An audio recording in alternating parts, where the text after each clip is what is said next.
Aaron Pelt presents The Invisible Man by H.G. Wells. Chapter 1. The Strange Man's Arrival.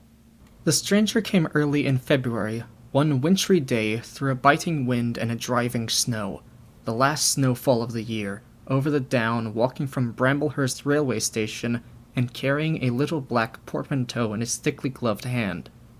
He was wrapped up from head to foot, and the brim of his soft felt hat hid every inch of his face but the shiny tip of his nose. The snow had piled itself against his shoulders and chest, and added a white crest to the burden he carried. He staggered into the coach and horses, more dead than alive, and flung his portmanteau down. "A fire!" he cried. "In the name of human charity, a room and a fire!" He stamped and shook the snow from off himself in the bar, and followed Miss Hall into her guest parlour to strike his bargain. And with that much introduction, that and a couple of sovereigns flung upon the table, he took up his quarters in the inn. Mrs. Hall lit the fire and left him there while she went to prepare him a meal with her own hands. A guest to stop at Iping in the winter-time was an unheard-of piece of luck, let alone a guest who was no haggler, and she was resolved to show herself worthy of her good fortune.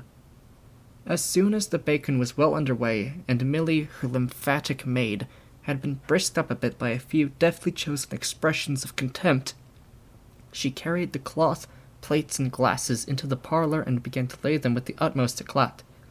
Although the fire was burning up briskly, she was surprised to see that her visitor still wore his hat and coat, standing with his back to her and staring out of the window at the falling snow in the yard. His gloved hands were clasped behind him, and he seemed to be lost in thought. She noticed that the melting snow that still sprinkled his shoulders dripped upon her carpet. "Can I take your hat and coat, sir?" she said, "and give them a good dry in the kitchen?" "No," he said without turning. She was not sure she had heard him, and was about to repeat her question. He turned his head and looked at her over his shoulder. "I prefer to keep them on," he said with emphasis, and she noticed that he wore big blue spectacles with sidelights, and had a bush side whisker over his coat collar that completely hid his cheeks and face. "Very well, sir," she said. "As you like. In a bit the room will be warmer." He made no answer, and had turned his face away from her again, and Mrs. Hall, feeling that her conversational advances were ill-timed, laid the rest of the table things in a quick staccato and whisked out of the room. When she returned, he was still standing there, like a man of stone, his back hunched, his collar turned up, his dripping hat brim turned down, hiding his face and ears completely. She put down the eggs and bacon with considerable emphasis, and called rather than said to him, "Your lunch is served, sir."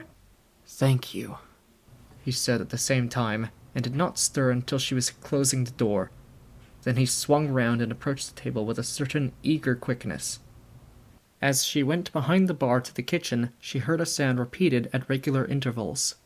Chirk, chirk, chirk, it went, the sound of a spoon being rapidly whisked round a basin. "That girl," she said. "There, I clean forgot it. It's her being so long." And while she herself finished mixing the mustard, she gave Milly a few verbal stabs for her excessive slowness. She had cooked the ham and eggs, laid the table, and done everything, while Milly, help indeed, had only succeeded in delaying the mustard. And him a new guest and wanting to stay. Then she filled the mustard pot, and, putting it with a certain stateliness upon a gold and black tea-tray, carried it into the parlour. She rapped and entered promptly. As she did so, her visitor moved quickly, so that she got but a glimpse of a white object disappearing behind the table. It would seem he was picking something from the floor. She rapped down the mustard pot on the table, and then she noticed the overcoat and hat had been taken off and put over a chair in front of the fire, and a pair of wet boots threatened rust to her steel fender. She went to these things resolutely. "I suppose I may have them to dry now?" she said, in a voice that brooked no denial. "Leave the hat," said her visitor in a muffled voice, and turning she saw he had raised his head and was sitting and looking at her. For a moment she stood gaping at him, too surprised to speak. He held a white cloth, It was a serviette he had brought with him, over the lower part of his face, so that his mouth and jaws were completely hidden, and that was the reason of his muffled voice. But it was not that which startled Mrs. Hall. It was the fact that all his forehead above his blue glasses was covered by a white bandage, and that another covered his ears, leaving not a scrap of his face exposed, excepting only his pink, peaked nose. It was bright, pink, and shiny, just as it had been at first. He wore a dark brown velvet jacket with a high, black linen-lined collar turned up about his neck. The thick black hair, escaping as it could below and between the cross bandages, projected in curious tails and horns, giving him the strangest appearance conceivable. This muffled and bandaged head was so unlike what she had anticipated that for a moment she was rigid. He did not remove the serviette, but remained holding it, as she saw now, with a brown, gloved hand, and regarded her with his inscrutable blue glasses. "Leave the hat," he said, speaking very distinctly through the white cloth. Her nerves began to recover from the shock they had received. She placed the hat on the chair again by the fire. "I didn't know, sir," she began. "that—" And she stopped, embarrassed. "Thank you," he said dryly, glancing from her to the door and then at her again. "I'll have them nicely dried, sir, at once," she said, and carried his clothes out of the room. She glanced at his white-swathed head and blue goggles again as she was going out of the door, but his napkin was still in front of his face. She shivered a little as she closed the door behind her, and her face was eloquent of her surprise and perplexity. "I never," she whispered. "There!" She went quite softly to the kitchen, and was too preoccupied to ask Milly what she was messing about with now when she got there. The visitor sat and listened for her retreating feet. He glanced inquiringly at the window before he removed his serviette and resumed his meal. He took a mouthful, glanced suspiciously at the window, took another mouthful, then rose and, taking the serviette in his hand, walked across the room and pulled the blind down to the top of the white muslin that obscured the lower panes. This left the room in a twilight. This done, he returned with an easier air to the table and his meal. "The poor soul's had an accident or an operation or something," said Mrs. Hall. "What a turn them bandages could give me, to be sure." She put on some more coal, unfolded the clothes horse, and extended the traveller's coat upon this. "And they goggles! Why, he looked more like a driving helmet than a human man." She hung his muffler on a corner of the horse. "And holding that handkerchief over his mouth all the time, talking through it. Perhaps his mouth was hurt too, maybe." She turned around, as one who suddenly remembers. "Bless my soul alive," she said, going off at a tangent. "Ain't you done them taters yet, Milly?" When Mrs. Hall went to clear away the stranger's lunch, her idea that his mouth must also have been cut or disfigured in the accident she supposed him to have suffered was confirmed, for he was smoking a pipe, and all the time that she was in the room he never loosened the silk muffler he had wrapped round the lower part of his face to put the mouthpiece to his lips. Yet it was not forgetfulness, for she saw he glanced at it as it smoldered out. He sat in the corner with his back to the window blind and spoke now, having eaten and drunk and being comfortably warmed through, with less aggressive brevity than before. The reflection of the fire lent a kind of red animation to his big spectacles they had lacked hitherto. "I have some luggage," he said, "at Bramblehurst Station." and he asked her how he could have it sent. He bowed his bandaged head quite politely in acknowledgment of her explanation. "Tomorrow?" He said, "There is no speedier delivery?" and seemed quite disappointed when she answered, "No." Was she quite sure? Known man with a trap who would go over? Mrs. Hall, nothing loath, answered his questions and developed a conversation. It's a steep road by the downs, sir, she said in answer to the question about a trap, and then, snatching at an opening, said, It was there a carriage was upsettled a year ago and more. A gentleman killed, besides his coachman. Accidents, sir, happen in a moment, don't they? But the visitor was not to be drawn so easily. They do, he said through his muffler, eyeing her quietly through his impenetrable glasses. But they take long enough to get well, don't they? There was my sister's son, Tom, just cut his arm with a scythe, tumbled on in the hay-field, and bless me, he was 3 months tied up, sir. You'd hardly believe it. It's regular giving me a dread of a scythe, sir. I can quite understand that, said the visitor. He was afraid, one time, that he'd have to have an operation. He was that bad, sir. The visitor laughed abruptly, a bark of a laugh that he seemed to bite and kill in his mouth. Was he? He said. He was, sir, and no laughing matter them as had the doing for him, as I had, my sister being took up with her little ones so much. There was bandages to do, sir, and bandages to undo, so that if I may make so bold as to say it, sir. Will you get me some matches? Said the visitor, quite abruptly. My pipe is out. Mrs. Hall was pulled up suddenly. It was certainly rude of him, after telling him all that she had done. She gasped at him for a moment, and remembered the 2 sovereigns. She went for the matches. Thanks, he said concisely, as she put them down, and turned his shoulder upon her and stared out of the window again. It was altogether too discouraging. Evidently he was sensitive on the topic of operations and bandages. She did not make so bold as to say, however, after all.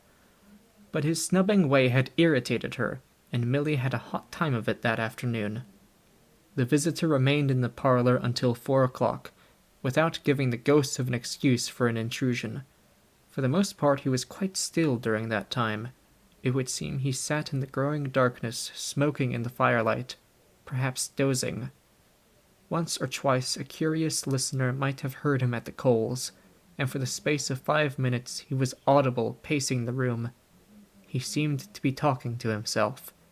Then the armchair creaked as he sat down again. Chapter 2. Mr. Teddy Henfrey's First Impressions.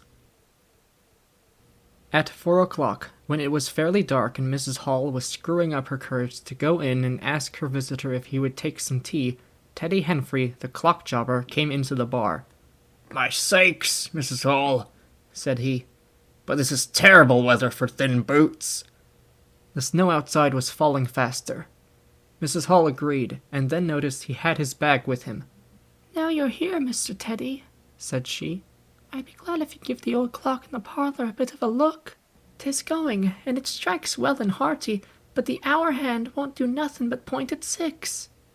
And, leading the way, she went across to the parlor door and rapped and entered. Her visitor, she saw as she opened the door, was seated in the armchair before the fire, dozing, it would seem, with his bandaged head drooping on one side. The only light in the room was the red glow from the fire, which lit his eyes like adverse railway signals, but left his downcast face in darkness, and the scanty vestiges of the day that came in through the open door.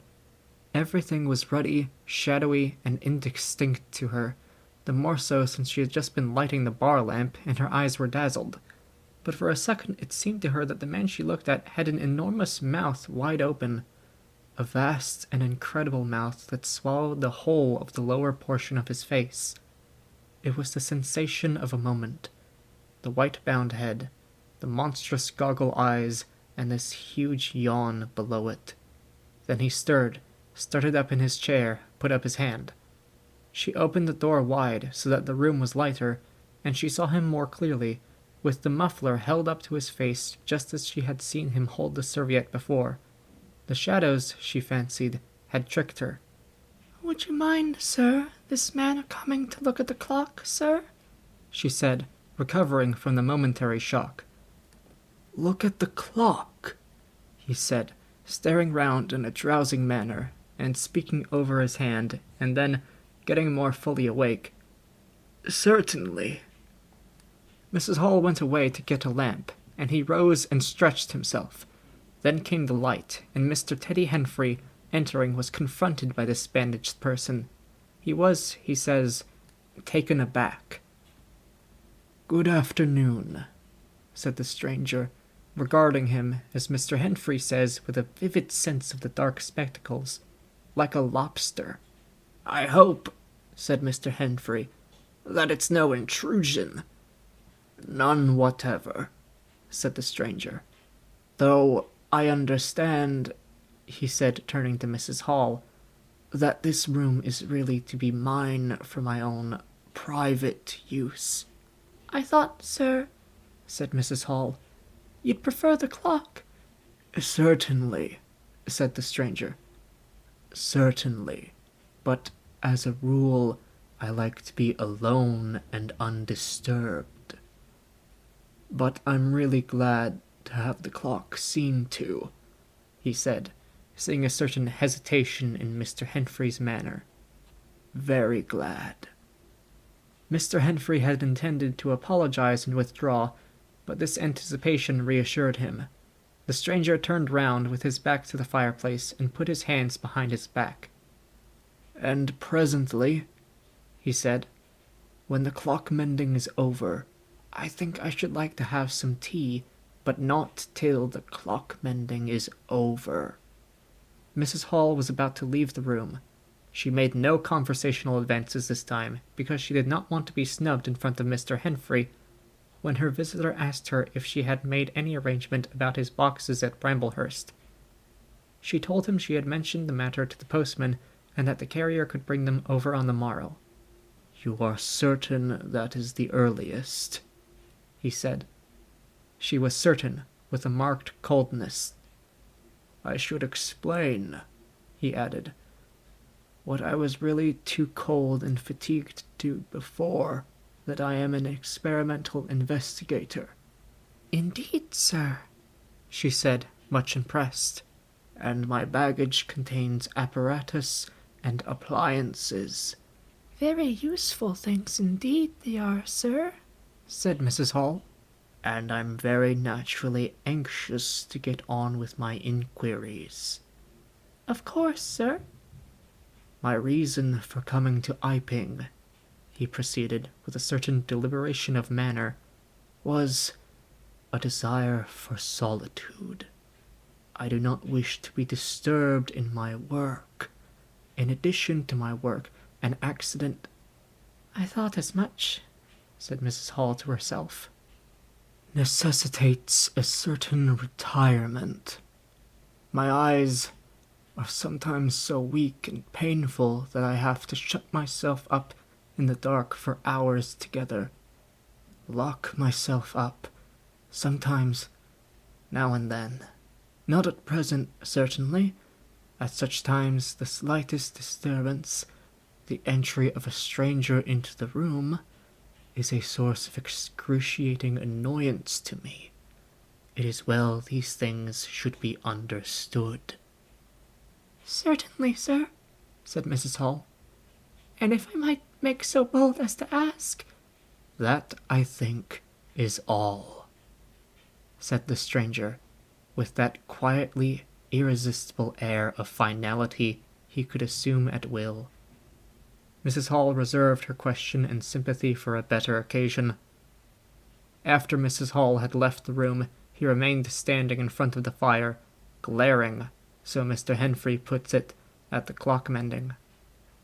Mr. Henfrey not only took off the hands of the clock and the face, but extracted the works, and he tried to work in as slow and quiet and unassuming a manner as possible.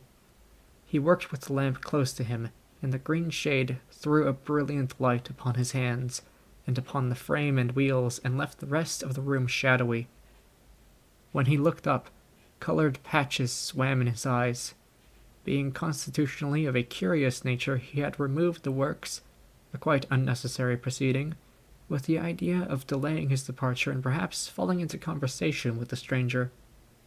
but the stranger stood there, perfectly silent and still. So still it got on Henfrey's nerves. He felt alone in the room and looked up, and there, grey and dim, was the bandaged head and huge blue lenses staring fixedly, with a mist of green spots drifting in front of them. It was so uncanny to Henfrey that for a minute that they remained staring blankly at one another. Then Henfrey looked down again. Very uncomfortable position. One would like to say something, should he remark that the weather was very cold for the time of year. He looked up as if to take aim with that introductory shot. "The weather," he began.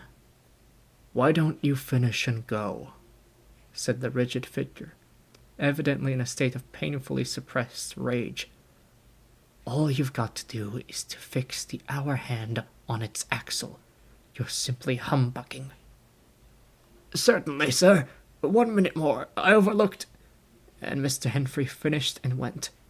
But he went feeling excessively annoyed. "Damn it!" said Mr. Henfrey to himself, trudging down the village through the thawing snow. "A man must do a clock at times, surely." And again. "Can't a man look at you? Ugly." And yet again. "Seemingly not. If the police was wanting you, you couldn't be more rocked and bandaged." At Gleason's corner he saw Hall, who had recently married the stranger's hostess at the Coach and Horses, and who now drove the Iping conveyance, when occasional people required it, to Sidderbridge Junction, coming towards him on his return from that place. Hall had evidently been stopping a bit at Sidderbridge, to judge by his driving. "How do, Teddy?" he said, passing. "You got a rum and a bomb," said Teddy. Hall very sociably pulled up. "What's that?" he asked. "Rum-looking customer stopped at the Coach and Horses," said Teddy. "My sakes!" And he proceeded to give Hall a vivid description of his grotesque guest. "Looks a bit like a disguise, don't it? I'd like to see a man's face if I'd had him stopping in my place," said Henfrey. "But women are that trustful, where strangers are concerned. He's took your rooms, and he ain't even given a name, Hall."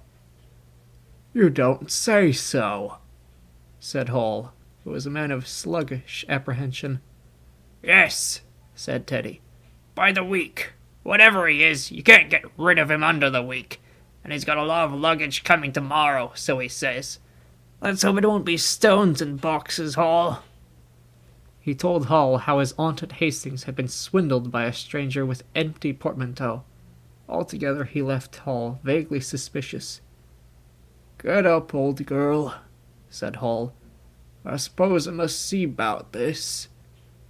Teddy trudged on his way, with his mind considerably relieved. Instead of seeing about it, however, Hall on his return was severely rated by his wife on the length of time he had spent in Sidderbridge, and his mild inquiries were answered snappishly and in a manner not to the point. But the seed of suspicion Teddy had sown germinated in the mind of Mr. Hall in spite of these discouragements. "You women don't know everything," said Mr. Hall, resolved to ascertain more about the personality of his guest at the earliest possible opportunity. And after the stranger had gone to bed, which he did about 9:30, Mr. Hall went very aggressively into the parlor and looked very hard at his wife's furniture, just to show that the stranger wasn't master there, and scrutinized closely and a little contemptuously a sheet of mathematical computations the stranger had left.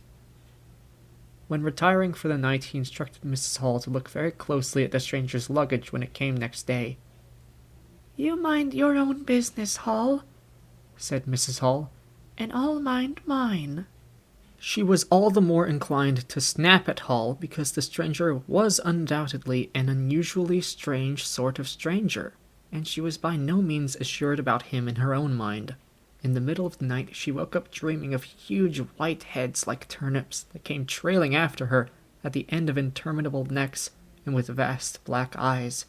But being a sensible woman, she subdued her terrors and turned over and went to sleep again. Chapter 3. The 1001 Bottles. So it was that on the 29th day of February, at the beginning of the thaw, this singular person fell out of infinity into Iping village. Next day his luggage arrived through the slush, and very remarkable luggage it was. There were a couple of trunks indeed, such as a rational man might need, but in addition there were a box of books, big fat books, of which some were just in an incomprehensible handwriting, and a dozen or more crates, boxes, and cases containing objects packed in straw, as it seemed to Hall, tugging with a casual curiosity at the straw. Glass bottles. The stranger, muffled in hat, coat, gloves, and wrapper, came out impatiently to meet Fearenside's cart, while Hall was having a word or so of gossip preparatory to helping bring them in. Out he came, not noticing Fearenside's dog, who was sniffing in a dilettante spirit at Hall's legs. "Come along with those boxes," he said. "I've been waiting long enough." And he came down the steps towards the tail of the cart as if to lay hands on the smaller crate. No sooner had Fearenside's dog caught sight of him, however, than it began to bristle and growl savagely, and when he rushed down the steps it gave an undecided hop, and then sprang straight at his hand. "Whoop!"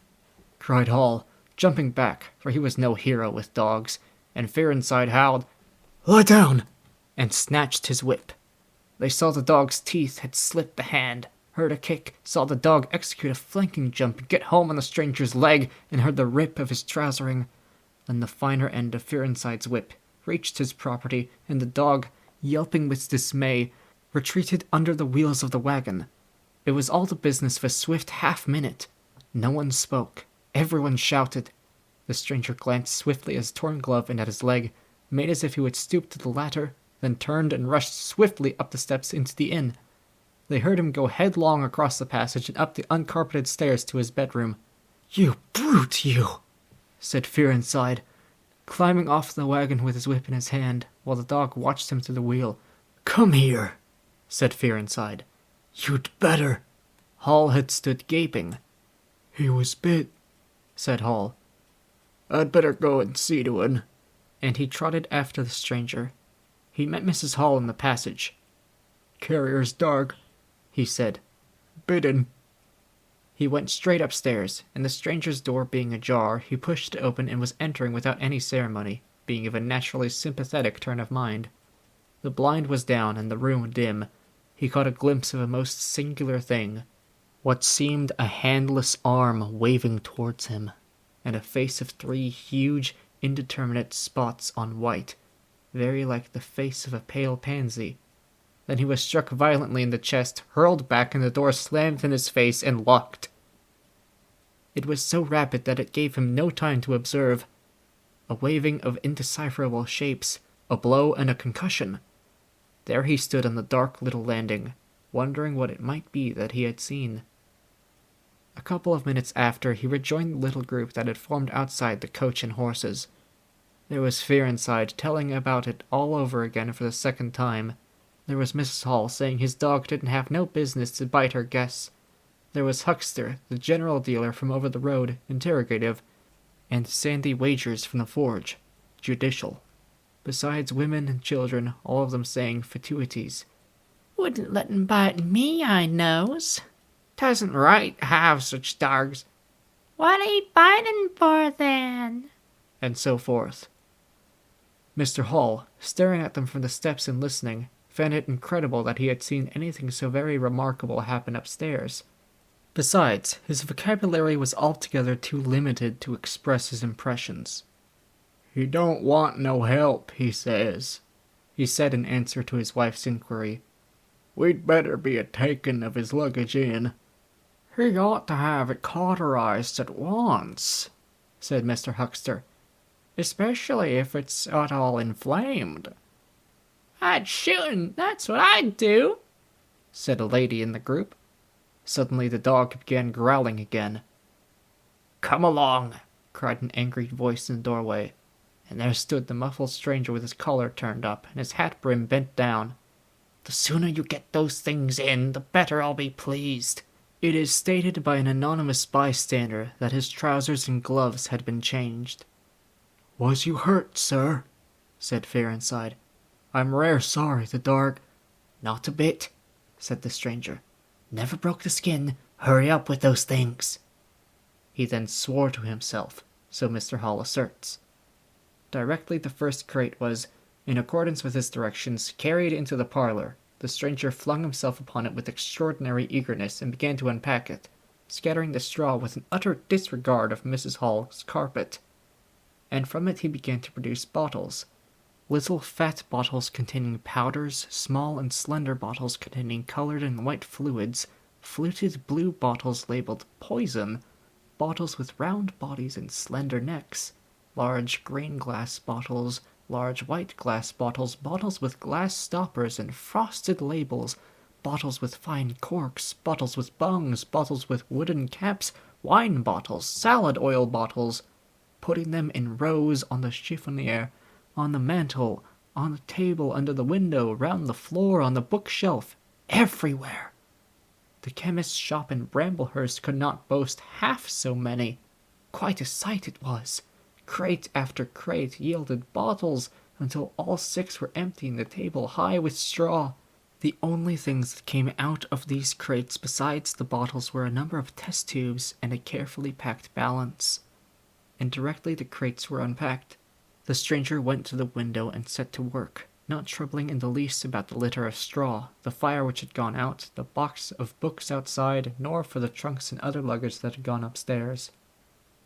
When Mrs. Hall took his dinner in to him, he was already so absorbed in his work, pouring little drops out of the bottles into test tubes, that he did not hear her until she had swept away the bulk of the straw and put the tray on the table, with some little emphasis perhaps, seeing the state that the floor was in. Then he half turned his head and immediately turned it away again, but she saw he had removed his glasses. They were beside him on the table, and it seemed to her that his eye sockets were extraordinarily hollow. He put on his spectacles again, and then turned and faced her. She was about to complain of the straw on the floor when he anticipated her. "I wish you wouldn't come in without knocking," he said in the tone of abnormal exasperation that seemed so characteristic of him. I knocked, but seemingly— "Perhaps you did, but in my investigations, my really very urgent and necessary investigations, the slightest disturbance, the jar of a door, I must ask you—" "Certainly, sir. You can turn the lock if you're like that, you know, any time." "A very good idea," said the stranger. "This drawer, sir, if I might make so bold as to remark—" "Don't. If the straw makes trouble, put it down in the bill." And he mumbled at her, words suspiciously like curses.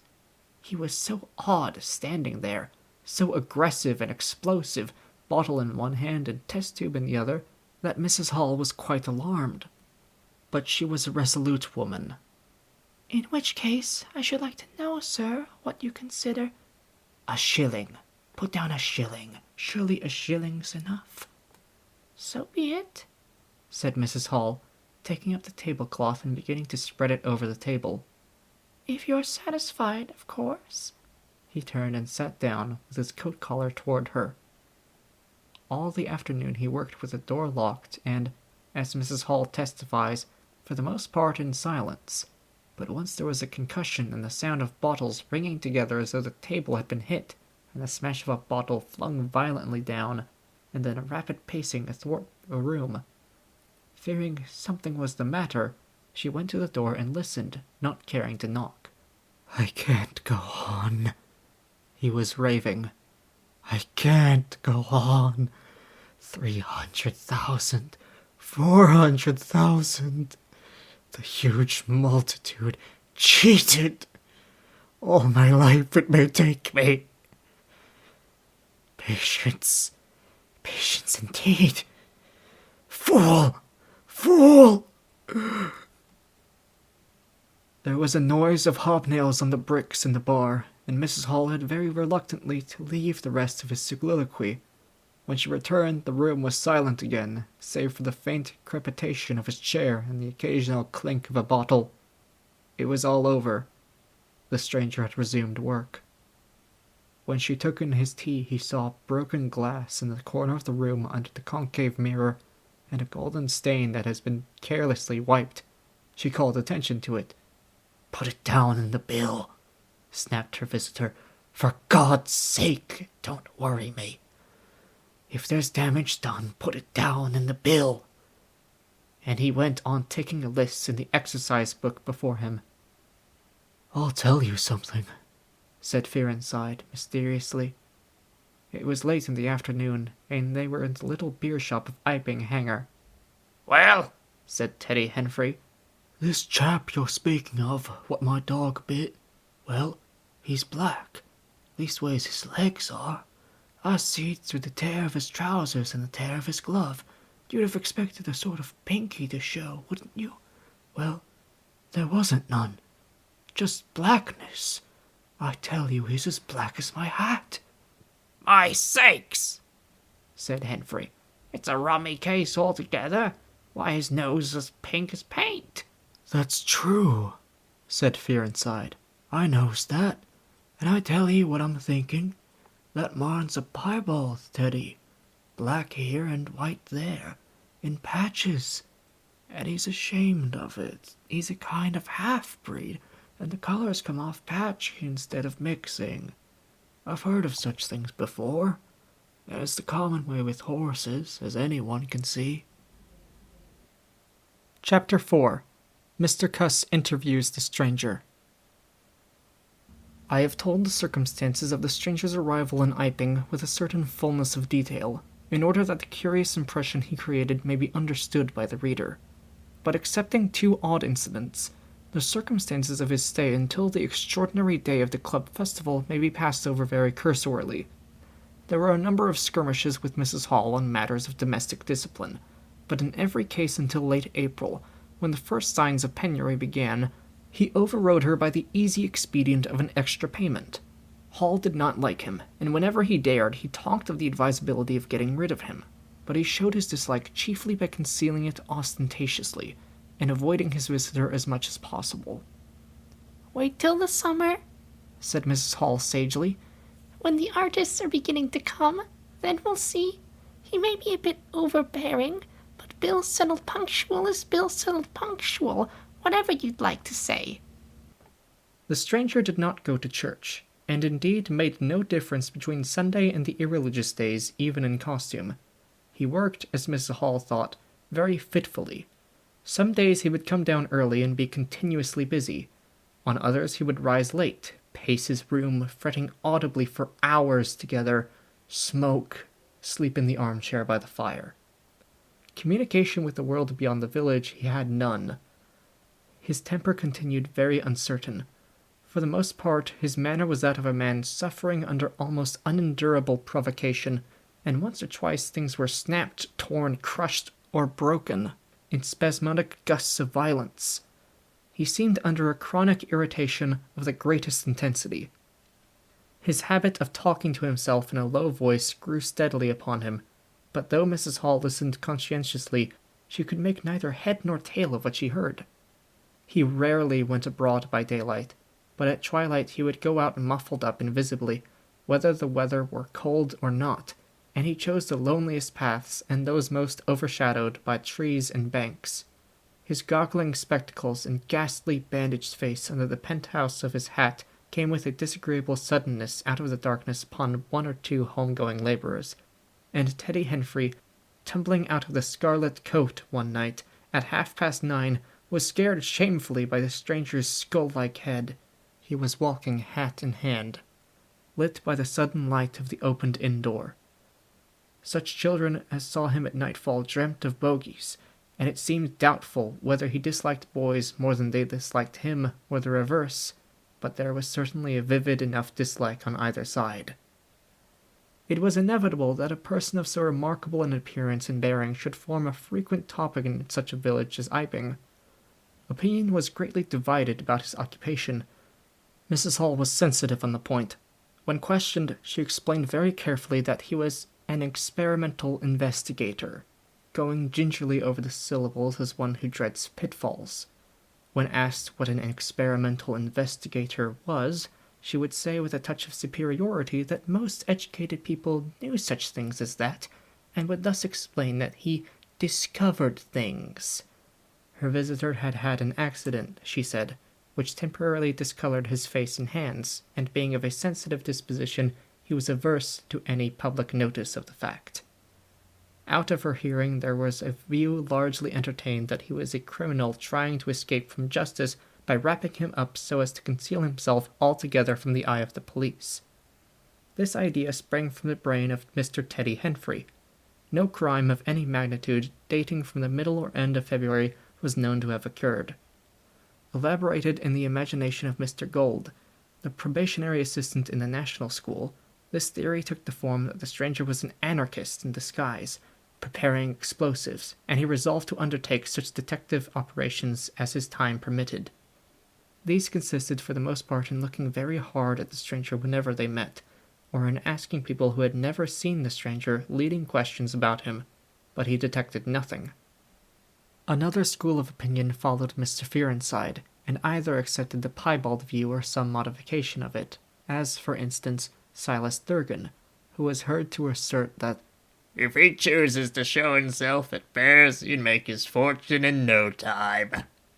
And being a bit of a theologian, compared the stranger to the man with the one talent.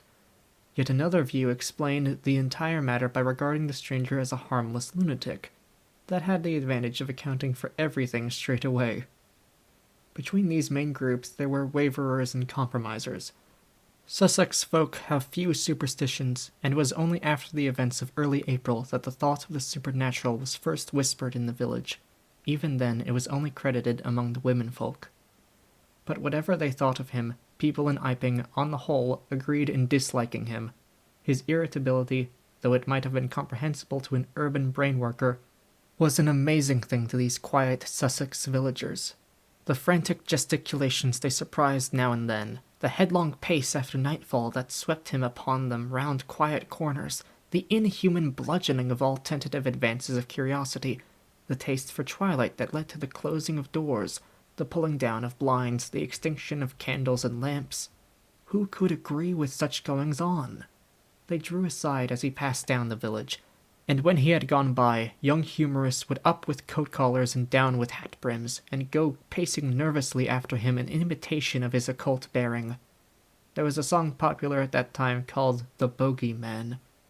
Miss Stachel sang it at the schoolroom concert, in aid of the church lamps, and thereafter whenever one or two of the villagers were gathered together and the stranger appeared, a bar or so of this tune, more or less sharp or flat, was whistled in the midst of them. Also, belated little children would call, "Bogey Man!" after him, and make off tremulously elated. Cuss, the general practitioner, was devoured by curiosity. The bandages excited his professional interest. The report of the 1,001 bottles aroused his jealous regard. All through April and May he coveted an opportunity of talking to the stranger, and at last, towards Whitsuntide, he could stand it no longer, but hit upon the subscription list for a village nurse as an excuse. He was surprised to find that Mr. Hall did not know his guest's name. "He give a name," said Mrs. Hall, an assertion which was quite unfounded. "but I didn't rightly hear it." She thought it seemed so silly not to know the man's name. Cuss rapped at the parlor door and entered. There was a fairly audible imprecation from within.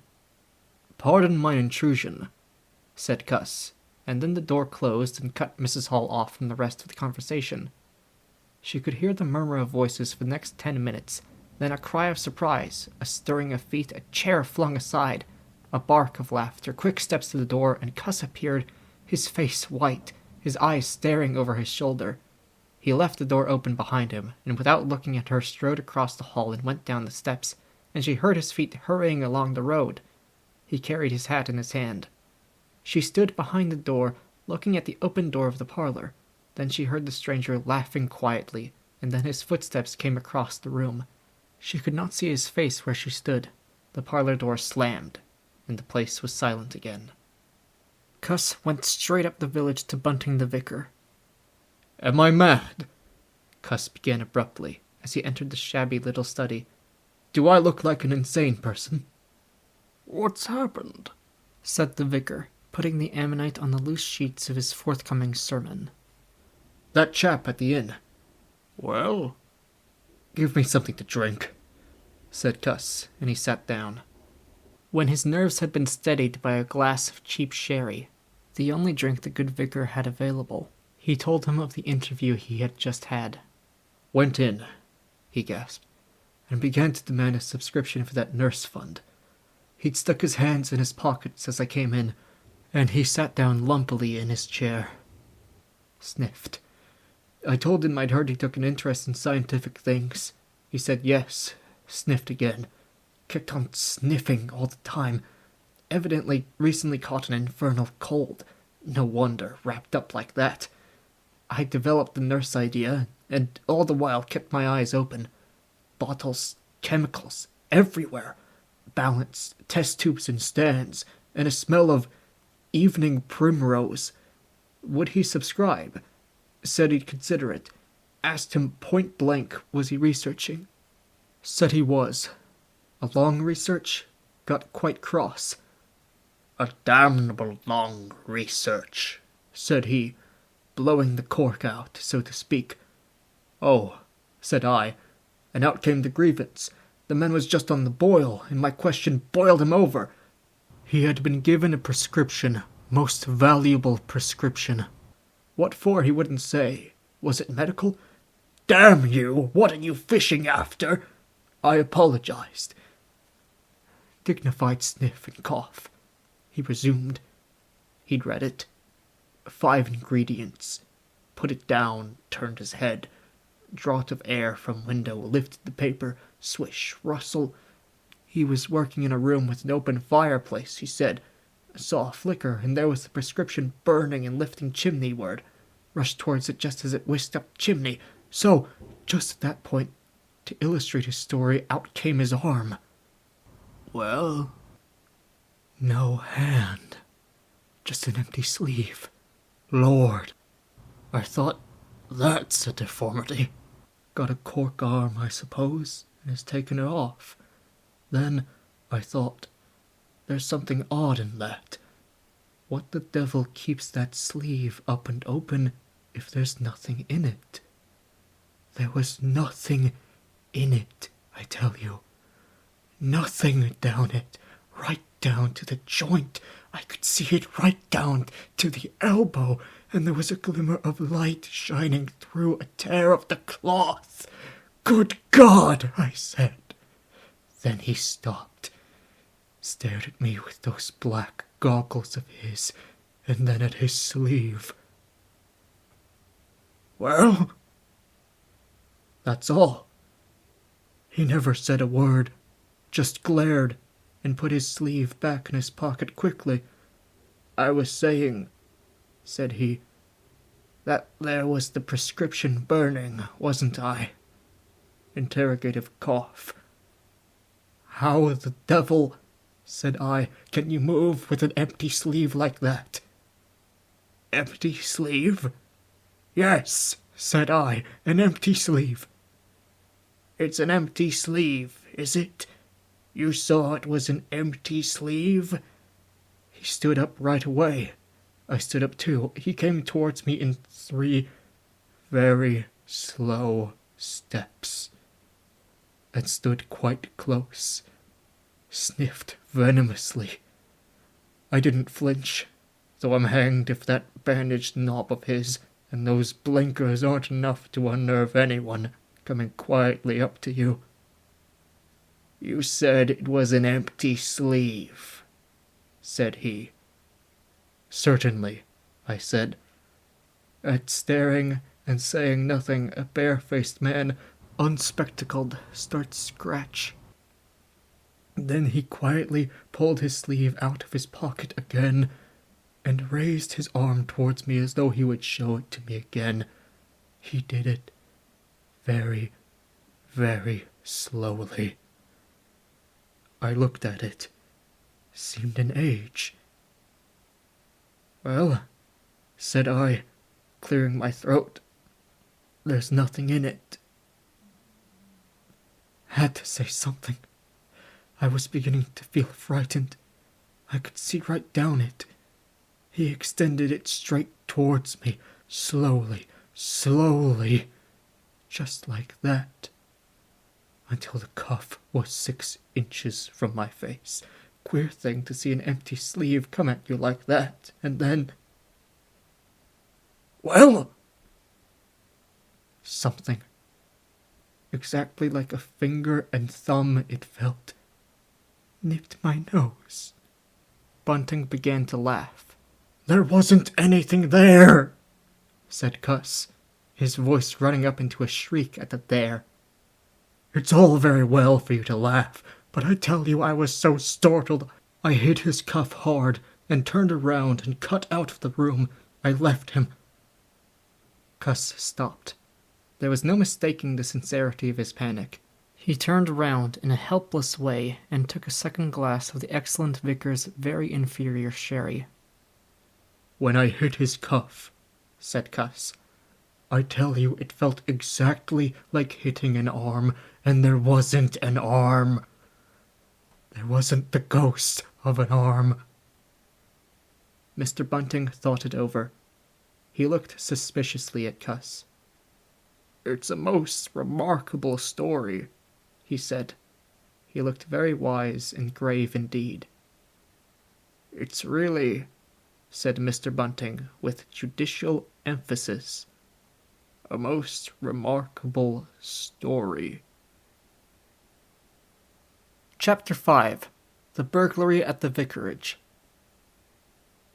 The facts of the burglary at the Vicarage came to us chiefly through the medium of the vicar and his wife. It occurred in the small hours of Whit Monday, the day devoted in Iping to the club festivities.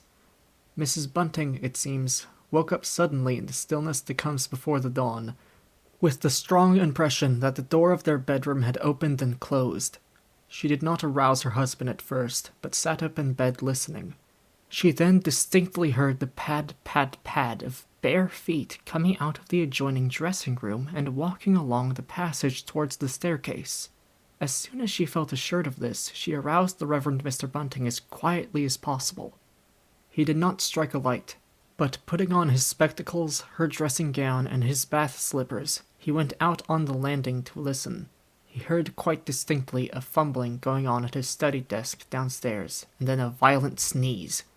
At that he returned to his bedroom, armed himself with the most obvious weapon, the poker, and descended the staircase as noiselessly as possible. Mrs. Bunting came out on the landing.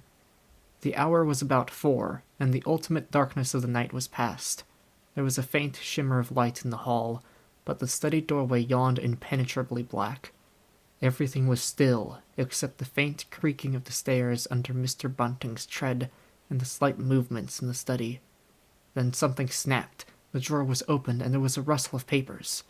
Then came an imprecation, and a match was struck, and the study was flooded with yellow light. Mr. Bunting was now in the hall, and through the crack of the door he could see the desk and the open drawer and a candle burning on the desk. But the robber he could not see.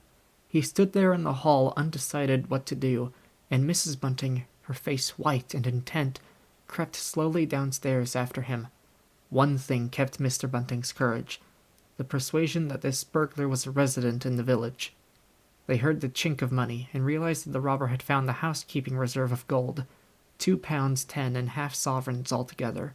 At that sound, Mr. Bunting was nerved to abrupt action. Gripping the poker firmly, he rushed into the room, closely followed by Mrs. Bunting. "Surrender!" cried Mr. Bunting, fiercely, and then stooped amazed. Apparently, the room was perfectly empty, yet their conviction that they had, that very moment, heard somebody moving in the room had amounted to a certainty. For half a minute, perhaps, they stood gaping. Then Mrs. Bunting went across the room and looked behind the screen, while Mr. Bunting, by a kindred impulse, peered under the desk. Then Mrs. Bunting turned back the window curtains, and Mr. Bunting looked up the chimney and probed it with the poker. Then Mrs. Bunting scrutinized the waste-paper basket, and Mr. Bunting opened the lid of the coal scuttle. Then they came to a stop and stood with eyes interrogating each other. "I could have sworn," said Mr. Bunting. "The candle," said Mr. Bunting. "Who lit the candle?" "The drawer," said Mrs. Bunting. "And the money's gone." She went hastily to the doorway. "Of all the strange occurrences," There was a violent sneeze in the passage. They rushed out, and as they did so, the kitchen door slammed. "Bring the candle," said Mr. Bunting, and led the way. They both heard a sound of bolts being hastily shot back. As he opened the kitchen door, he saw through the scullery that the back door was just opening, and the faint light of early dawn displayed the dark masses of the garden beyond. He is certain that nothing went out of the door. It opened, stood open for a moment, and then closed with a slam. As it did so, the candle Mrs. Bunting was carrying from the study flickered and flared. It was a minute or more before they entered the kitchen. The place was empty. They refastened the back door, examined the kitchen, pantry, and scullery thoroughly, and at last went down into the cellar. There was not a soul to be found in the house, search as they would. Daylight found the vicar and his wife, a quaintly costumed little couple, still marveling about on their own ground floor by the unnecessary light of a guttering candle. Chapter 6. The Furniture That Went Mad. Now it happened that in the early hours of Whit Monday, before Milly was hunted out for the day, Mr. Hall and Mrs. Hall both rose and went noiselessly down into the cellar. Their business there was of a private nature, and had something to do with the specific gravity of their beer. They had hardly entered the cellar when Mrs. Hall found she had forgotten to bring down a bottle of sarsaparilla from their joint room. As she was the expert and principal operator in this affair, Hall very properly went upstairs for it. On the landing, he was surprised to see that the stranger's door was ajar. He went on into his own room and found the bottle as he had been directed. But returning with the bottle, he noticed that the bolts of the front door had been shot back, that the door was in fact simply on the latch. And with a flash of inspiration, he connected this with the stranger's room upstairs and the suggestions of Mr. Teddy Henfrey. He distinctly remembered holding the candle while Mrs. Hall shot these bolts overnight. At the sight he stopped, gaping. Then with the bottle still in his hand, went upstairs again. He rapped at the stranger's door. There was no answer. He rapped again, then pushed the door wide open and entered. It was as he expected. The bed, the room also, was empty. And what was stranger, even to his heavy intelligence, on the bedroom chair and along the rail of the bed were scattered the garments, the only garments so far as he knew, and the bandages of their guest. His big slouch hat even was cocked jauntily over the bedpost. As Hall stood there, he heard his wife's voice coming out of the depth of the cellar, with that rapid telescoping of the syllables and interrogative cocking up the final words to a high note by which the West Sussex villagers want to indicate a brisk impatience. "George, you got 101?" At that he turned and hurried down to her. "Jenny," he said, over the rail of the cellar steps. "'Tis the truth what Henfrey says. He's not in his room. He ain't. And the front door's unbolted." At first Mrs. Hall did not understand, and as soon as she did, she resolved to see the empty room for herself. Hall, still holding the bottle, went first. "If he ain't there," he said, "his clothes are. And what's he doing without his clothes, then? 'Tis a most curious business." As they came up the cellar steps, they both, it was afterwards ascertained, fancied they heard the front door open and shut, but seeing it closed and nothing there, neither said a word to the other about it at the time. Mrs. Hall passed her husband in the passage and ran on first upstairs. Someone sneezed on the staircase. Hall, following 6 steps behind, thought that he heard her sneeze. She, going on first, was under the impression that Hall was sneezing. She flung open the door and stood regarding the room. "Of all the curious," she said. She heard a sniff close behind her head, as it seemed, and turning, was surprised to see Hall a dozen feet off on the topmost stair, but in another moment he was beside her. She bent forward and put her hand on the pillow and then under the clothes. "Cold," she said. "He's been up this hour or more." As she did so, a most extraordinary thing happened. The bedclothes gathered themselves together, leapt up suddenly into a sort of peak, and then jumped headlong over the bottom rail. It was exactly as if a hand had clutched them in the center and flung them aside. Immediately after, the stranger's hat hopped off the bedpost, described a whirling flight in the air through the better part of a circle, and then dashed straight in Mrs. Hall's face. Then as swiftly came the sponge from the washstand, and then the chair, flinging the stranger's coat and trousers carelessly aside, and laughing dryly in a voice singularly like the stranger's, turned itself up with its forelegs at Mrs. Hall, seemed to take aim at her for a moment, and charged at her. She screamed and turned, and then the chair legs came gently but firmly against her back and impelled her and Hall out of the room. The door slammed violently and was locked. The chair and bed seemed to be executing a dance of triumph for a moment, and then abruptly everything was still. Mrs. Hall was left almost in a fainting condition in Mr. Hall's arms on the landing. It was with the greatest difficulty that Mr. Hall and Milly, who had been roused by her scream of alarm, succeeded in getting her downstairs and applying the restoratives customary in such cases. "'Tis spirits," said Mrs. Hall. "I know 'tis spirits. I read in papers of 'em. Tables and chairs sleeping and dancing." Take a drop more, Jenny, said Hall. "'Twill steady you." "Lock him out," said Mrs. Hall. "Don't let him come in again.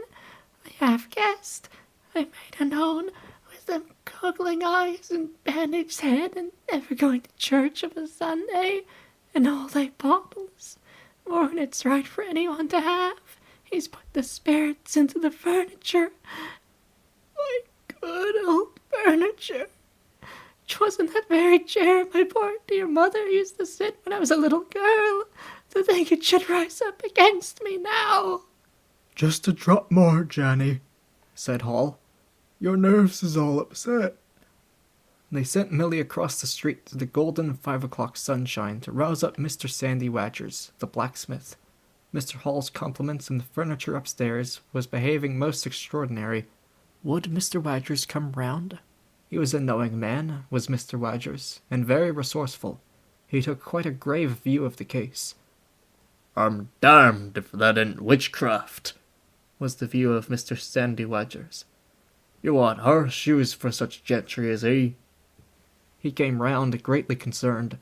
They wanted him to lead the way upstairs to the room, but he didn't seem to be in any hurry. He preferred to talk in the passage. Over the way, Huckster's apprentice came out and began taking down the shutters of the tobacco window.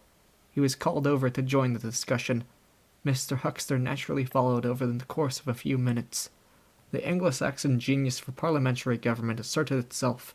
There was a great deal of talk and no decisive action. "Let's have the facts first," insisted Mr. Sandy Wadgers. "Let's be sure we'd be acting perfectly right in busting that there door open.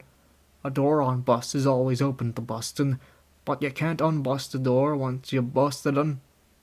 And suddenly and most wonderfully the door of the room upstairs opened of its own accord, and as they looked up in amazement they saw descending the stairs the muffled figure of the stranger, staring more blackly and blankly than ever, with those unreasonably large blue glass eyes of his.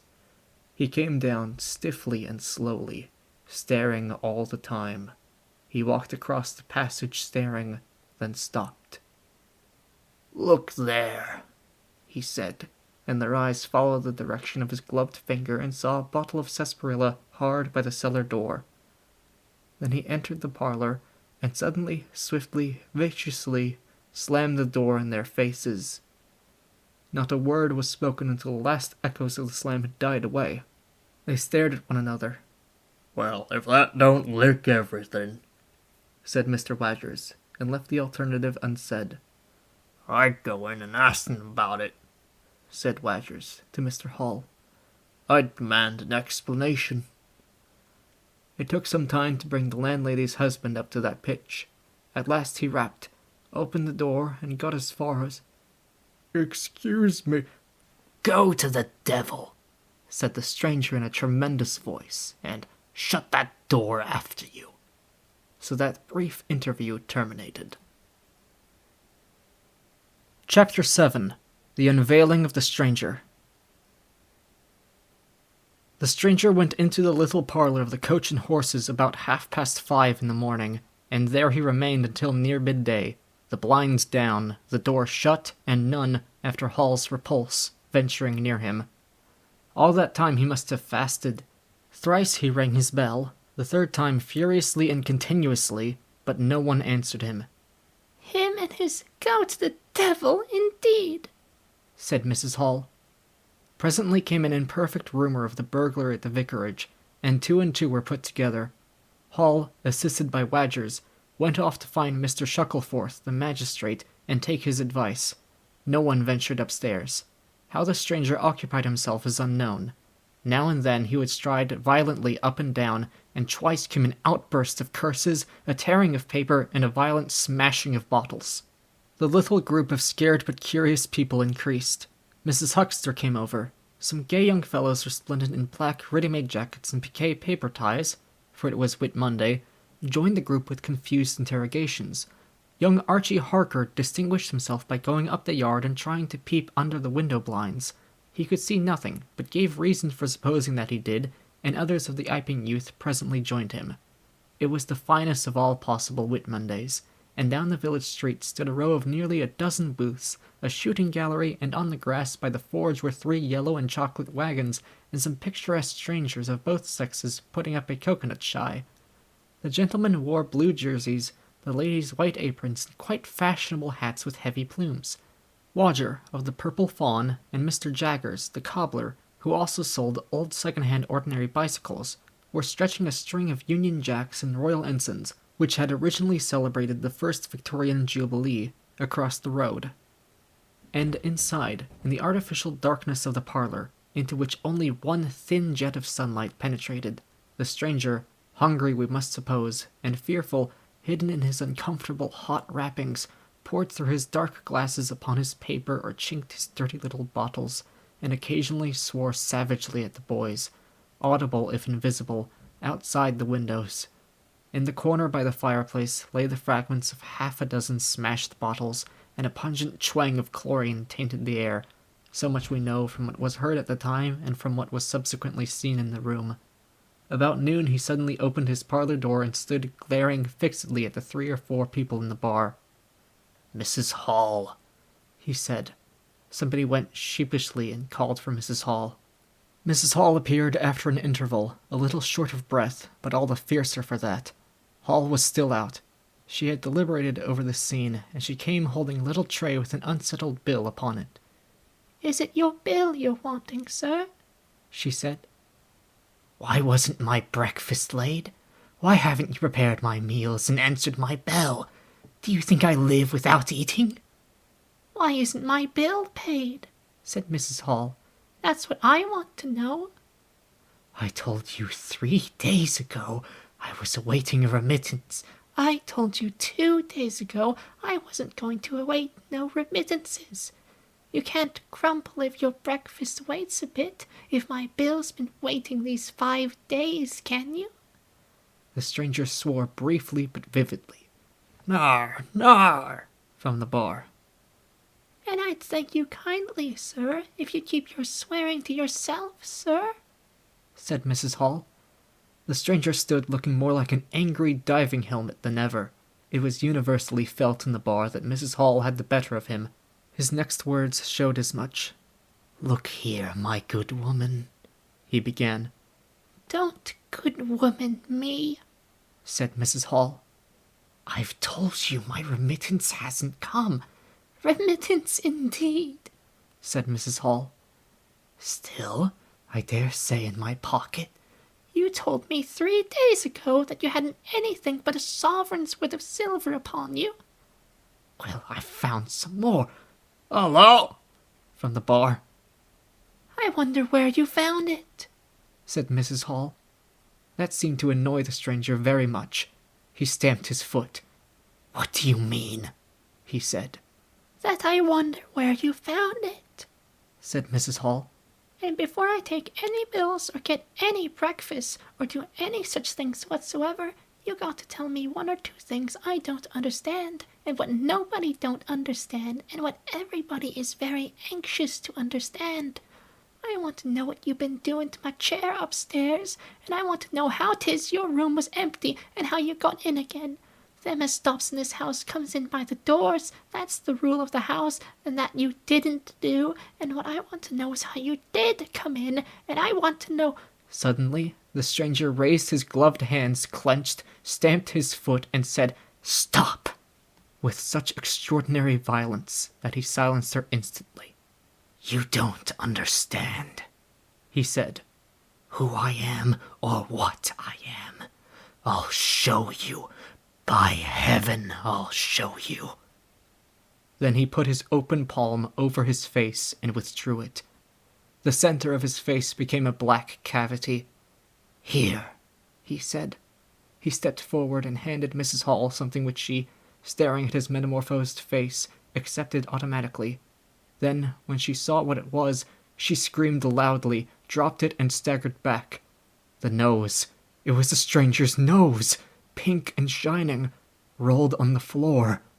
Then he removed his spectacles, and everyone in the bar gasped. He took off his hat, and with a violent gesture tore at his whiskers and bandages. For a moment they resisted him. A flash of horrible anticipation passed through the bar. "Oh my God," said someone. Then off they came. It was worse than anything. Mrs. Hall, standing open-mouthed and horror-struck, shrieked at what she saw and made for the door of the house. Everyone began to move. They were prepared for scars, disfigurements, tangible horrors. But nothing. The bandages and false hair flew across the passage into the bar, making a hobbledehoy jump to avoid them. Everyone tumbled on everyone else down the steps. For the man who stood there shouting some incoherent explanation was a solid, gesticulating figure up to the coat collar of him, and then nothingness. No visible thing at all. People down the village heard shouts and shrieks, and looking up the street saw the coach and horses violently firing out its humanity. They saw Mrs. Hall fall down, and Mr. Teddy Henfrey jump to avoid tumbling over her, and then they heard the frightful screams of Millie, who, emerging suddenly from the kitchen and noise of the tumult, had come upon the headless stranger from behind. These increased suddenly. Forthwith everyone all down the street, the sweetstuff seller, coconut shy proprietor and his assistant, the swingman, little boys and girls, rustic dandies, smart wenches, smocked elders, and aproned gypsies, began running towards the inn, and in a miraculously short space of time a crowd of perhaps 40 people, and rapidly increasing, swayed and hooted and inquired and exclaimed and suggested in front of Mrs. Hall's establishment. Everyone seemed eager to talk at once, and the result was babble. A small group supported Mrs. Hall, who was picked up in a state of collapse. There was a conference, and the incredible evidence of a vociferous eyewitness. "Oh, bogey! What's he been doing then? Ain't hurt the girl, has he? Running it with a knife, I believe. No, Ed, I tell you, I don't mean no manner of speaking. I mean man without a head." Nonsense! 'Tis some conjuring trick. Fetched off his wrapping, he did. In its struggles to see in through the open door, the crowd formed itself into a straggling wedge, with the more adventurous apex nearest the inn. "He stood for a moment. I heard the girl scream, and he turned. I saw her skirts whisk, and he went after her. Didn't take 10 seconds. Back he comes with a knife in his hand and a loaf. Stood just as if he was staring. Not a moment ago. Went in that there door. I tell you, he ain't got no head at all. You just missed it." There was a disturbance behind, and the speaker stopped to step aside, for a little procession was marching very resolutely towards the house. First Mr. Hall, very red and determined, then Mr. Bobby Jaffers, the village constable, and then the wary Mr. Wadgers. They had come now armed with a warrant. People shouted conflicting information of the recent circumstances. "Ed or no Ed," said Jaffers, "I got to restin', and restin' I will." Mr. Hall marched up the steps, marched straight to the door of the parlour and flung it open. "Constable," he said, "do your duty." Jaffers marched in, Hall next, Wadgers last. They saw in the dim light the headless figure facing them, with a gnawed crust of bread in one gloved hand and a chunk of cheese in the other. "That's him," said Hall. "What the devil's this?" Came in a tone of angry expostulation from above the collar of the figure. "You're a damned rum customer, mister," said Mr. Jaffers. "But Ed or no Ed, the warrant says body, and duty's duty." "Keep off," said the figure, starting back. Abruptly he whipped down the bread and cheese, and Mr. Hall just grasped the knife on the table in time to save it. Off came the stranger's left glove, and was slapped in Jaffers' face. In another moment Jaffers, cutting short some statement concerning a warrant, had gripped him by the handless wrist and caught his invisible throat. He got a sounding kick on the shin that made him shout, but he kept his grip. Hall sent the knife sliding along the table to Wadgers, who acted as goalkeeper for the offensive, so to speak, and then stepped forward as Jaffers and the stranger swayed and staggered towards him, clutching and hitting in. A chair stood in the way and went aside with a crash as they came down together. "Get the feet!" said Jaffers between his teeth. Mr. Hall, endeavoring to act on instructions, received a sounding kick in the ribs that disposed of him for a moment, and Mr. Wadgers, seeing the decapitated stranger had rolled over and got the upper side of Jaffers, retreated towards the door, knife in hand, and so collided with Mr. Huckster and the Sidderbridge carter coming to the rescue of law and order. At the same moment, down came 3 or 4 bottles from the chiffonier and shot a web of pungency into the air of the room. "I'll surrender!" cried the stranger, though he had Jaffers down, and in another moment he stood up, panting, a strange figure, headless and handless, for he had pulled off his right glove now as well as his left. "It's no good," he said, as if sobbing for breath. It was the strangest thing in the world to hear that voice coming as if out of empty space, but the Sussex peasants are perhaps the most matter-of-fact people under the sun. Jaffers got up also and produced a pair of handcuffs. Then he stared. "I say," said Jaffers, brought up short by a dim realization of the incongruity of the whole business. "Darn it, can't use 'em as I can see." The stranger ran his arm down his waistcoat, and as if by a miracle the buttons to which his empty sleeve pointed became undone. Then he said something about his shin and stooped down. He seemed to be fumbling with his shoes and socks. "Why," said Huckster suddenly, "that's not a man at all. It's just empty clothes. Look, you can see down his collar and the linings of his clothes. I could put my arm—" He extended his hand. It seemed to meet something in mid-air, and he drew it back with a sharp exclamation. "I wish you'd keep your fingers out of my eye," said the aerial voice, in a tone of savage expostulation. "The fact is, I'm all here. Head, hands, legs, and all the rest of it. But it happens I'm invisible. It's a confounded nuisance, but I am. That's no reason why I should be poked to pieces by every stupid bumpkin in Iping, is it?" The suit of clothes, now all unbuttoned and hanging loosely upon its unseen supports, stood up, arms akimbo. Several other of the men folks had now entered the room, so that it was closely crowded. "Invisible, eh?" said Huckster, ignoring the stranger's abuse. "Whoever heard the likes of that?" "It's strange, perhaps, but it's not a crime. Why am I assaulted by a policeman in this fashion?" "Ah, that's a different matter," said Jaffers. "No doubt you're a bit difficult to see in this light, but I got a warrant and it's all correct. What I'm after ain't no invisibility, it's burglary. There's a house been broke into and money took." "Well?" "And circumstances clearly point—" "Stuff and nonsense," said the invisible man.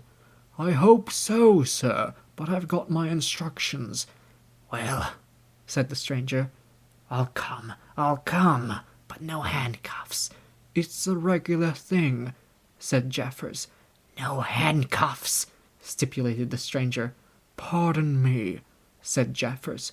Abruptly the figure sat down, and before anyone could realize what was being done, the slippers, socks, and trousers had been kicked off under the table. Then he sprang up again and flung off his coat. "Here, stop that!" said Jaffers, suddenly realizing what was happening. He gripped at the waistcoat, it struggled, and the shirt slipped out of it and left it limp and empty in his hand. "Hold him!" said Jaffers loudly. "Once he gets the things off!" "Hold him!" cried everyone, and there was a rush at the fluttering white shirt which was now all that was visible of the stranger. The shirt sleeve planted a shrewd blow in Hall's face that stopped his open-armed advance, and sent him backward into old Toothsome the sexton, and in another moment the garment was lifted up and became convulsed and vacantly flapping about the arms, even as a shirt that is being thrust over a man's head. Jaffers clutched at it, and only helped to pull it off. He was struck in the mouth out of the air, and incontinently threw his truncheon and smote Teddy Henfrey savagely upon the crown of his head. "Look out!" said everybody, fencing at random and hitting at nothing. "Hold him!" "Shut the door!" "Don't let him loose!" "I got something!" "Here he is!" A perfect babel of noises they made. Everybody, it seemed, was being hit all at once, and Sandy Wadgers, knowing as ever and his wits sharpened by a frightful blow in the nose, reopened the door and led the rout. The others, following incontinently, were jammed for a moment in the corner by the doorway. The hitting continued. Phipps, the Unitarian, had a front tooth broken, and Henfrey was injured in the cartilage of his ear. Jaffers was struck under the jaw, and, turning, caught at something that intervened between him and Huckster in the melee, and prevented their coming together. He felt a muscular chest, and in another moment the whole mass of struggling, excited men shot out into the crowded hall. "I got him!" shouted Jaffers, choking and reeling through them all, and wrestling with purple-faced and swelling veins against his unseen enemy. Men staggered right and left as the extraordinary conflict swayed swiftly towards the house door and went spinning down the half-dozen steps of the inn. Jaffers cried in a strangled voice, holding tight nevertheless, and making play with his knee, spun around and fell heavily undermost with his head on the gravel. Only then did his fingers relax. There were excited cries of, "Hold him!" Invisible! and so forth, and a young fellow, a stranger in the place whose name did not come to light, rushed in at once, caught something, missed his hold, and fell over the constable's prostrate body. Halfway across the road, a woman screamed as something pushed by her. A dog kicked, apparently, yelped, and ran howling into Huckster's yard. And with that the transit of the invisible man was accomplished. For a space people stood amazed and gesticulating, and then came panic, and scattered them abroad through the village as a gust scatters dead leaves. But Jaffers lay quite still, face upward and knees bent at the foot of the steps of the inn. Chapter 8. In Transit. The 8th chapter is exceedingly brief, and relates to Gibbons, the amateur naturalist of the district, while lying out on the spacious open downs without a soul within a couple of miles of him, as he thought, and almost dozing, heard close to him the sound as of a man coughing, sneezing, and then swearing savagely to himself, and looking, beheld nothing. Yet the voice was indisputable. It continued to swear with that breadth and variety that distinguishes the swearing of a cultivated man. It grew to a climax, diminished again, and died away in the distance, going as it seemed to him in the direction of Aberdeen. It lifted to a spasmodic sneeze and ended. Gibbons had heard nothing of the morning's occurrences, but the phenomenon was so striking and disturbing that his philosophical tranquillity vanished. He got up hastily and hurried down the steepness of the hill towards the village as fast as he could go. Chapter 9. Mr. Thomas Marvel. You must picture Mr. Thomas Marvel as a person of copious, flexible visage, a nose of cylindrical protrusion, a liquorish, ample, fluctuating mouth, and a beard of bristling eccentricity. His figure inclined to embonpoint. His short limbs accentuated this inclination. He wore a furry silk hat, and the frequent substitution of twine and shoelaces for buttons, apparent at critical points of his costume, marked a man essentially bachelor. Mr. Thomas Marvel was sitting with his feet in a ditch by the roadside over the down towards Aberdeen, about 1.5 miles out of Iping. His feet, save for socks of irregular openwork, were bare. His big toes were broad, and pricked like the ears of a watchful dog. In a leisurely manner, he did everything in a leisurely manner. He was contemplating trying on a pair of boots. They were the soundest boots he had come across for a long time, but too large for him, whereas the ones he had were, in dry weather, a very comfortable fit, but too thin-soled for damp. Mr. Thomas Marvel hated roomy shoes, but then he hated damp. He had never properly thought out which he hated most, and it was a pleasant day, and there was nothing better to do. So he put the 4 shoes in a graceful group on the turf and looked at them, and seeing them there among the grass and springing agrimony, it suddenly occurred to him that both pairs were exceedingly ugly to see. He was not at all startled by a voice behind him. "They're boots, anyhow," said the voice. "They are charity boots," said Mr. Thomas Marvel, with his head on one side, regarding them distastefully. "And which is the ugliest pair in the whole blessed universe, I'm darned if I know." Said the voice. "I've worn worse. In fact, I've worn none, but none so audacious ugly, if you'll allow the expression. I've been cadging boots, in particular, for days, because I was sick of them. They're sound enough, of course, but a gentleman on tramp sees such a thundering lot of his boots, and if you'll believe me, I've raised nothing in the whole blessed country, try as I would, but them. Look at them. And a good country for boots, too, in a general way, but it's just my promiscuous luck. I've got my boots in this country 10 years or more, and then they treat you like this." "It's a beast of a country," said the voice, "and pigs for people." "Ain't it?" said Mr. Thomas Marvel. "Lord, but them boots, it beats it." He turned his head over his shoulder to the right, to look at the boots of his interlocutor with a view to comparisons. And lo! Where the boots of his interlocutor should have been were neither legs nor boots. He was irradiated by the dawn of a great amazement. "Where are you?" said Mr. Thomas Marvel over his shoulder and coming on all fours. He saw a stretch of empty downs with the wind swaying the remote green-pointed furze bushes. "Am I drunk?" said Mr. Marvel. "Have I had visions? Was I talking to myself? What the—" "Don't be alarmed," said a voice. "None of your ventriloquizing me," said Mr. Thomas Marvel, rising sharply to his feet. "Where are you? Alarmed indeed." "Don't be alarmed," repeated the voice. "You'll be alarmed in a minute, you silly fool," said Mr. Thomas Marvel. "Where are you? Let me get my mark on you." "Are you buried?" said Mr. Thomas Marvel after an interval. There was no answer. Mr. Thomas Marvel stood bootless and amazed, his jacket nearly thrown off.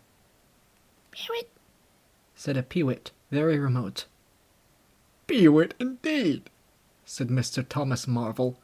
"This ain't no time for foolery." The down was desolate, east and west, north and south. The road with its shallow ditches and white bordering stakes ran smooth and empty north and south, and, save for that peewit, the blue sky was empty too. "So help me," said Mr. Thomas Marvel, shuffling his coat onto his shoulders again. "It's the drink. I might ha' known." "It's not the drink," said the voice. "You keep your nerves steady." "Ah!" said Mr. Marvel, and his face grew white amidst its patches.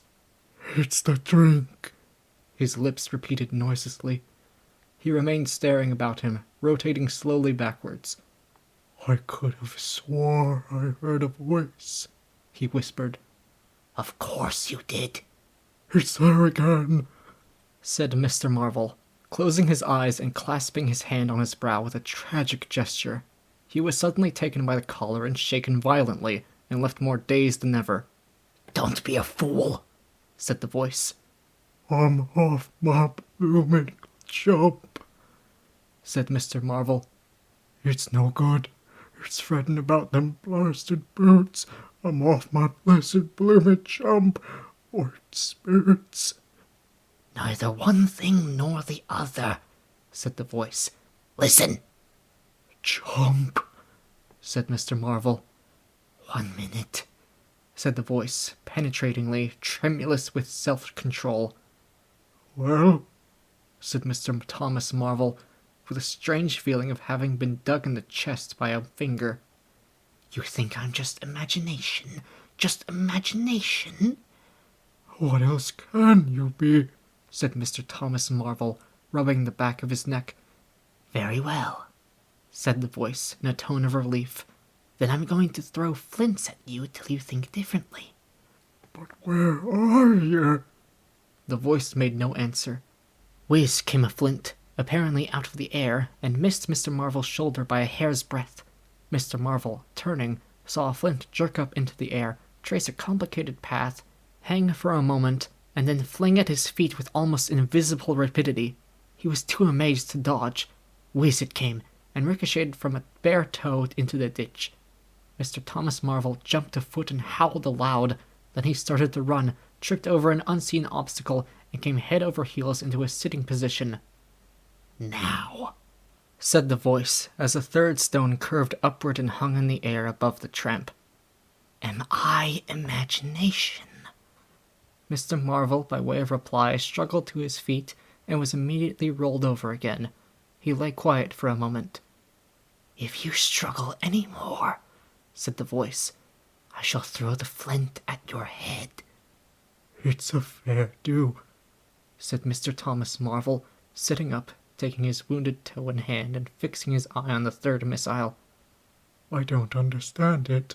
Stones flinging themselves, stones talking. Put yourself down. Right away, I'm done." The third flint fell. "It's very simple," said the voice. "I'm an invisible man." "Tell us something I don't know," said Mr. Marvel, gasping with pain. "Where you've hid, how you do it. I don't know. I'm beat." "That's all," said the voice. "I'm invisible. That's what I want you to understand." "Anyone could see that.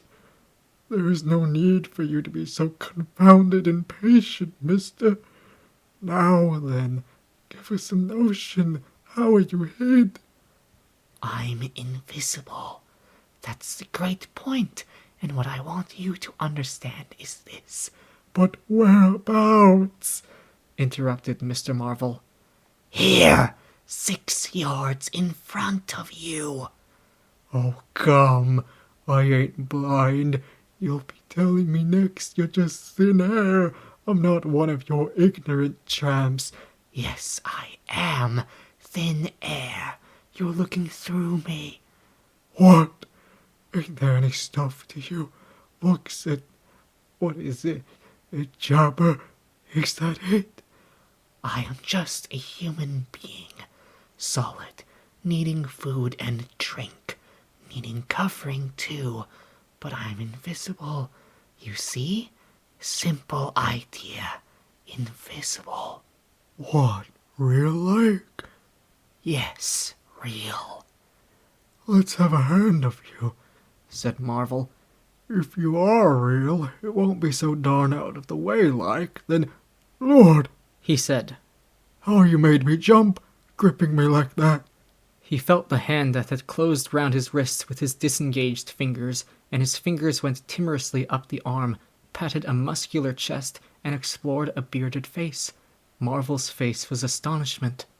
"I'm dashed," He said. "if this don't beat cockfighting. Most remarkable.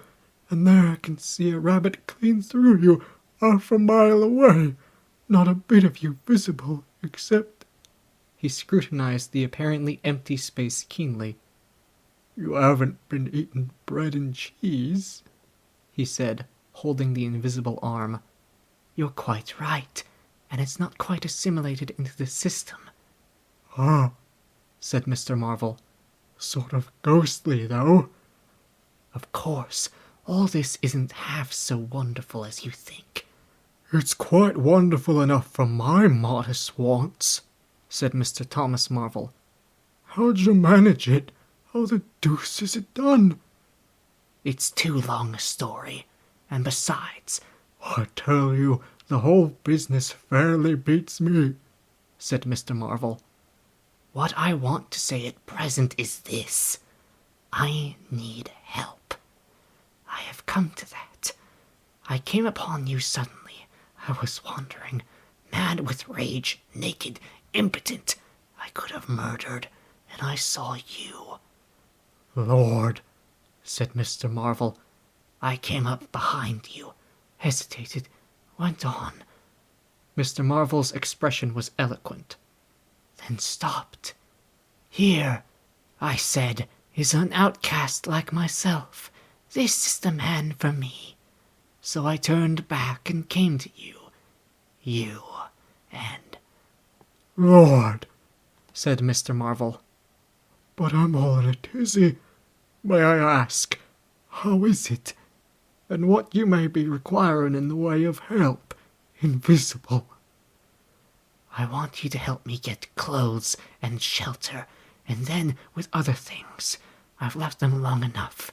If you won't, well, but you will. Must." "Look here," said Mr. Marvel. I'm too flabbergasted. Don't knock me about any more, and leave me go. I must get steady a bit, and you've pretty near broken my toe. It's all so unreasonable. Empty downs, empty sky, nothing visible for miles except the bosom of nature. And then comes a voice out of heaven, and stones, and a fist. Lord. "Pull yourself together," said the voice, "for you have to do the job I've chosen for you." Mr. Marvel blew out his cheeks, and his eyes were round. "I've chosen you," said the voice. "You are the only man except some of those fools down there who knows there is such a thing as an invisible man. You have to be my helper. Help me, and I will do great things for you. An invisible man is a man of power." He stopped for a moment to sneeze violently. "But if you betray me," he said, "if you fail to do as I direct you—" He paused and tapped Mr. Marvel's shoulder smartly. Mr. Marvel gave a yelp of terror at the touch. I don't want to betray you, said Mr. Marvel, edging away from the direction of the fingers. Don't you go with thinking that, whatever you do, all I want is to help you. Just tell me what I got to do. Lord, whatever you want done, that I'm most willing to do. Chapter 10. Mr. Marvel's Visit to Iping. After the first gusty panic had spent itself, Iping became argumentative. Skepticism suddenly reared its head. Rather nervous skepticism, not at all assured of its back, but skepticism nevertheless. It is so much easier not to believe in an invisible man, and those who had actually seen him dissolved into air or felt the strength of his arm could be counted on the fingers of 2 hands, and of these witnesses Mr. Wadgers was presently missing, having retired impregnably behind the bolts and bars of his own house, and Jaffers was lying stunned in the parlour of the Coach and Horses. Great and strange ideas transcending experience often have less effect upon men and women than smaller, more tangible considerations. Iping was gay with bunting, and everybody was in gala dress. Whit Monday had been looked forward to for a month or more. By the afternoon, even those who believed in the unseen were beginning to resume their little amusements in a tentative fashion, on the supposition that he had quite gone away, and with the skeptics he was already a jest. But people, skeptics and believers alike, were remarkably sociable all that day. Hazeman's meadow was gay with a tent, in which Mrs. Bunting and other ladies were preparing tea, while without the school children ran races and played games under the noisy guidance of the curate and the Misses Cuss and Sackbut. No doubt there was a slight uneasiness in the air, but people for the most part had the sense to conceal whatever imaginative qualms they experienced. On the village green an inclined strong rope, down which, clinging the while to a pulley-swung handle, one could be hurled violently against a sack at the other end, came in for considerable favour among the adolescents, as also did the swings and the coconut shies. There was also promenading, and the steam organ attached to a small roundabout filled the air with a pungent flavour of oil and with equally pungent music. Members of the club, who had attended church in the morning, were splendid in badges of pink and green, and some of the gayer-minded had also adorned their bowler hats with brilliant-coloured favours of ribbon. Old Fletcher, whose conceptions of holiday-making were severe, was visible through the jasmine about his window or through the open door, whichever way you chose to look, poised delicately on a plank supported on 2 chairs and whitewashing the ceiling of his front room. About 4 o'clock a stranger entered the village from the direction of the downs. He was a short, stout person in an extraordinarily shabby top hat, and he appeared to be very much out of breath. His cheeks were alternately limp and tightly puffed, his mottled face apprehensive, and he moved with a sort of reluctant alacrity.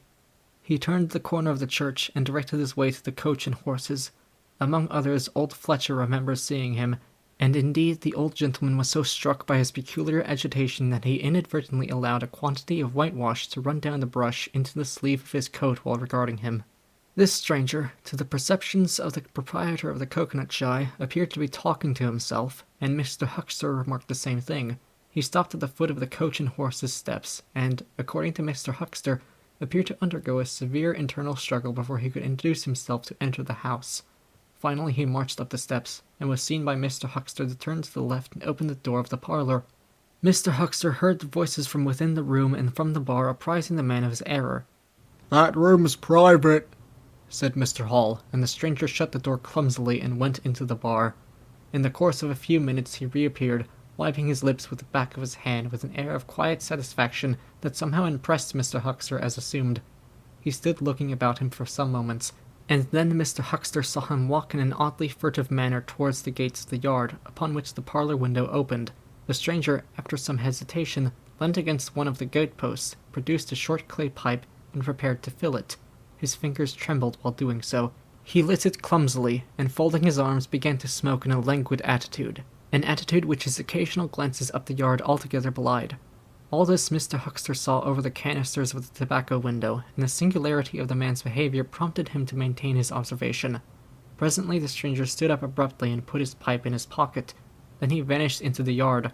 Forthwith Mr. Huckster, conceiving he was witness of some petty larceny, leapt round his counter and ran out into the road to intercept the thief. As he did so, Mr. Marvel reappeared, his hat askew, a big bundle in a blue tablecloth in one hand, and 3 books tied together, as it proved afterwards with the vicar's braces, in the other.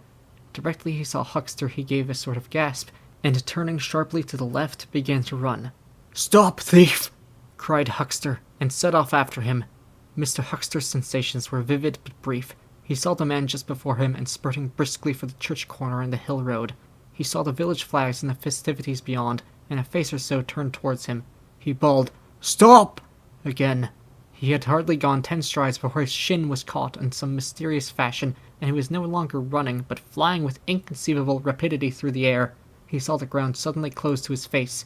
The world seemed to splash into a million whirling specks of light, and subsequent proceedings interested him no more. Chapter 11. In the Coach and Horses. Now, in order clearly to understand what had happened in the inn, it is necessary to go back to the moment when Mr. Marvel first came into view of Mr. Huckster's window. At that precise moment, Mr. Cuss and Mr. Bunting were in the parlour. They were seriously investigating the strange occurrences of the morning, and were, with Mr. Hall's permission, making a thorough examination of the invisible man's belongings. Jaffers had partially recovered from his fall and had gone home in the charge of his sympathetic friends. The stranger's scattered garments had been removed by Mrs. Hall and the room tidied up, and on the table under the window where the stranger had been wont to work, Cuss had hit almost at once on 3 big books in manuscript labelled Diary. "Diary," said Cuss, putting the 3 books on the table. "Now, at any rate, we shall learn something." The vicar stood with his hands on the table. "Diary," repeated Cuss, sitting down, putting 2 volumes to support the 3rd, and opening it. No name on the flyleaf. Bother. Cipher. And figures. The vicar came round to look over his shoulder. Cuss turned the pages over with a face suddenly disappointed. Dear me, it's all cipher, Bunting." "There are no diagrams?" asked Mr. Bunting. "No illustrations throwing light?" "See for yourself," said Mr. Cuss. "Some of it's mathematical, and some of it's Russian or some such language, to judge by the letters, and some of it's Greek. Now the Greek, I thought you—" "Of course," said Mr. Bunting, taking out and wiping his spectacles, and feeling suddenly very uncomfortable, for he had no Greek left in his mind worth talking about. "Yes, the Greek, of course, may furnish a clue." "I'll find you a place." "I'd rather glance through the volumes first," said Mr. Bunting, still wiping. "A general impression first, Cuss, and then, we can go looking for clues." He coughed, put on his glasses, arranged them fastidiously, coughed again, and wished something would happen to avert the seemingly inevitable exposure. Then he took the volume Cuss handed him in a leisurely manner, and then something did happen. The door opened suddenly. Both gentlemen started violently, looked around, and were relieved to see a sporadically rosy face beneath a furry silk hat. "Tap?" asked the face, and stood staring. "No," said both gentlemen at once. "Over the other side, my man," said Mr. Bunting. And, "Please shut that door," said Mr. Cuss irritably. "All right," said the intruder, as it seemed in a low voice curiously different from the huskiness of its first inquiry. "Right you are," said the intruder in the former voice. "Stand clear." And he vanished and closed the door. "A sailor, I should judge," said Mr. Bunting. "Amusing fellows they are. Stand clear, indeed. A nautical term, referring to his getting back out of the room, I suppose." "I dare say so," said Cuss. "My nerves are all loose today. It quite made me jump, the door opening like that." Mr. Bunting smiled as if he had not jumped. "And now," he said with a sigh, "these books." Someone sniffed as he did so. "One thing is indisputable," said Bunting, drawing up a chair next to that of Cuss. "There certainly have been very strange things happen in Iping during the last few days. Very strange. I cannot, of course, believe in this absurd invisibility story." "It's incredible," said Mr. Cuss. "Incredible. But the fact remains that I certainly saw right down his sleeve." "But did you? Are you sure? Suppose a mirror, for instance. Hallucinations are so easily produced. I don't know if you have ever seen a really good conjurer." "I won't argue again," said Cuss. "We've thrashed that out, Bunting. And just now there's these books. Here's some of what I take to be Greek letters, certainly." He pointed to the middle of the page. Mr. Bunting flushed slightly and brought his face nearer, apparently finding some difficulty with his glasses. Suddenly he became aware of a strange feeling at the nape of his neck. He tried to raise his head and encountered an immovable resistance. The feeling was a curious pressure, the grip of a heavy, firm hand, and it bore his chin irresistibly to the table. "Don't move, little men," whispered a voice, "or I'll brain you both." He looked into the face of Cuss, close to his own, and each saw a horrified reflection of his own sickly astonishment. "I'm sorry to handle you so roughly," said the voice, "but it's unavoidable. Since when did you learn to pry into an investigator's private memoranda?" said the voice, and the two chins struck the table simultaneously, and two sets of teeth rattled. "Since when did you learn to invade the private rooms of a man in misfortune?" And the concussion was repeated. "Where have they put my clothes?" "Listen," said the voice. "The windows are fastened, and I've taken the key out of the door. I am a fairly strong man, and I have the poker handy, besides being invisible. There's not the slightest doubt that I could kill you both and get away quite easily if I wanted to. Do you understand? Very well. If I let you go, will you promise not to try any nonsense and do what I tell you?" The vicar and the doctor looked at one another, and the doctor pulled the face. "Yes," said Mr. Bunting, and the doctor repeated it. Then the pressure on the necks relaxed, and the doctor and the vicar sat up, both very red in the face and wriggling their heads. "Please keep sitting where you are," said the invisible man. "Here's the poker, you see. When I came into this room," continued the invisible man, after presenting the poker to the tip of the nose of each of his visitors, "I did not expect to find it occupied, and I expected to find, in addition to my books of memoranda, an outfit of clothing. Where is it? No, don't rise. I can see it's gone. Now, just at present, though the days are quite warm enough for an invisible man to run about stark, the evenings are quite chilly. I want clothing and other accommodation, and I must also have those 3 books. Chapter 12. The Invisible Man Loses His Temper. It is unavoidable that at this point the narrative should break off again, for a certain very painful reason that will presently be apparent. While these things were going on in the parlour, and while Mr. Huckster was watching Mr. Marvel smoking his pipe against the gate, Not a dozen yards away were Mr. Hall and Teddy Henfrey discussing in a state of cloudy puzzlement the one Iping topic. Suddenly there came a violent thud against the door of the parlor, a sharp cry, and then silence. "Hello?" said Teddy Henfrey "Hello?" from the tap. Mr. Hall took things in slowly but surely. That ain't right, he said, and came round from behind the bar towards the parlor door. He and Teddy approached the door together with intent faces, their eyes considered. Summat wrong, said Hall, and Henfrey nodded agreement. Whiffs of an unpleasant chemical odor met them, and there was a muffled sound of conversation, very rapid and subdued. You all right there? asked Hall, rapping. The muttered conversation ceased abruptly, for a moment's silence. Then the conversation was resumed in hissing whispers, then a sharp cry of, No, you don't. There came a sudden motion in the oversetting of a chair, a brief struggle.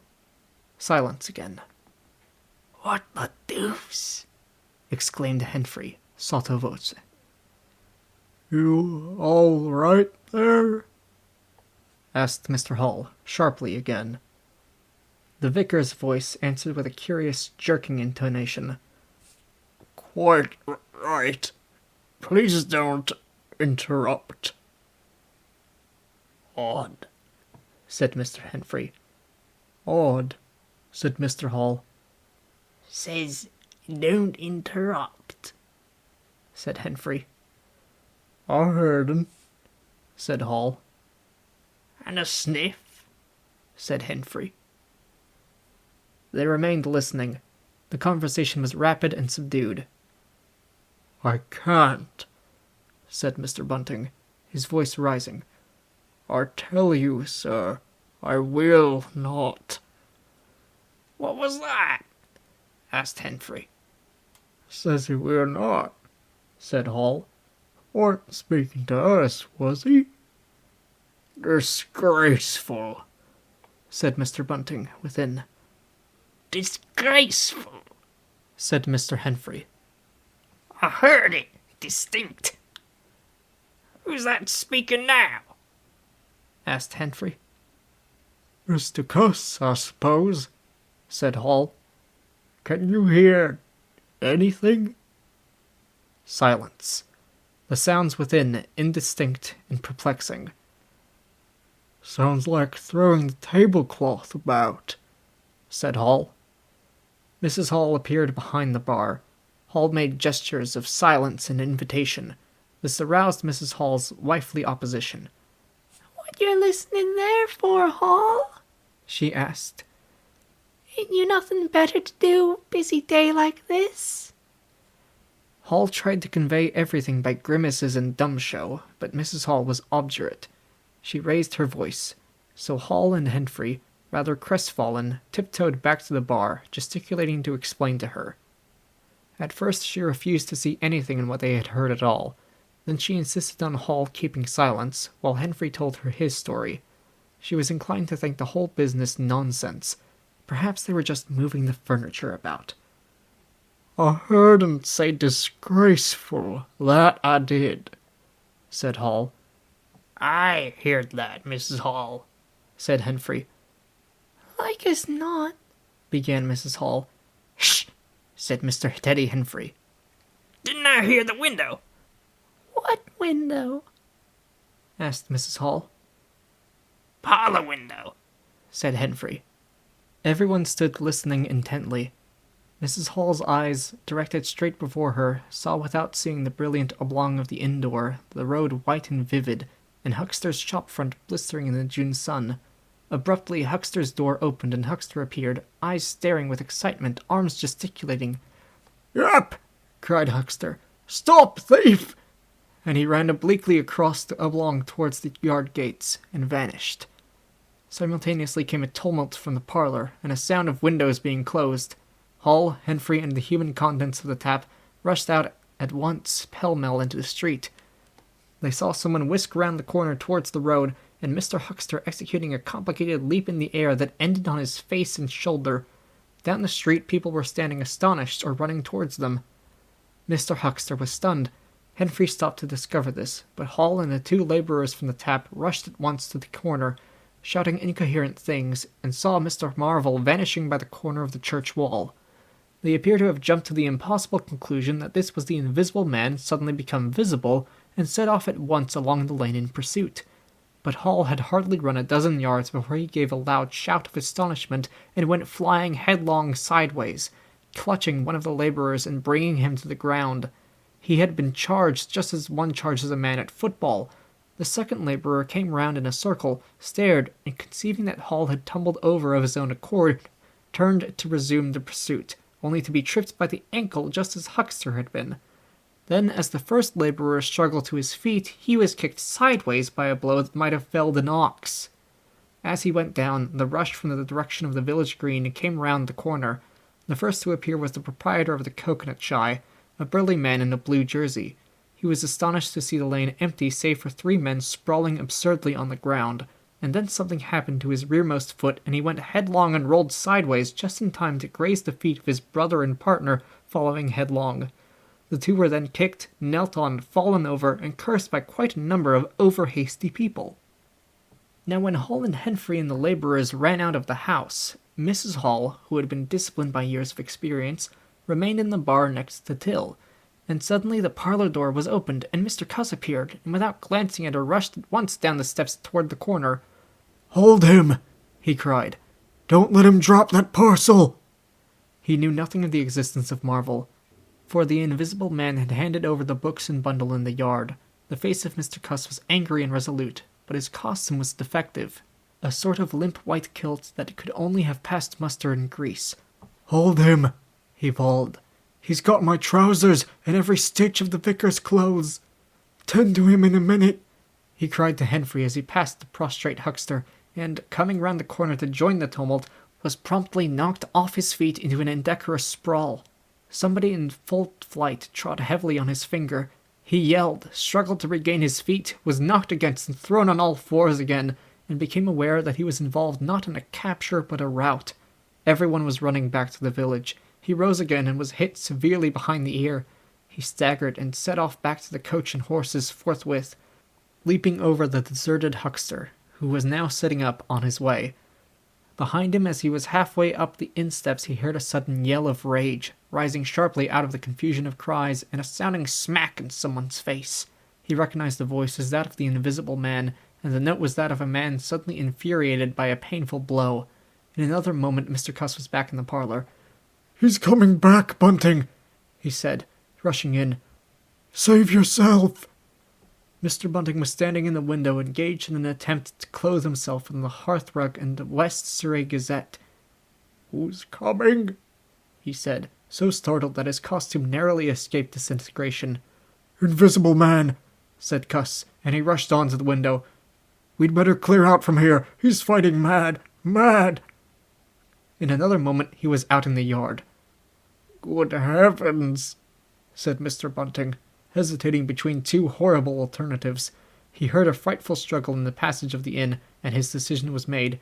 He clambered out of the window, adjusted his costume hastily, and fled up the village as fast as his fat little legs would carry him. From the moment when the invisible man screamed with rage and Mr. Bunting made his memorable flight up the village, it became impossible to give consecutive account of affairs in Iping. Possibly the invisible man's original intention was simply to cover Marvel's retreat with the clothes and books, but his temper, at no time very good, seems to have gone completely at some chance blow, and forthwith he set to smiting and overthrowing for the mere satisfaction of hurting. You must figure the street full of running figures, of doors slamming and fights for hiding places. You must figure the tumult suddenly striking on the unstable equilibrium of old Fletcher's planks and 2 chairs, with cataclysmic results.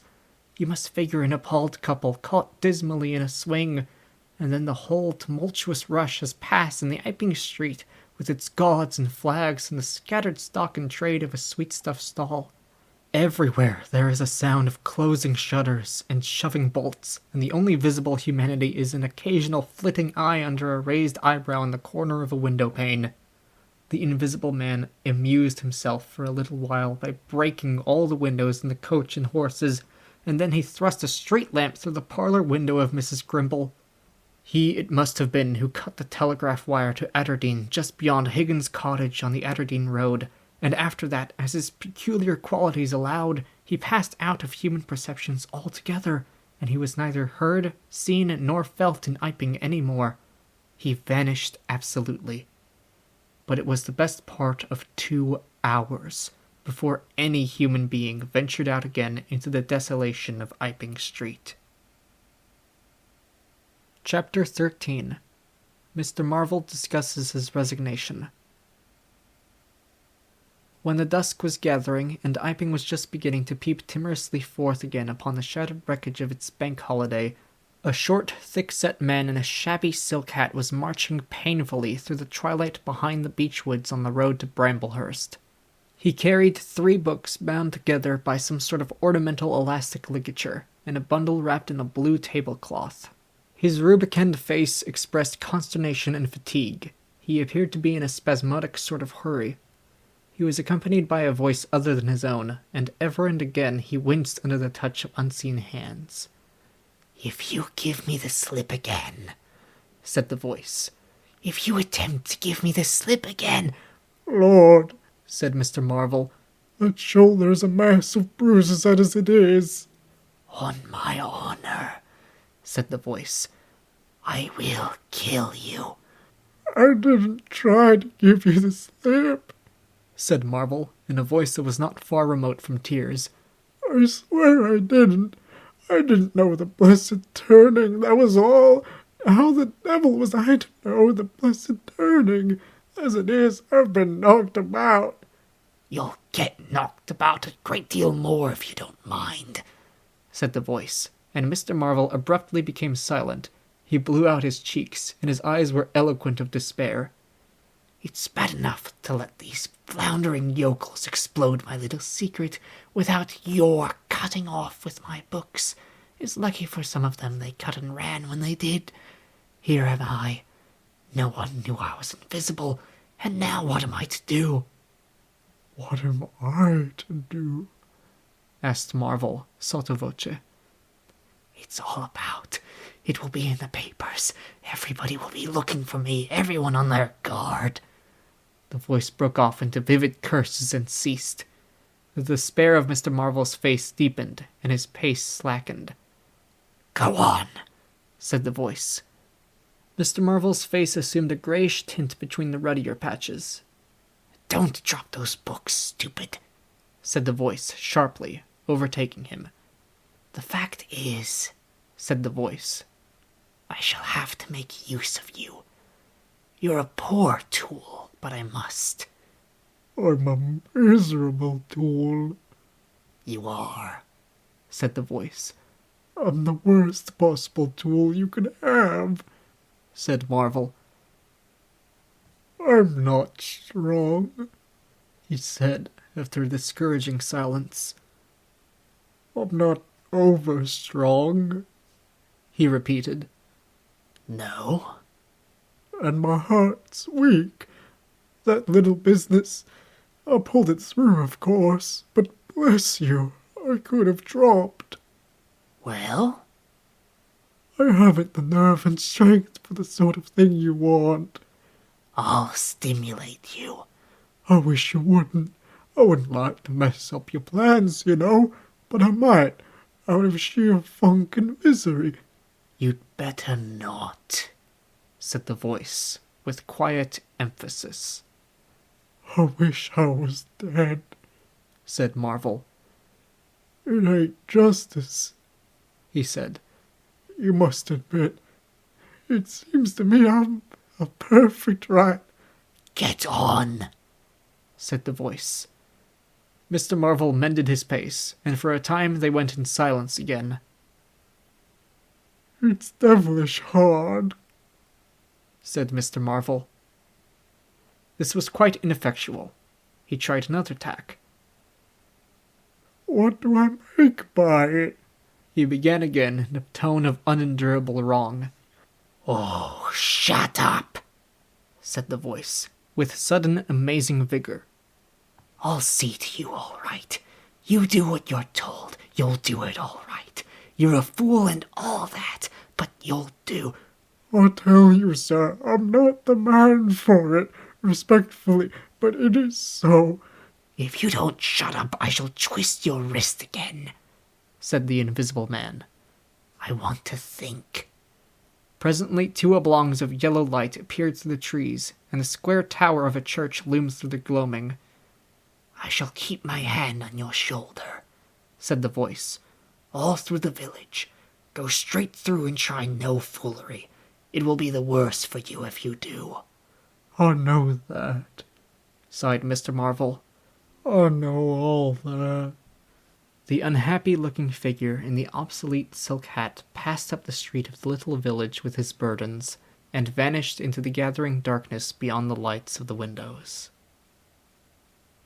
Chapter 14. At Port Stowe. 10 o'clock the next morning found Mr. Marvel, unshaven, dirty, and travel-stained, sitting with the books beside him and his hands deep in his pockets, looking very weary, nervous, and uncomfortable, and inflating his cheeks at infrequent intervals, on the bench outside a little inn on the outskirts of Port Stowe. Beside him were the books, but now they were tied with string. The bundle had been abandoned in the pine woods beyond Bramblehurst, in accordance with a change in the plans of the Invisible Man. Mr. Marvel sat on the bench, and although no one took the slightest notice of him, his agitation remained at fever heat. His hands would go ever and again to his various pockets with a curious and nervous fumbling. When he had been sitting for the best part of an hour, however, an elderly mariner carrying a newspaper came out of the inn and sat down beside him. "Pleasant day," said the mariner. Mr. Marvel glanced about him with something very like terror. Very, he said. "Just seasonable weather for the time of year," said the mariner, taking no denial. Quite, said Mr. Marvel. The mariner produced a toothpick, and, saving his regard, was engrossed thereby for some minutes. His eyes, meanwhile, were at liberty to examine Mr. Marvel's dusty figure, and the books beside him.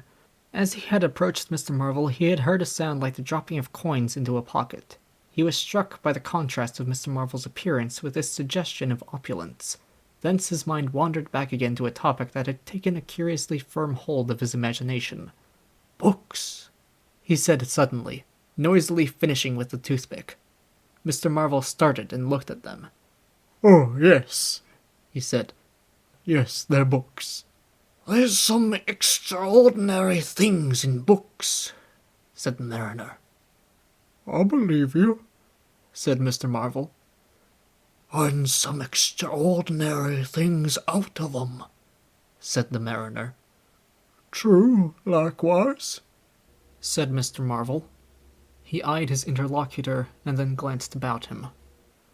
"There's some extraordinary things in newspapers, for example," said the mariner. There are, "In this newspaper," said the mariner. Ah, said Mr. Marvel. "There's a story," said the mariner, fixing Mr. Marvel with an eye that was firm and deliberate. "There's a story about an invisible man, for instance." Mr. Marvel pulled his mouth askew and scratched his cheek and felt his ears glowing. What will they be writing next? He asked faintly. Austria or America? "Neither," said the mariner. "Here." What? Said Mr. Marvel, starting. "When I say here," said the mariner, to Mr. Marvel's intense relief, "I don't of course mean here in this place. I mean hereabouts." An invisible man, said Mr. Marvel. And what's he been up to? "Everything," said the mariner, controlling Marvel with his eye and then amplifying. "Every blessed thing."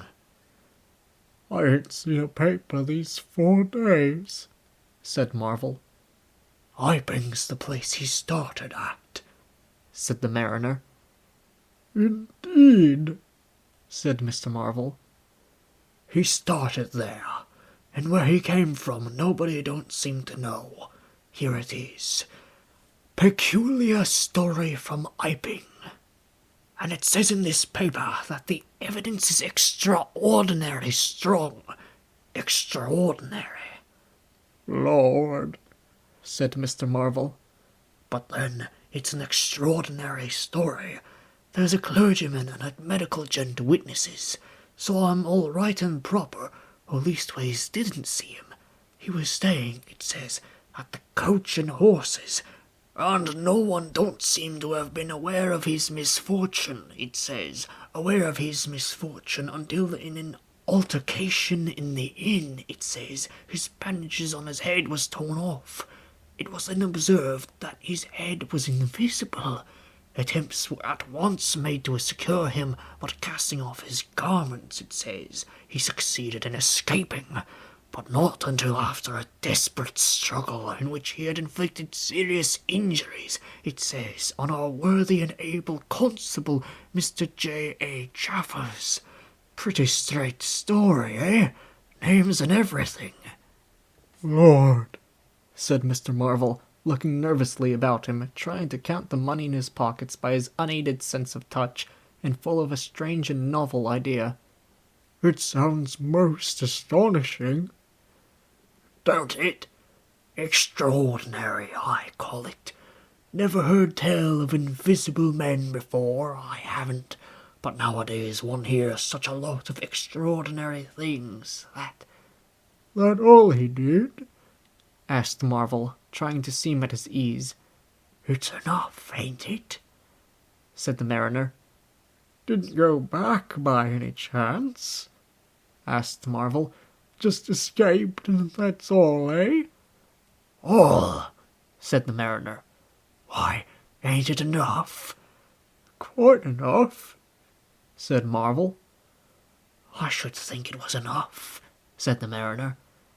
I should think it was enough. He didn't have any pals. He don't say he had any pals, does it? Asked Mr. Marvel, anxious. Ain't one of us sort enough for you? Asked the mariner. No, thank heaven, as one might say, he didn't. He nodded his head slowly. It makes me regular uncomfortable, the bare thought of that chap running about the country. He is at present at large, and from certain evidence it is supposed that he has took, I suppose they mean, the road to Port Stowe. You see, we're right in it. None of your American wonders this time, and just think of the things he might do. Where'd you be if he took a drop over and above and had a fancy to go for you? Suppose he wants to rob. Who can prevent him? He can trespass, he can burgle, he could walk through a cordon of policemen as easy as me or you could give the slip to a blind man. Easier. For these here blind chaps here uncommon sharp, I'm told, and wherever there was liquor he fancied... He's got a tremendous advantage, certainly, said Mr. Marvel. And, well... You're right, said the mariner. He has. All this time Mr. Marvel had been glancing about him intently, listening for faint footfalls, trying to detect imperceptible movements. He seemed on the point of some great resolution. He coughed behind his hand. He looked about him again, listened, bent towards the mariner, and lowered his voice. The fact of it is, I happen to know just a thing or two about this invisible man from private sources. Oh, said the mariner, interested. You? Yes, said Mr. Marvel. me. Indeed, said the mariner. And may I ask... You'll be astonished. Said Mr. Marvel behind his hand. It's tremendous. Indeed, said the mariner. The fact is, began Mr. Marvel eagerly in a confidential undertone. Suddenly his expression changed marvelously. oh, He said. He rose stiffly in his seat. His face was eloquent of physical suffering. oh, He said. what's up? Said the mariner, concerned. toothache. Said Mr. Marvel, and put his hand to his ear. He caught hold of his books. "I must be getting on, I think," he said. He edged in a curious way along the seat away from his interlocutor.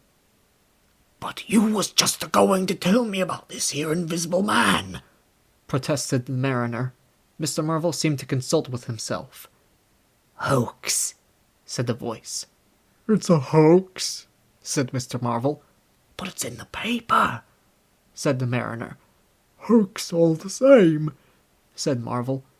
"I know the chap that started the lie. There ain't no invisible man whatsoever. Blimey."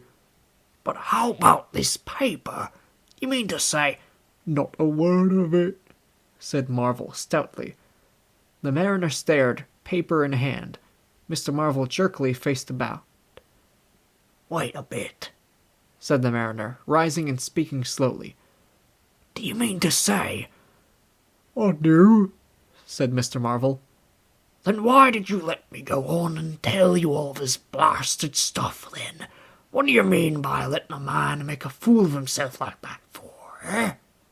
Mr. Marvel blew out his cheeks. The mariner was suddenly very red indeed. He clenched his hands. "I've been talking here this 10 minutes," he said. "And you little pot-bellied, leathery-faced son of an old boot, couldn't have the elementary manners." "Don't you come bandying words with me," said Mr. Marvel. "Bandying words? I'm a jolly good mind—" "Come up," said a voice, and Mr. Marvel was suddenly whirled about and started marching off in a curious spasmodic manner. "You'd better move on," said the mariner. "Who's moving on?" said Mr. Marvel. He was receding obliquely with a curious hurrying gait, with occasional violent jerks forward. Some way along the road he began a muttered monologue, protests and recommendations. "Silly devil," said the mariner, legs wide apart, elbows akimbo, watching the receding figure. "I'll show you, you silly ass. Hoaxing me? It's here on the paper." Mr. Marvel retorted incoherently and, receding, was hidden by a bend in the road, but the mariner still stood magnificent in the midst of the way until the approach of a butler's cart dislodged him. Then he turned himself towards Port Stowe. "Full of extraordinary asses," he said softly to himself. "Just to take me down a bit. That was his silly game. It's on the paper." And there was another extraordinary thing he was presently to hear that had happened quite close to him, and that was a vision of the fistful of money, no less, travelling without visible agency, along by the wall at the corner of St. Michael's Lane. A brother mariner had seen this wonderful sight that very morning. He had snatched at the money forthwith, and had been knocked headlong, and when he had got to his feet, the butterfly money had vanished. Our mariner was in the mood to believe anything, he declared, but that was a bit too stiff. Afterwards, however, he began to think things over. The story of the flying money was true, and all about that neighbourhood, even from the august London and Country Banking Company, from the tills of shops and inns, doors standing that sunny weather entirely open, money had been quietly and dexterously making off that day in handfuls and rouleaux, floating quietly along by walls and shady places, dodging quickly from the approaching eyes of men. And it had, though no man had traced it, invariably ended its mysterious flight in the pocket of that agitated gentleman in the obsolete silk hat, sitting outside the little inn on the outskirts of Port Stowe.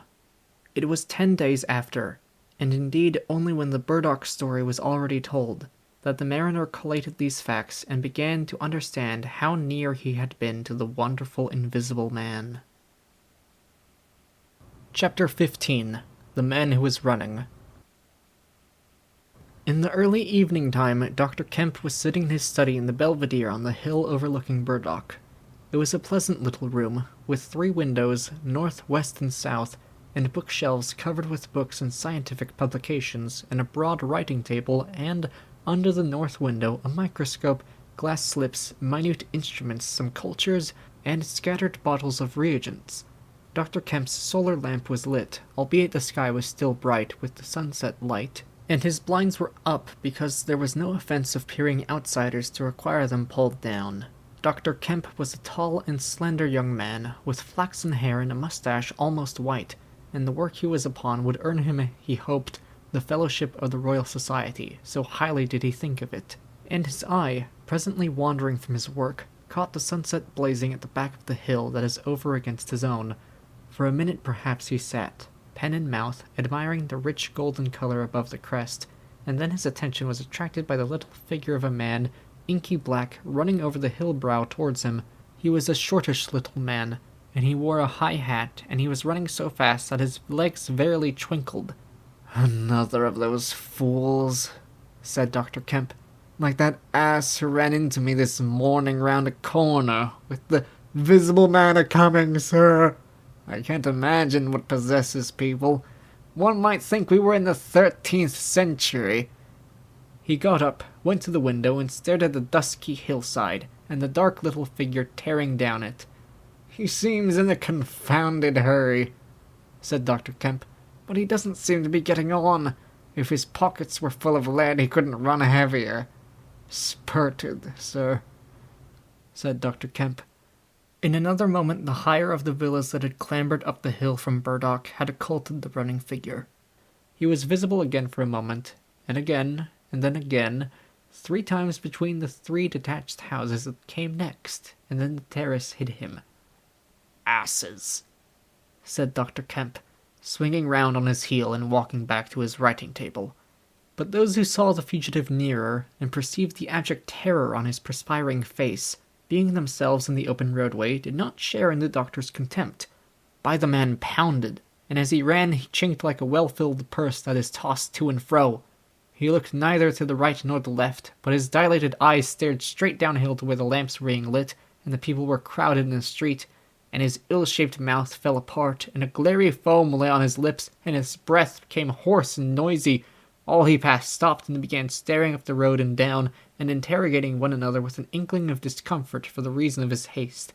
And then presently, far up the hill, a dog playing in the road yelped and ran under a gate, and as they still wondered something, a wind, a pad, pad, pad, a sound like a panting breathing, rushed by. People screamed. People sprang off the pavement. It passed in shouts. It passed by instinct down the hill. They were shouting in the street before Marvel was halfway there. They were bolting into houses and slamming the doors behind them with the news. He heard it and made one last desperate spurt. Fear came striding by, rushed ahead of him, and in a moment had seized the town. "The Invisible Man is coming! The Invisible Man!" Chapter 16. In the Jolly Cricketers. The Jolly Cricketers is just at the bottom of the hill, where the tram lines begin. The barman leant his fat red arms on the counter and talked of horses with an anemic cabman, while a black-bearded man in grey snapped a biscuit and cheese, drank Burton, and conversed in American with a policeman off duty. "What's the shouting about?" said the anemic cabman, going off at a tangent, trying to see up the hill over the dirty yellow blind in the low window of the inn. Somebody ran by outside. "Fire, perhaps," said the barman. Footsteps approached, running heavily. The door was pushed open violently, and Marvel, weeping and dishevelled, his hat gone, the neck of his coat torn open, rushed in, made a convulsive turn, and attempted to shut the door. It was held half open by a strap. "Coming," he bawled, his voice shrieking with terror. "He's coming! The Visible Man! After me! For God's sake! Help! Help! Help!" "Shut the doors," said the policeman. "Who's coming? What's the row?" He went to the door, released the strap, and it slammed. The American closed the other door. "Let me go inside," said Marvel, staggering and weeping, but still clutching the books. "Let me go inside. Lock me in somewhere. I'll tell you he's after me. I gave him the slip. He said he'd kill me, and he will." "You're safe," said the man with the black beard. "The door's shut. What's it all about?" "Let me go inside," said Marvel, and shrieked aloud as a blow suddenly made the fastened door shiver and was followed by a hurried rapping and a shouting outside. "Hello!" cried the policeman. "Who's there?" Mr. Marvel began to make frantic dives at panels that looked like doors. "He'll kill me. He's got a knife or something. For God's sake." "Here you are," said the barman. "Come in here." And he held up the flap of the bar. Mr. Marvel rushed behind the bar as the summons outside was repeated. "Don't open the door," he screamed. "Please don't open the door. Where shall I hide?" This invisible man, then?" asked the man with the black beard, with one hand behind him. "I guess it's about time we saw him." The window of the inn was suddenly smashed in, and there was a screaming and running to and fro in the street. The policeman had been standing on the settee staring out, craning to see who was at the door. He got down with raised eyebrows. "It's that," he said. The barman stood in front of the bar parlor door, which was now locked on Mr. Marvel, stared at the smashed window, and came round to the two other men. Everything was suddenly quiet. "I wish I had my truncheon," said the policeman, going irresolutely to the door. "Once we open, in he comes. There's no stopping him." "Don't you be in too much hurry about that door," said the anemic cabman, anxiously. "Draw the bolts," said the man with the black beard. "and if he comes—" He showed a revolver in his hand. "That won't do," said the policeman. "That's murder. I know what country I'm in," said the man with the beard. "I'm going to let off at his legs. Draw the bolts." "Not with that blinking thing going off behind me," said the barman, craning over the blind. "Very well," said the man with the black beard, and stooping down, revolver ready, drew them himself. Barman, cabman, and policeman faced about. "Come in," said the bearded man in an undertone, standing back and facing the unbolted doors with his pistol behind him. No one came in. The door remained closed. 5 minutes afterwards, when a second cabman pushed his head in cautiously, they were still waiting, and an anxious face peered out of the bar parlor with supplied information. "Are all the doors of the house shut?" asked Marvel. "He's going round, prowling round. He's as artful as the devil." "Good Lord," said the burly barman. "There's the back. Just watch them doors, I say." He looked about him helplessly. The bar parlor door slammed and they heard the key turn. "There's the yard door and the private door. The yard door." He rushed out of the bar. In a minute he reappeared with a carving knife in his hand. "The yard door was open," he said, and his fat underlip dropped. "He may be in the house now," said the first cabman. "He's not in the kitchen," said the barman. "There's 2 women there, and I've stabbed every inch of it with this little beef slicer, and they don't think he's come in. They haven't noticed." "Have you fastened it?" asked the first cabman. "I'm out of frocks," said the barman. The man with the beard replaced his revolver, and even as he did so the flap of the bar was shut down and the bolt clicked, and then with a tremendous thud the catch of the door snapped and the bar parlor door burst open. They heard Marvel squeal like a caught leveret, and forthwith they were clambering over the bar to his rescue. The bearded man's revolver cracked and the looking glass at the back of the parlor starred and came smashing and tinkling down. As the barman entered the room he saw Marvel, curiously crumpled up and struggling against the door that led to the yard and kitchen. The door flew open while the barman hesitated, and Marvel was dragged into the kitchen. There was a scream and a clatter of pans. Marvel, head down and lugging back obstinately, was forced to the kitchen door, and the bolts were drawn. Then the policeman, who had been trying to pass the barman, rushed in, followed by one of the cabmen, gripped the wrist of the invisible hand that collared Marvel, was hit in the face, and went reeling back. The door opened, and Marvel made a frantic effort to obtain a lodgment behind it. Then the cabman collared something. "I got him!" said the cabman. The barman's red hands came clawing at the unseen. "Here he is," said the barman. Mr. Marvel, released, suddenly dropped to the ground and made an attempt to crawl behind the legs of the fighting men. The struggle blundered round the edge of the door. The voice of the invisible man was heard for the first time, yelling out sharply as the policeman trod on his foot. Then he cried out passionately, and his fists flew round like flails. The cabman suddenly whooped and doubled up, kicked under the diaphragm. The door into the bar parlor from the kitchen slammed and covered Mr. Marvel's retreat. The men in the kitchen found themselves clutching at and struggling with empty air. "Where's he gone?" cried the man with the beard. "Out." "This way," said the policeman, stepping into the yard and stopping. A piece of tile whizzed by his head and smashed among the crockery on the kitchen table.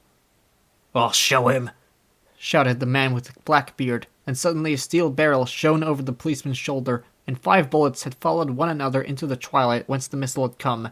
As he fired, the man with the beard moved his hand in a horizontal curve, so that his shots radiated out into the narrow yard like spokes from a wheel.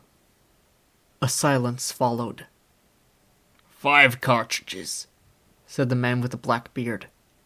That's the best of all. 4 aces and a joker.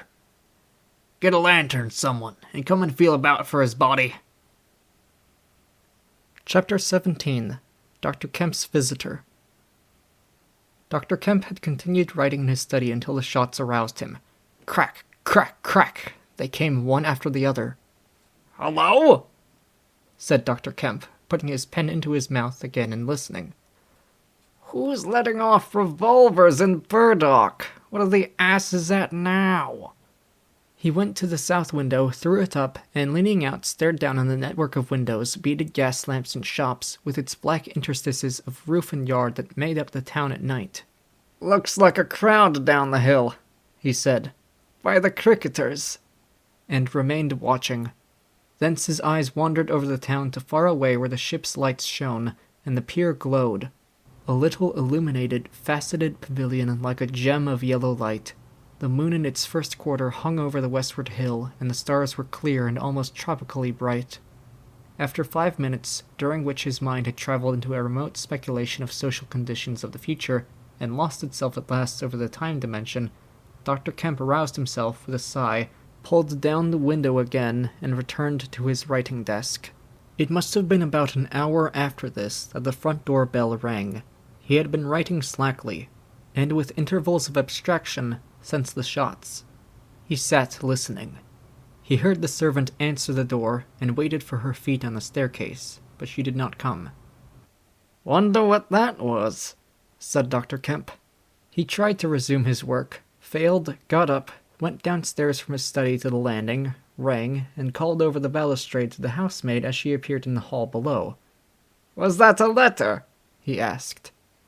Only a runaway ring, sir, she answered. I'm restless tonight, he said to himself. He went back to his study, and this time attacked his work resolutely. In a little while he was hard at work again, and the only sounds in the room were the ticking of the clock and the subdued shrillness of his quill, hurrying in the very center of the circle of light his lampshade threw on his table. It was 2 o'clock before Dr. Kemp had finished his work for the night. He rose, yawned, and went downstairs to bed. He had already removed his coat and vest. When he noticed that he was thirsty, he took a candle and went down to the dining room in search of a siphon and whiskey. Dr. Kemp's scientific pursuits have made him a very observant man. And as he recrossed the hall, he noticed a dark spot on the linoleum near the mat at the foot of the stairs. He went on upstairs, and then it suddenly occurred to him to ask himself what the spot on the linoleum might be. Apparently some subconscious element was at work. At any rate, he turned with his burden, went back to the hall, put down the siphon and whiskey, and, bending down, touched the spot. Without any great surprise, he found it had the stickiness and color of drying blood. He took up his burden again, and returned upstairs, looking about him and trying to account for the blood spot. On the landing he saw something and stopped astonished. The door handle of his own room was blood-stained. He looked at his own hand. It was quite clean, and then he remembered that the door of his room had been open when he came down from his study, and that consequently he had not touched the handle at all. He went straight into his room, his face quite calm, perhaps a trifle more resolute than usual. His glance, wandering inquisitively, fell on the bed. On the counterpane was a mess of blood, and the sheet had been torn.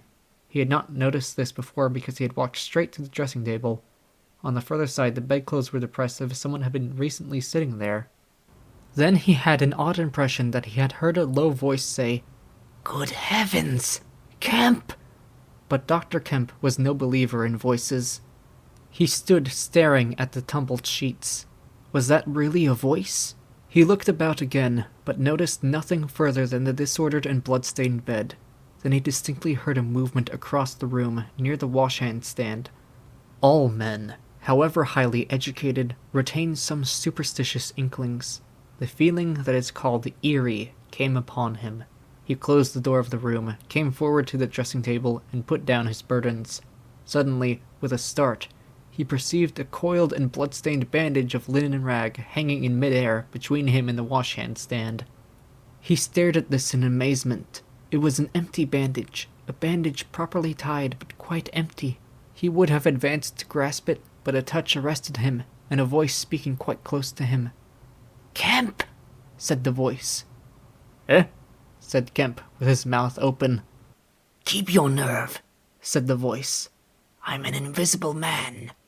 Kemp made no answer for a space, simply stared at the bandage.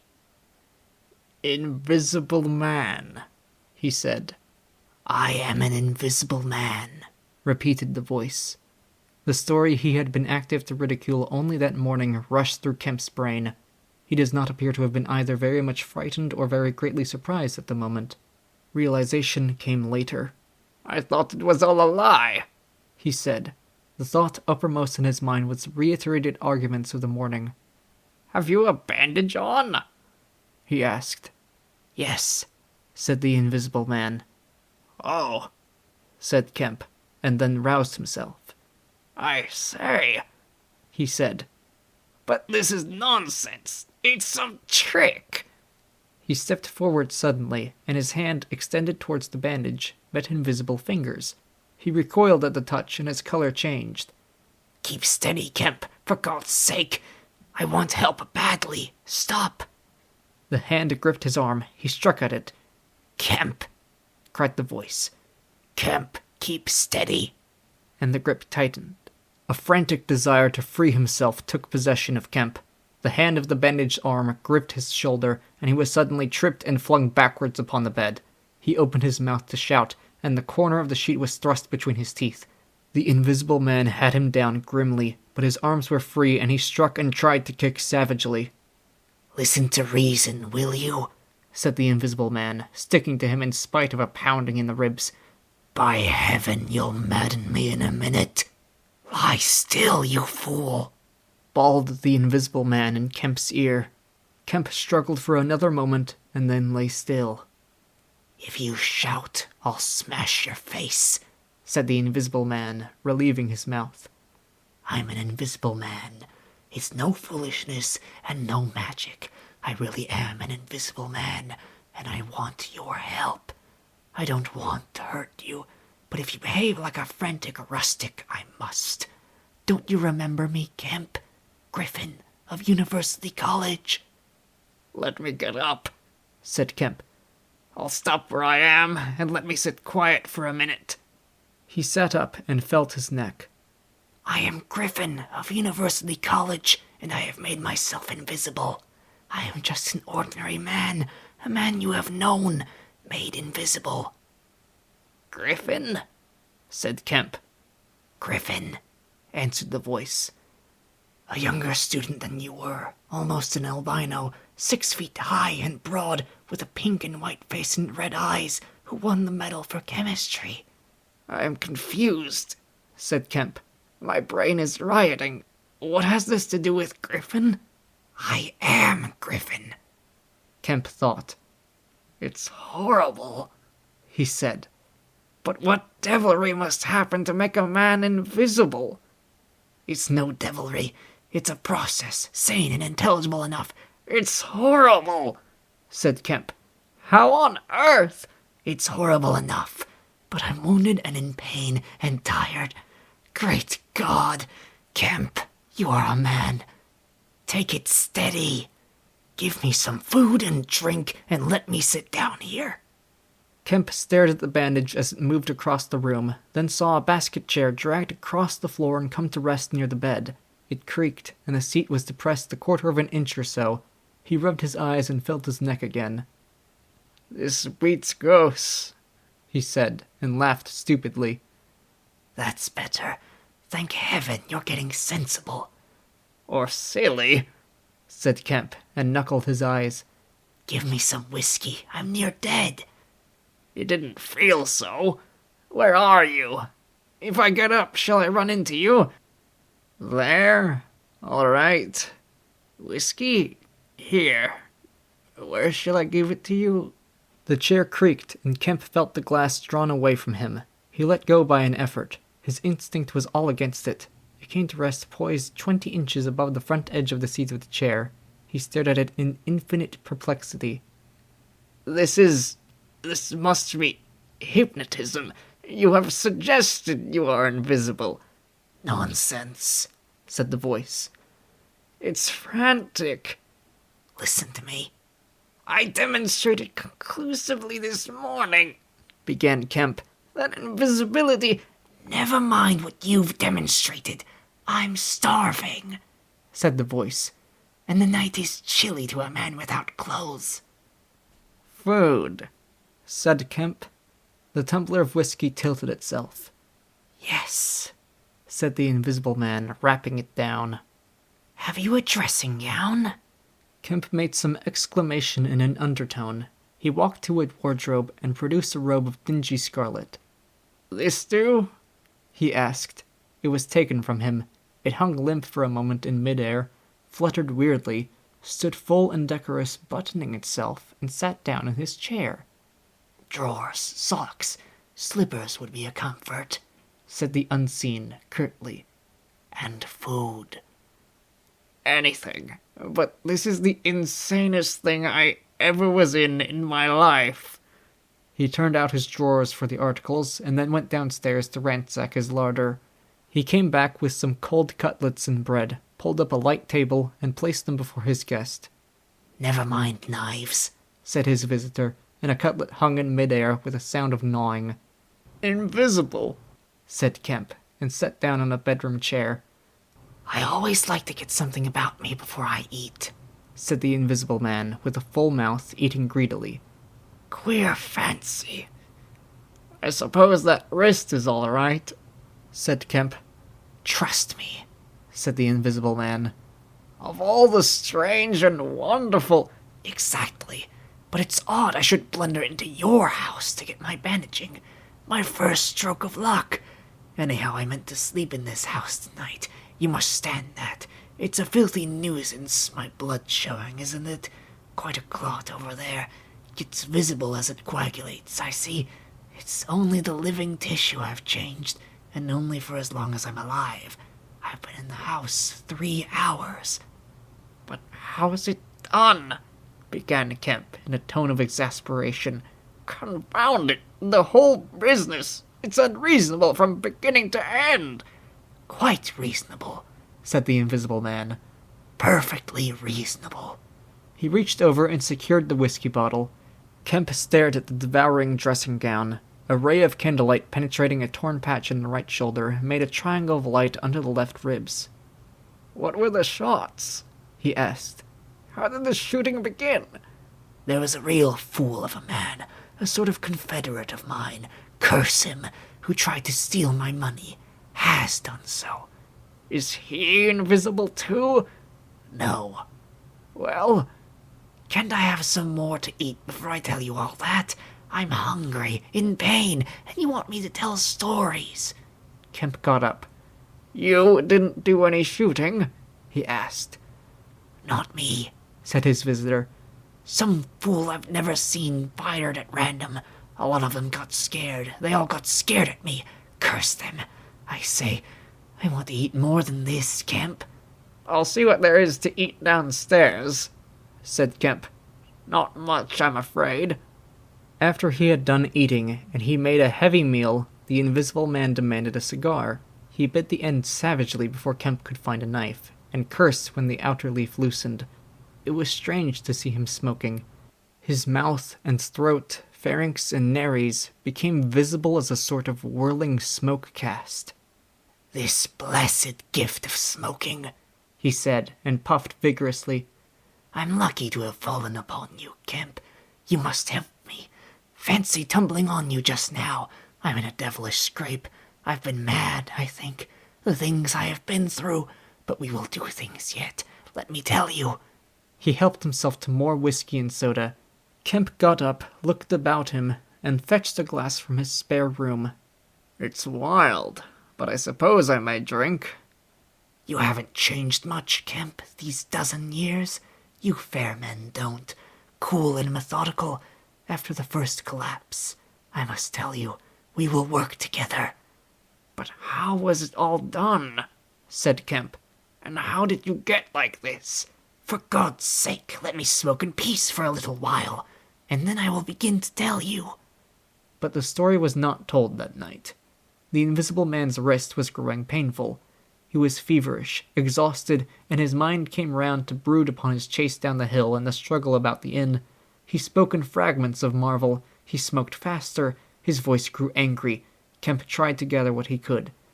"He was afraid of me. I could see that he was afraid of me," said the Invisible Man many times over. "He meant to give me the slip. He was always casting about. What a fool I was. The cur! I should have killed him." Where did you get the money? The Invisible Man was silent for a space. "I can't tell you tonight," he said. He groaned suddenly and leant forward, supporting his invisible head on invisible hands. "Kemp," he said, "I've had no sleep for near 3 days, except a couple of dozes of an hour or so. I must sleep soon." Well, have my room. Have this room. "But how can I sleep? If I sleep, he will get away. What does it matter?" What's the shot wound? Asked Kemp abruptly. "Nothing. Scratch and blood.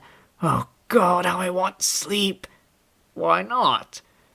The Invisible Man appeared to be regarding Kemp. "Because I've a particular objection to being caught by my fellow men," he said slowly. Kemp started. "Fool that I am," said the Invisible Man, striking the table smartly. "I've put the idea into your head." Chapter 18. The Invisible Man Sleeps. Exhausted and wounded as the Invisible Man was, he refused to accept Kemp's word that his freedom should be respected. He examined the 2 windows of the bedroom, drew up the blinds, and opened the sashes, to confirm Kemp's statement that a retreat by them would be possible. Outside the night was very quiet and still, and the new moon was setting over the down. Then he examined the keys of the bedroom and the 2 dressing-room doors, to satisfy himself that these also could be made an assurance of freedom. Finally, he expressed himself satisfied. He stood on the hearth rug, and Kemp heard the sound of a yawn. "I'm sorry," said the Invisible Man, "if I cannot tell you all that I have done tonight, but I am worn out. It's grotesque, no doubt. It's horrible. But believe me, Kemp, in spite of your arguments of this morning, it is quite a possible thing. I have made a discovery. I meant to keep it to myself. I can't. I must have a partner, and we can do such things. But tomorrow. Now, Kemp, I feel as though I must sleep or perish." Kemp stood in the middle of the room staring at the headless garment. "I suppose I must leave you," he said. "It's incredible. 3 things happening like this, overturning all my preconceptions, would make me insane. But it's real. Is there anything more that I can get you?" "Only bid me good night," said Griffin. "Good night," said Kemp, and shook an invisible hand. He walked sideways to the door. Suddenly the dressing-gown walked quickly towards him. "Understand me," said the dressing-gown. "No attempts to hamper me, or capture me, or—" Kemp's face changed a little.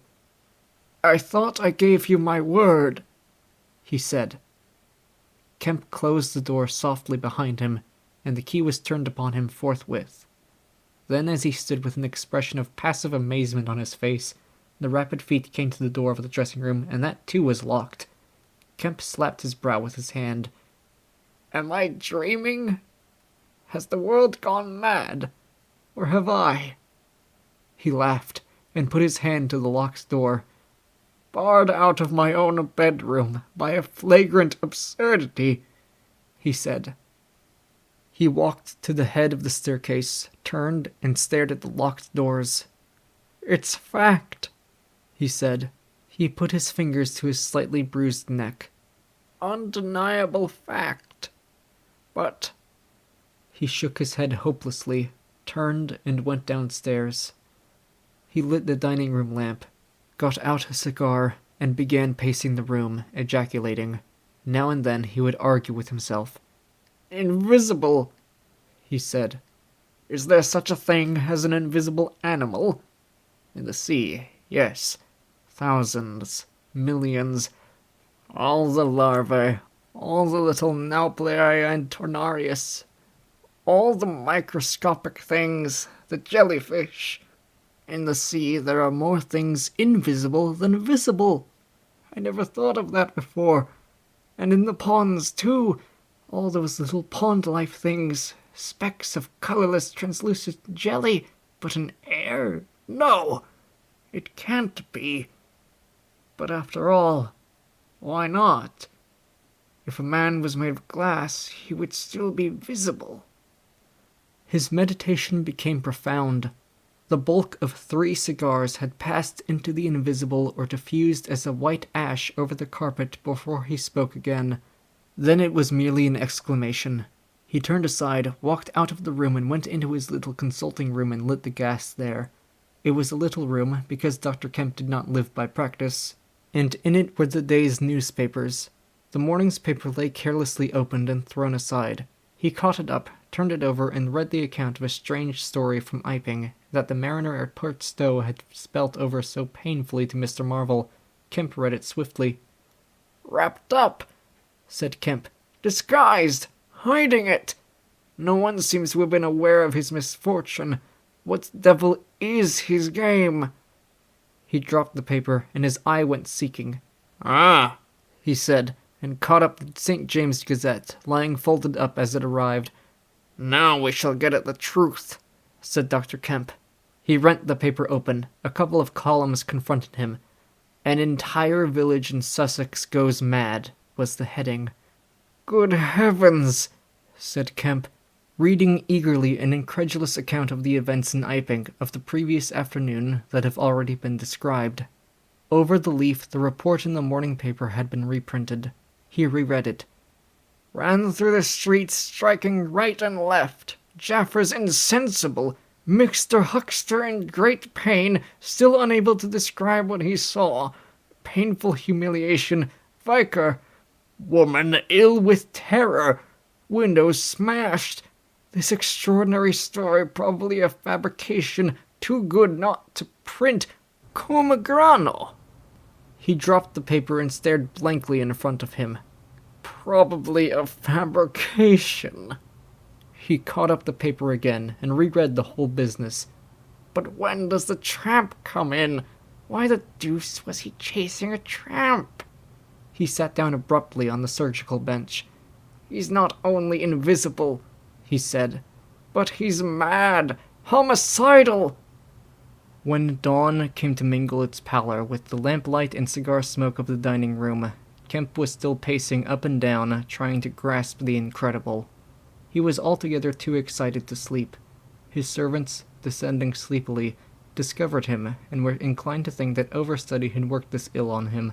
He gave them extraordinary but quite explicit instructions to lay breakfast for 2 in the Belvedere study, and then to confine themselves to the basement and ground floor. Then he continued to pace the dining room until the morning's paper came. That had much to say and little to tell, beyond the confirmation of the evening before, and a very badly written account of another remarkable tale from Port Burdock. This gave Kemp the essence of the happenings at the Jolly Cricketers and the name of Marvel. "He has made me keep with him 24 hours, Marvel testified. Certain minor facts were added to the Iping story, notably the cutting of the village telegraph wire, but there was nothing to throw light on the connection between the Invisible Man and the tramp, for Mr. Marvel had supplied no information about the 3 books, or the money with which he was lined. The incredulous tone had vanished, and a shoal of reporters and inquirers were already at work elaborating the matter. Kemp read every scrap of the report, and sent his housemaid out to get every one of the morning papers she could. These also he devoured. "He is invisible," he said, "and it reads like rage growing to mania. The things he may do, and he's upstairs free as the air. What on earth ought I to do? For instance, would it be a breach of faith if... No." He went to a little untidy desk in the corner and began a note. He tore this up half-written and wrote another. He read it over and considered it. Then he took an envelope and addressed it to Colonel 80, Port Burdock. The Invisible Man awoke even as Kemp was doing this. He awoke in an evil temper, and Kemp, alert for every sound, heard his pattering feet rush suddenly across the bedroom overhead. Then a chair was flung over and the wash-hand stand tumbler smashed. Kemp hurried upstairs and rapped eagerly. Chapter 19. Certain First Principles. "What's the matter?" asked Kemp when the Invisible Man admitted him. "Nothing," was the answer. "But confound it, the smash?" "Fit of temper," said the Invisible Man. "Forgot this arm, and it's sore." "You're rather liable to that sort of thing." "I am." Kemp walked across the room and picked up the fragments of broken glass. "All the facts are out about you," said Kemp, standing up with the glass in his hand. "All that happened in Iping and down the hill. The world has become aware of its invisible citizen, but no one knows you are here." The Invisible Man swore. "The secret's out. I gather it was a secret. I don't know what your plans are, but of course I'm anxious to help you." The Invisible Man sat down on the bed. "There's breakfast upstairs," said Kemp, speaking as easily as possible, and he was delighted to find his strange guest rose willingly. Kemp led the way up the narrow staircase to the Belvedere. "Before we can do anything else," said Kemp, "I must understand a little more about this invisibility of yours." He had sat down, after one nervous glance out of the window, with the air of a man who has talking to do. His doubts of the sanity of the entire business flashed and vanished again as he looked across to where Griffin sat at the breakfast table, a headless, handless dressing gown, wiping unseen lips on a miraculously held serviette. "It's simple enough, and credible enough," said Griffin, putting the serviette aside and leaning the invisible head on an invisible hand. "No doubt to you, but—" Kemp laughed. "Well, yes, to me it seemed wonderful at first, no doubt, but now, great God. But we will do great things yet. I came on the stuff first at Chesilstowe." "Chesilstowe?" "I went there after I left London. You know I dropped medicine and took up physics? No? Well, I did. Light fascinated me. "Ah." "Optical density. The whole subject is a network of riddles, a network with solutions glimmering elusively through. And being but 22 and full of enthusiasm, I said, I will devote my life to this. This is worthwhile. You know what fools we are at 22. "Fools then, or fools now?" said Kemp. As though knowing could be any satisfaction to a man. But I went to work like a slave, and I had hardly worked and thought about the matter 6 months before light came through one of the meshes suddenly, blindingly. I found a general principle of pigments and refraction, a formula, a geometrical expression involving 4 dimensions. Fools, common men, even common mathematicians, do not know anything of what some general expression may mean to the student of molecular physics. In the books that Tramp has hidden, there are marvels, miracles. But this was not a method, it was an idea that might lead to a method by which it would be possible, without changing any other property of matter, except in some instances colors, to lower the refractive index of a substance, solid or liquid, to that of air, so far as all practical purposes are concerned. "Phew," said Kemp. "That's odd. But still, I don't see quite... I can understand that thereby you could spoil a valuable stone, but personal invisibility is a far cry." "Precisely," said Griffin. "But consider, visibility depends on the action of the visible bodies on light. Either a body absorbs light, or it reflects or refracts it, or does all these things. If it neither reflects, nor refracts, nor absorbs light, it cannot of itself be visible. You see an opaque red box, for instance, because the color absorbs some of the light and reflects the rest, all the red part of the light, to you. if it did not absorb any particular part of the light, but reflected it all, then it would be a shining white box. Silver! A diamond box would neither absorb much of the light nor reflect much from the general surface, but just here and there, where the surfaces were favorable to the light, would be reflected and refracted, so you would get a brilliant appearance of flashing reflections and translucencies, a sort of skeleton of light. A glass box would not be so brilliant, nor so clearly visible as a diamond box, because there would be less refraction and reflection. See that? From certain points of view, you would see quite clearly through it. Some kinds of glass would be more visible than others. A box of flint glass would be brighter than a box of ordinary window glass. A box of very thin common glass would be hard to see in a bad light, because it would absorb hardly any light and refract and reflect very little.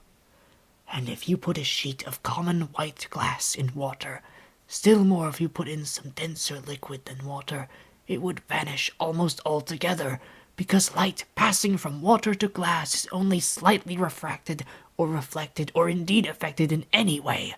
It is almost as invisible as a jet of coal gas or hydrogen is in air, and for precisely the same reason.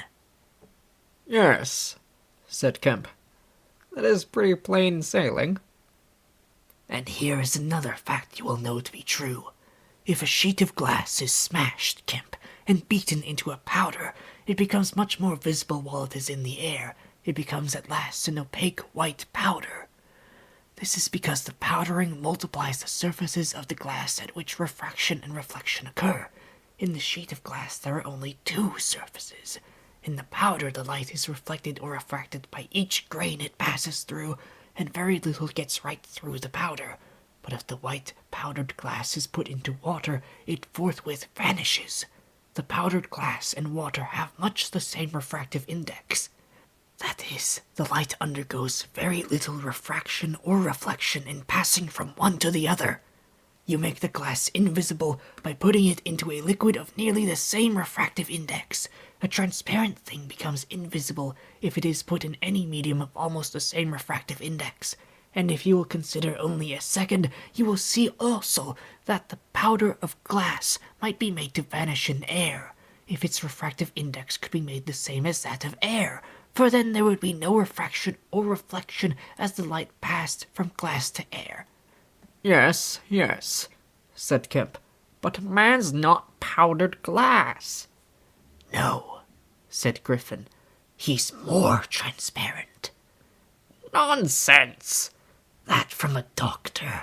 How one forgets. Have you already forgotten your physics in 10 years? Just think of all the things that are transparent and seem not to be so.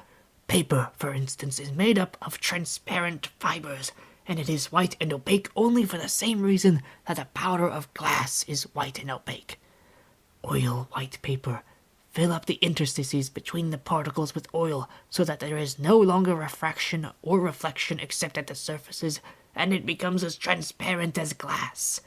And not only paper, but cotton fiber, linen fiber, wool fiber, woody fiber, and bone, Kemp. Flesh, Kemp. Hair, Kemp. Nails and nerves, Kemp. In fact, the whole fabric of a man except the red of his blood and the black pigment of hair are all made up of transparent, colorless tissue. So little suffices to make us visible one to the other. For the most part, the fibers of a living creature are no more opaque than water. Great heavens! Cried Kemp. Of course. I was thinking only last night of the sea larva and old jellyfish. Now you have me, and all that I knew and had in mind a year after I left London, 6 years ago. But I kept it to myself. I had to do my work under frightful disadvantages.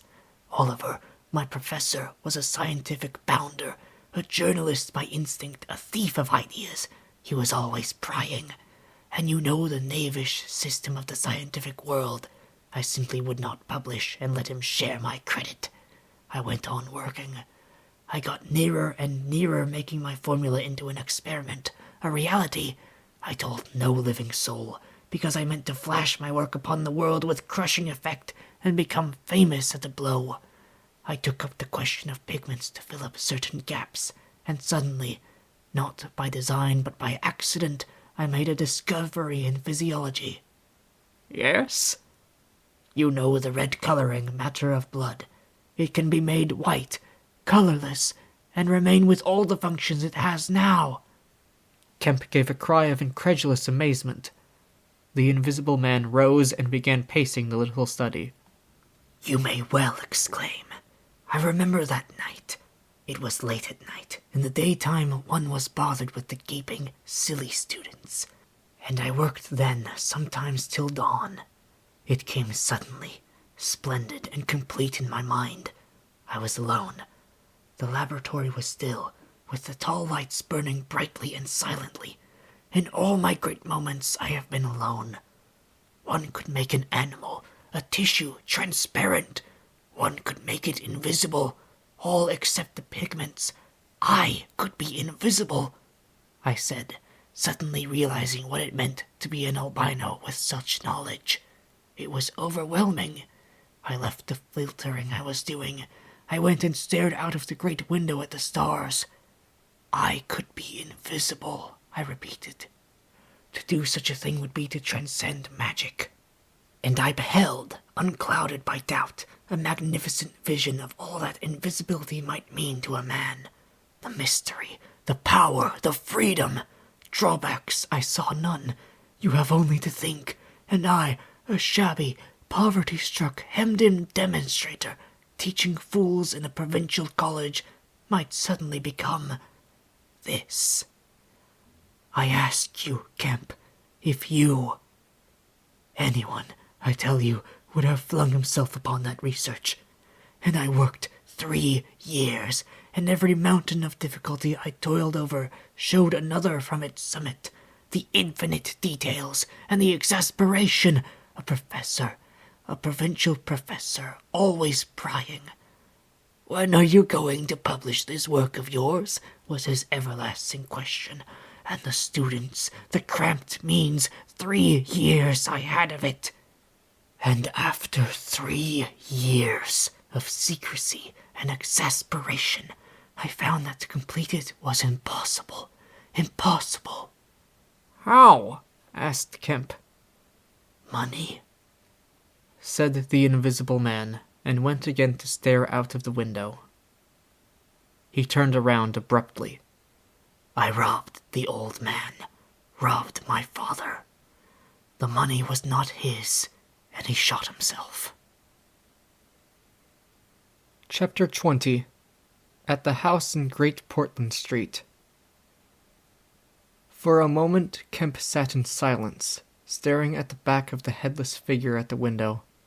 Then he started, struck by a thought, rose, took the Invisible Man's arm, and turned him away from the outlook. You are tired, he said. and while I sit, you walk about. Have my chair.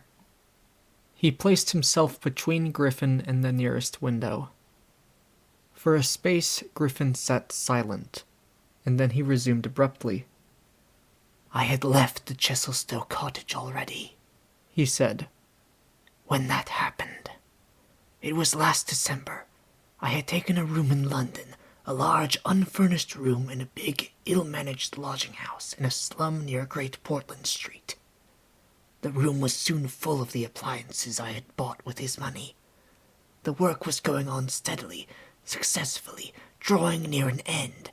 I was like a man emerging from a thicket and suddenly coming on some unmeaning tragedy. I went to bury him. My mind was still on this research, and I did not lift a finger to save his character. I remember the funeral, the cheap hearse, the scant ceremony, the windy, frostbitten hillside, and the old college friend of his who read the service over him, a shabby, black, bent old man with a sniveling cold. I remember walking back to the empty house, through the place that had once been a village, and was now patched and tinkered by the jerry builders into the ugly likeness of a town. Every way the roads ran out at last into the desecrated fields, and ended in rubble heaps and rank wet weeds. I remember myself as a gaunt black figure, going along the slippery, shiny pavement, and the strange sense of detachment I felt from the squalid respectability, the sordid commercialism of the place. I did not feel a bit sorry for my father. He seemed to me to be the victim of his own foolish sentimentality. The current cant required my attendance at his funeral, but it was really not my affair. But going along the high street, my old life came back to me for a space, for I met the girl I had known 10 years since. Our eyes met. Something moved me to turn back and talk to her. She was a very ordinary person. It was all like a dream, that visit to the old places. I did not feel then that I was lonely, that I had come out from the world into a desolate place. I appreciated my loss of sympathy, but I put it down to the general inanity of things. Re-entering my room seemed like the recovery of reality. There were the things I knew and loved. There stood the apparatus, the experiments arranged and waiting, and now there was scarcely a difficulty left beyond the planning of details. I will tell you, Kemp, sooner or later, all the complicated processes. We need not go into that now. For the most part, saving certain gaps I chose to remember, they are written in cipher in those books that Tramp has hidden. We must hunt him down. We must get those books again. But the essential phase was to place the transparent object, whose refractive index was to be lowered between two radiating centers of a sort of ethereal vibration, of which I will tell you more fully later. No, not those Röntgen vibrations. I don't know that these others of mine have been described, yet they are obvious enough. I needed 2 little dynamos, and these I worked with a cheap gas engine. My first experiment was with a bit of white wool fabric. It was the strangest thing in the world to see it in the flicker of the flashes, soft and white, and then to watch it fade like a wreath of smoke and vanish. I could scarcely believe I had done it. I put my hand into the emptiness, and there was the thing as solid as ever. I felt it awkwardly, and threw it on the floor. I had a little trouble finding it again. And then came a curious experience. I heard a meow behind me, and turning, saw a lean white cat, very dirty, on the cistern cover outside the window. A thought came into my head. "Everything ready for you?" I said, and went to the window, opened it, and called softly. She came in, purring. The poor beast was starving, and I gave her some milk. All my food was in the cupboard in the corner of the room. After that she went smelling round the room, evidently with the idea of making herself at home. The invisible rag upset her a bit. You should have seen her spit at it. But I made her comfortable on the pillow of my truckle bed, and I gave her butter to get her to wash. And you processed her? I processed her. But giving drugs to a cat is no joke, Kemp, and the process failed. Failed? In 2 particulars. These were the claws and the pigment stuff. What is it? At the back of the eye in a cat, you know? Tapetum. Yes, the tapetum. It didn't go. After I'd given the stuff to bleach the blood and done certain other things to her, I gave the beast opium and put her in the pillow she was sleeping on the apparatus. And after all the rest had faded and vanished, there remained 2 little ghosts of her eyes. Odd. I can't explain it. She was bandaged and clamped, of course, so I had her safe. But she woke while she was still misty and meowed dismally, and someone came knocking. It was an old woman from downstairs who suspected me of vivisecting, a drink-sodden old creature with only a white cat to care for in all the world. I whipped out some chloroform, applied it, and answered the door. Did I hear a cat? She asked. My cat? Not here, said I, very politely. She was a little doubtful and tried to peer past me into the room, Strange enough to her, no doubt. Bare walls, uncurtained windows, truckle bed with the gas engine vibrating and the seethe of the radiant points, and that faint, ghastly stinging of chloroform in the air. She had to be satisfied at last and went away again. How long did it take? Asked Kemp. 3 or 4 hours, the cat. The bones and sinews and the fat were the last to go, and the tips of the colored hairs, and, as I say, the back part of the eye, tough, iridescent stuff it is, wouldn't go at all. It was night outside long before the business was over, and nothing was to be seen but the dim eyes and the claws. I stopped the gas engine, felt for and stroked the beast, which was still insensible, and then, being tired, left it sleeping on the invisible pillow and went to bed. I found it hard to sleep. I lay awake, thinking weak, aimless stuff, going over the experiment over and over again, or dreaming feverishly of things growing misty and vanishing about me, until everything, the ground I stood on, vanished, and so I came to that sickly falling nightmare one gets. About 2, the cat began meowing about the room. I tried to hush it by talking to it, and then I decided to turn it out. I remember the shock I had when striking a light. There were just the round eyes shining green, and nothing round them. I would have given it milk, but I hadn't any. It wouldn't be quiet. It just sat down and meowed at the door. I tried to catch it, with an idea of putting it out of the window, but it wouldn't be caught. It vanished. Then it began meowing in different parts of the room. At last I opened the window and made a bustle. I suppose it went out at last. I never saw any more of it. Then, heaven knows why, I fell thinking of my father's funeral again, and the dismal, windy hillside until the day had come. I found sleeping was hopeless, and, locking my door after me, wandered out into the morning streets. You don't mean to say there's an invisible cat at large? Said Kemp. If it hasn't been killed, Said the invisible man. why not? Why not? Said Kemp. I didn't mean to interrupt, It's very probably been killed. said the invisible man. It was alive 4 days after, I know, and down a grating in Great Titchfield Street, because I saw a crowd round the place trying to see whence the meowing came. He was silent for the best part of a minute. Then he resumed abruptly. I remember that morning before the change very vividly. I must have gone up to Great Portland Street. I remember the barracks in Albany Street, and the horse soldiers coming out, and at last I found the summit of Primrose Hill. It was a sunny day in January, one of those sunny, frosty days that came before the snow this year. My weary brain tried to formulate the position, to plot out a plan of action. I was surprised to find, now that my prize was within my grasp, how inconclusive its attainment seemed. As a matter of fact, I was worked out. The intense stress of nearly 4 years' continuous work left me incapable of any strength of feeling. I was apathetic, and I tried in vain to recover the enthusiasm of my first inquiries, the passion of discovery that had enabled me to compass even the downfall of my father's gray hairs. Nothing seemed to matter.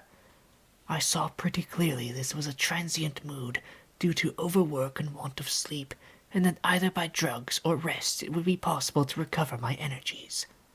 All that I could think clearly was that the thing had to be carried through.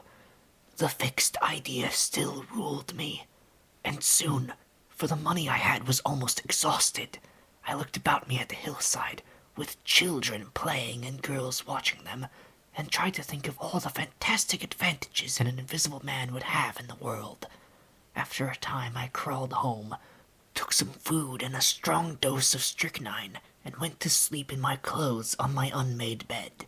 Strychnine is a grand tonic, Kemp, to take the flabbiness out of a man. It's the devil, said Kemp. It's the Paleolithic in a bottle. I awoke vastly invigorated and rather irritable, you know. I know the stuff.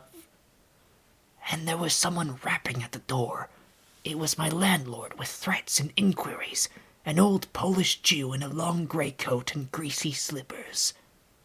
I had been tormenting a cat in the night, he was sure. The old woman's tongue had been busy. He insisted on knowing all about it. The laws in this country against vivisection were very severe. He might be liable. I denied the cat. Then the vibration of the little gas engine could be felt all over the house, he said. That was true, certainly. He edged round me into the room, peering about over his German silver spectacles, and a sudden dread came into my mind that he might carry away something of my secret. I tried to keep between him and the concentrating apparatus I had arranged, and that only made him more curious. What was I doing? Why was I always alone and secretive? Was it legal? Was it dangerous? I paid nothing but the usual rent. His had always been a most respectable house, in a disreputable neighborhood. Suddenly my temper gave way. I told him to get out. He began to protest, to jabber of his right of entry. In a moment I had him by the collar. Something ripped, and he went spinning out into his own passage. I slammed and locked the door and sat down quivering. He made a fuss outside, which I disregarded, and after a time he went away. But this brought matters to a crisis. I did not know what he would do, nor even what he had the power to do. To move to fresh apartments would have meant delay. Altogether, I had barely £20 left in the world, for the most part in a bank, and I could not afford that. Vanish! It was irresistible. Then there would be an inquiry, the sacking of my room. At the thought of the possibility of my work being exposed or interrupted at its very climax, I became very angry and active. I hurried out with my 3 books of notes, my checkbook. The tramp has them now. And directed them from the nearest post office to a house of call for letters and parcels in Great Portland Street. I tried to go out noiselessly. Coming in, I found my landlord going quietly upstairs. He had heard the door close, I suppose. You would have laughed to see him jump aside on the landing as I came tearing after him. He glared at me as I went by him, and I made the house quiver with the slamming of my door. I heard him come shuffling up to my floor, hesitate, and go down. I set to work upon my preparations forthwith. It was all done that evening and night, while I was still sitting under the sickly, drowsy influence of the drugs that decolorize blood. There came a repeated knocking at the door. It ceased, footsteps went away and returned, and the knocking was resumed. There was an attempt to push something under the door, a blue paper. Then in a fit of irritation I rose and went and flung the door wide open. "Now then," said I. It was my landlord, with a notice of ejectment or something. He held it out to me, saw something odd about my hands, I expect, and lifted his eyes to my face. For a moment he gaped. Then he gave a sort of inarticulate cry, dropped candle and writ together, and went blundering down the dark passage to the stairs. I shut the door, locked it, and went to the looking-glass. Then I understood his terror. My face was white, like white stone. But it was all horrible. I had not expected the suffering. A night of racking anguish, sickness and fainting. I set my teeth, though my skin was presently afire, all my body afire. But I lay there like grim death. I understood now how it was the cat had howled until I chloroformed it. Lucky it was I lived alone and untended in my room. There were times when I sobbed and groaned and talked, but I stuck to it. I became insensible and woke languid in the darkness. The pain had passed. I thought I was killing myself and I did not care. I shall never forget that dawn, and the strange horror of seeing that my hands had become as clouded glass, and watching them grow clearer and thinner as the day went by, until at last I could see the sickly disorder of my room through them, though I closed my transparent eyelids. My limbs became glassy, the bones and arteries faded, vanished, and the little white nerves went last. I gritted my teeth and stayed there to the end. At last only the dead tips of the fingernails remained, pallid and white, and the brown stain of some acid upon my fingers. I struggled up. At first I was as incapable as a swathed infant, stepping with limbs I could not see. I was weak and very hungry. I went and stared at nothing in my shaving glass, at nothing save where an attenuated pigment still remained behind the retina of my eyes, fainter than mist. I had to hang on to the table and press my forehead against the glass. It was only by a frantic effort of will that I dragged myself back to the apparatus and completed the process. I slept during the forenoon, pulling the sheet over my eyes to shut out the light, and about midday I was awakened again by a knocking. My strength had returned. I sat up and listened and heard a whispering. I sprang to my feet, and as noiselessly as possible began to detach the connections of my apparatus, and to distribute it about the room so as to destroy the suggestions of its arrangement. Presently the knocking was renewed, and voices called. First my landlord's, and then 2 others. To gain time, I answered them. The invisible rag and pillow came to hand, and I opened the window and pitched them out onto the cistern cover. As the window opened, a heavy crash came at the door. Someone had charged it with the idea of smashing the lock, but the stout bolts I had screwed up some days before stopped him. That startled me, made me angry. I began to tremble and do things hurriedly. I tossed together some loose paper, straw, packing paper, and so forth in the middle of the room, and turned on the gas. Heavy blows began to rain upon the door. I could not find the matches.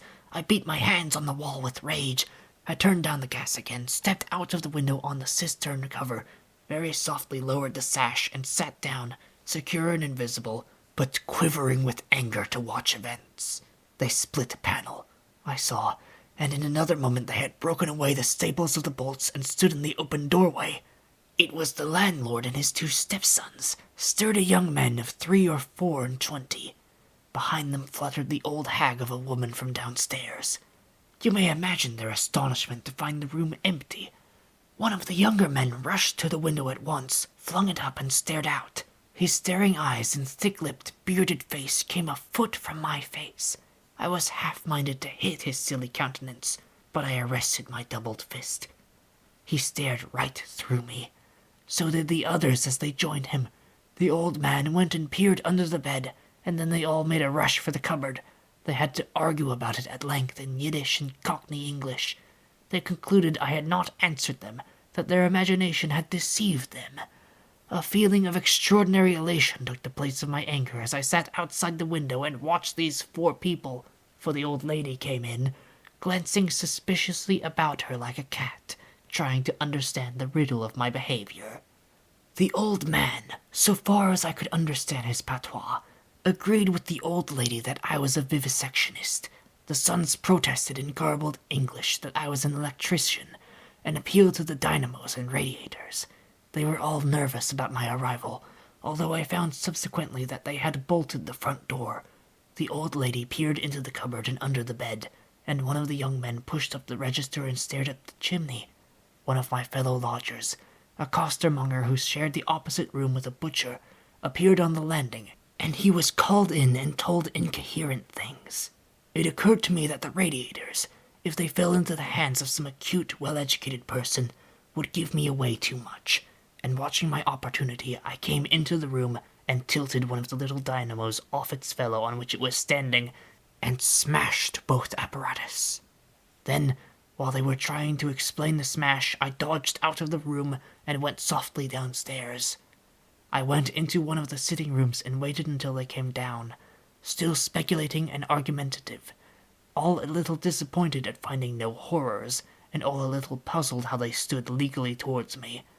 Then I slipped up again with a box of matches, fired my heap of paper and rubbish, put the chairs and bedding thereby, led the gas to the affair by means of an india-rubber tube, and waving a farewell to the room, left it for the last time. You fired the house! exclaimed Kemp. Fired the house.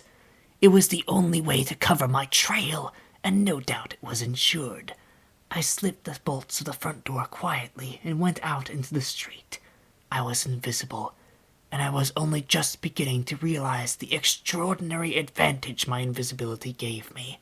My head was already teeming with plans of all the wild and wonderful things I had now impunity to do. Chapter 21. In Oxford Street. In going downstairs the first time, I found an unexpected difficulty because I could not see my feet. Indeed, I stumbled twice, and there was an unaccustomed clumsiness in gripping the bolt. By not looking down, however, I managed to walk on the level passably well. My mood, I say, was one of exultation.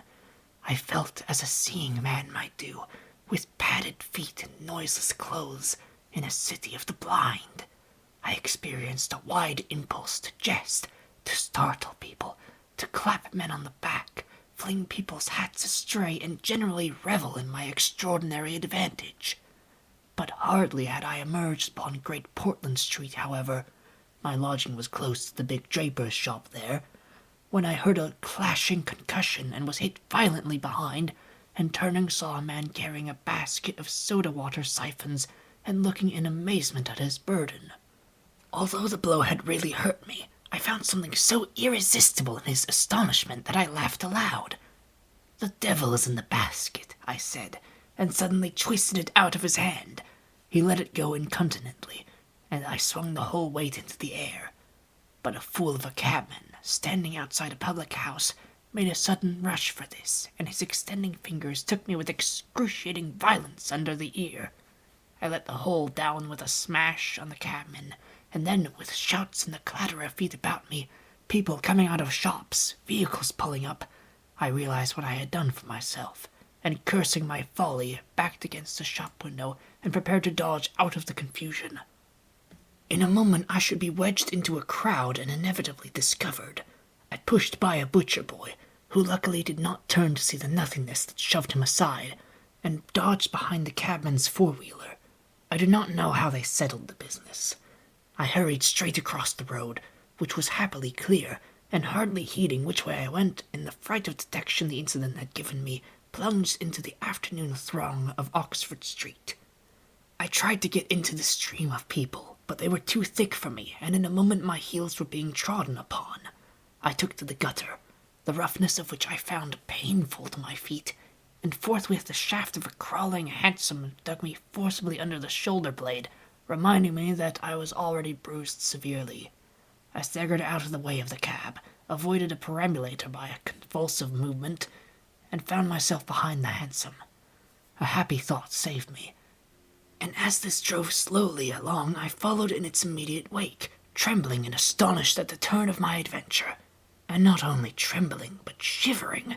It was a bright day in January, and I was stark naked, and the thin slime of mud that covered the road was freezing.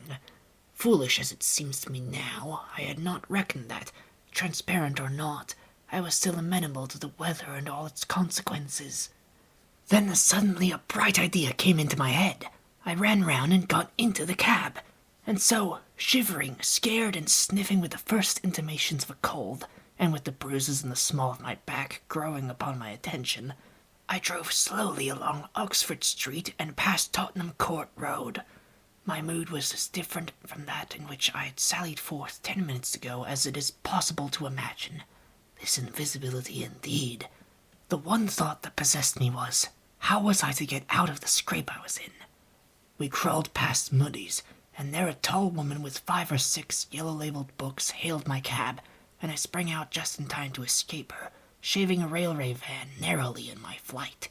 I made off the roadway to Bloomsbury Square, intending to strike north past the museum and so get into the quiet district. I was now cruelly chilled, and the strangeness of my situation so unnerved me that I whimpered as I ran.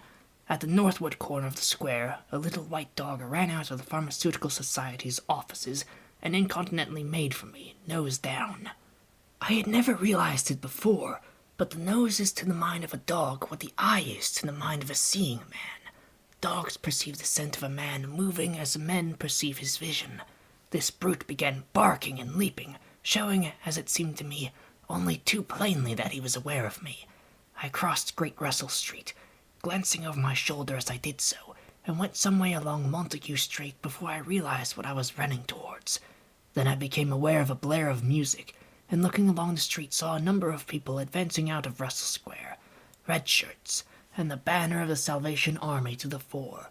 Such a crowd, chanting in the roadway and scoffing on the pavement, I could not hope to penetrate, and dreading to go back and farther from home again, and deciding on the spur of the moment, I ran up the white steps of a house facing the museum railings, and stood there until the crowd should have passed. Happily, the dog stopped at the noise of the band too, hesitated and turned tail, running back to Bloomsbury Square again. On came the band, bawling with unconscious irony some hymn about "When shall we see his face?" And it seemed an interminable time to me before the tide of the crowd washed along the pavement by me. Thud, thud, thud came the drum with a vibrating resonance, and for the moment I did notice 2 urchins stopping at the railings by me. "See 'em?" Said one. "See what?" Said the other. "Why, them footmarks, bare, like what you makes in mud." I looked down and saw the youngers had stopped and were gaping at the muddy footmarks I had left behind me up the newly whitened steps. The passing people elbowed and jostled them, but their confounded intelligence was arrested. Thud, thud, thud, when, thud, shall we see, thud, his face, thud, thud. "There's a barefoot man gone up them steps, or I don't know nothing," said one. "and he ain't never come down again, and his foot was a-bleeding." The thick of the crowd had already passed. "Looky there, Ted," quoth the younger of the detectives, with the sharpness of surprise in his voice, and pointed straight to my feet. I looked down and saw at once a dim suggestion of their outline sketched in splashes of mud. For a moment I was paralyzed. "Why, that's rum," said the elder. "Dashed rum. It's just like the ghost of a foot, ain't it?" He hesitated and advanced with outstretched hand. A man pulled up short to see what he was catching, and then the girl. In another moment he would have touched me. Then I saw what to do. I made a step. The boy startled back with an exclamation, and with a rapid movement I swung myself over into the portico of the next house. But the smaller boy was sharp-eyed enough to follow the movement, and before I was well down the steps and upon the pavement, he had recovered from his momentary astonishment, and was shouting out that the feet had gone over the wall. They rushed round and saw my new footmarks flash into being on the lower step and upon the pavement. "What's up?" asked someone. Feet! Look! Feet running! Everybody in the road, except my 3 pursuers, was pouring along after the Salvation Army, and this blow not only impeded me but them. There was an eddy of surprise and interrogation. At the cost of bowling over one young fellow, I got through, and in another moment I was rushing headlong round the circuit of Russell Square, with 6 or 7 astonished people following my footmarks. There was no time for explanation, or else the whole host would have been after me. Twice I doubled round corners, thrice I crossed the road and came back upon my tracks, and then, as my feet grew hot and dry, the damp impressions began to fade. At last I had a breathing space and rubbed my feet clean with my hands, and so got away altogether. The last I saw of the chase was a little group of a dozen people, perhaps, studying with infinite perplexity a slowly drying footprint that had resulted from a puddle in Tavistock Square, a footprint as isolated and incomprehensible to them as Crusoe's solitary discovery. This running warmed me to a certain extent, and I went on with a better courage through the maze of less frequented roads that runs hereabouts. My back had now become very stiff and sore, my tonsils were painful from the cabman's fingers, and the skin of my neck had been scratched by his nails. My feet hurt exceedingly, and I was lame from a little cut on one foot. I saw in time a blind man approaching me, and fled limping, for I feared his subtle intuitions. Once or twice accidental collisions occurred, and I left people amazed, with unaccountable curses ringing in their ears. Then came something silent and quiet against my face, and across the square fell a thin veil of slowly falling flakes of snow. I had caught a cold, and do as I would, I could not avoid an occasional sneeze. And every dog that came in sight, with its pointing nose and curious sniffing, was a terror to me. Then came men and boys running, first one and then others, and shouting as they ran. It was a fire. They ran in the direction of my lodging, and looking back down the street I saw a mass of black smoke coming up above the roofs and telephone wires. It was my lodging burning. My clothes, my apparatus, all my resources indeed, except my checkbook and the 3 volumes of memoranda that awaited me in Great Portland Street, were there, burning. I had burnt my boats, if ever a man did. The place was blazing. The Invisible Man paused and thought. Kemp glanced nervously out of the window. "Yes?" he said. "Go on." Chapter 22. In the Emporium.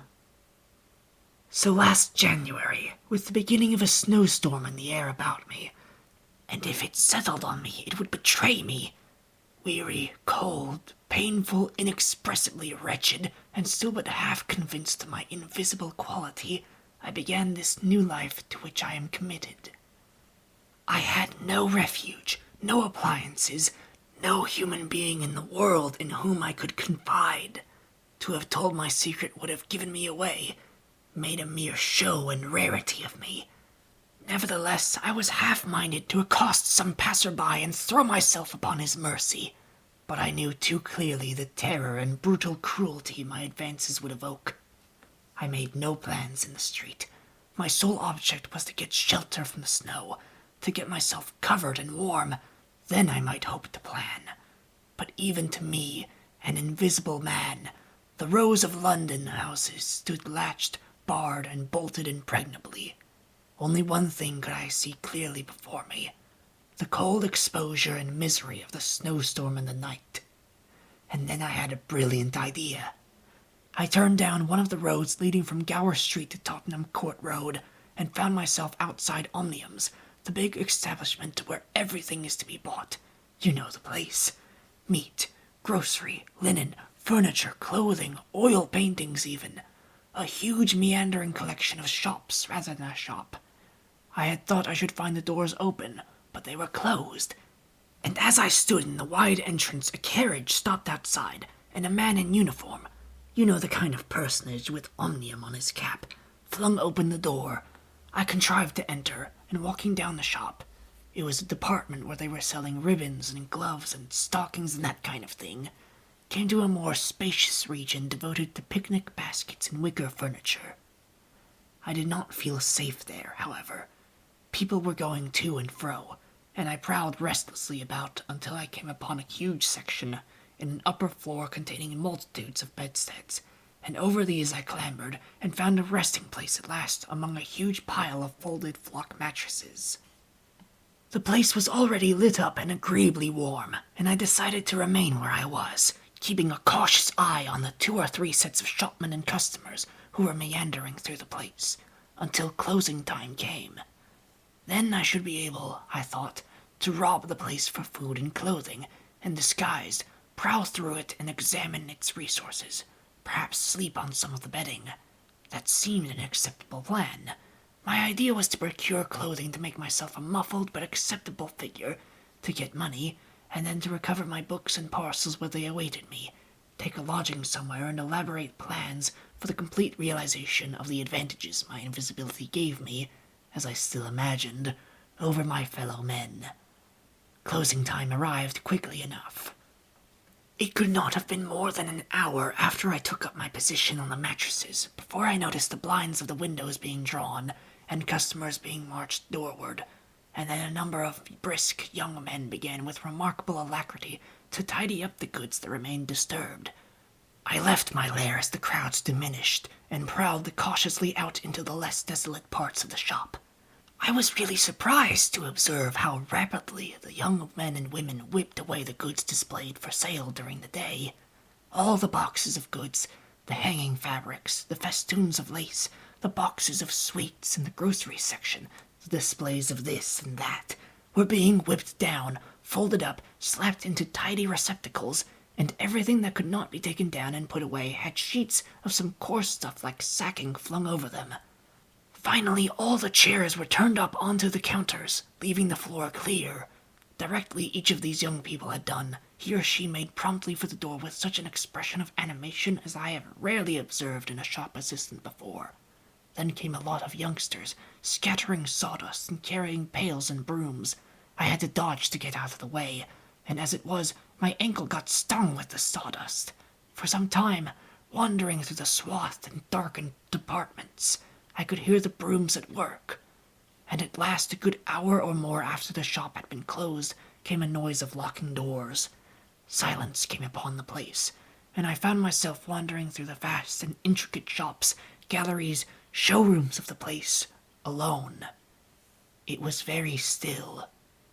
In one place, I remember passing near one of the Tottenham Court Road entrances and listening to the tapping of boot heels of the passers-by. My first visit was to the place where I had seen stockings and gloves for sale. It was dark, and I had the devil of a hunt after matches, which I found at last in the drawer of the little cash desk. Then I had to get a candle. I had to tear down wrappings and ransack a number of boxes and drawers, but at last I managed to turn out what I sought.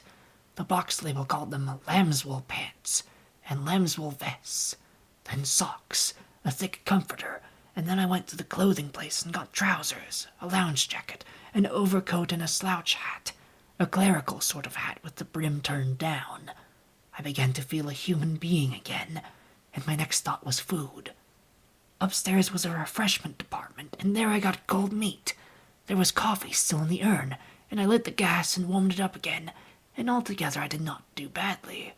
Afterwards, prowling through the place in search of blankets, I had to put up at last with a heap of down quilts.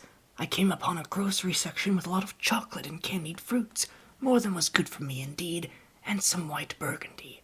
And near that was a toy department, and I had a brilliant idea. I found some artificial noses, dummy noses, you know, and I thought of dark spectacles, but Omnium's had no optical department. My nose had been a difficulty indeed. I had thought of paint, but the discovery set my mind running on wigs and masks and the like. Finally, I went to sleep in a heap of down quilts, very warm and comfortable. My last thoughts before sleeping were the most agreeable I had had since the change. I was in a state of physical serenity, and that was reflected in my mind. I thought that I should be able to slip out unobserved in the morning with my clothes upon me, muffling my face with a white wrapper I had taken, purchase with the money I had taken, spectacles and so forth, and so complete my disguise. I lapsed into disorderly dreams of all the fantastic things that had happened during the last few days. I saw the ugly little Jew of a landlord vociferating in his rooms.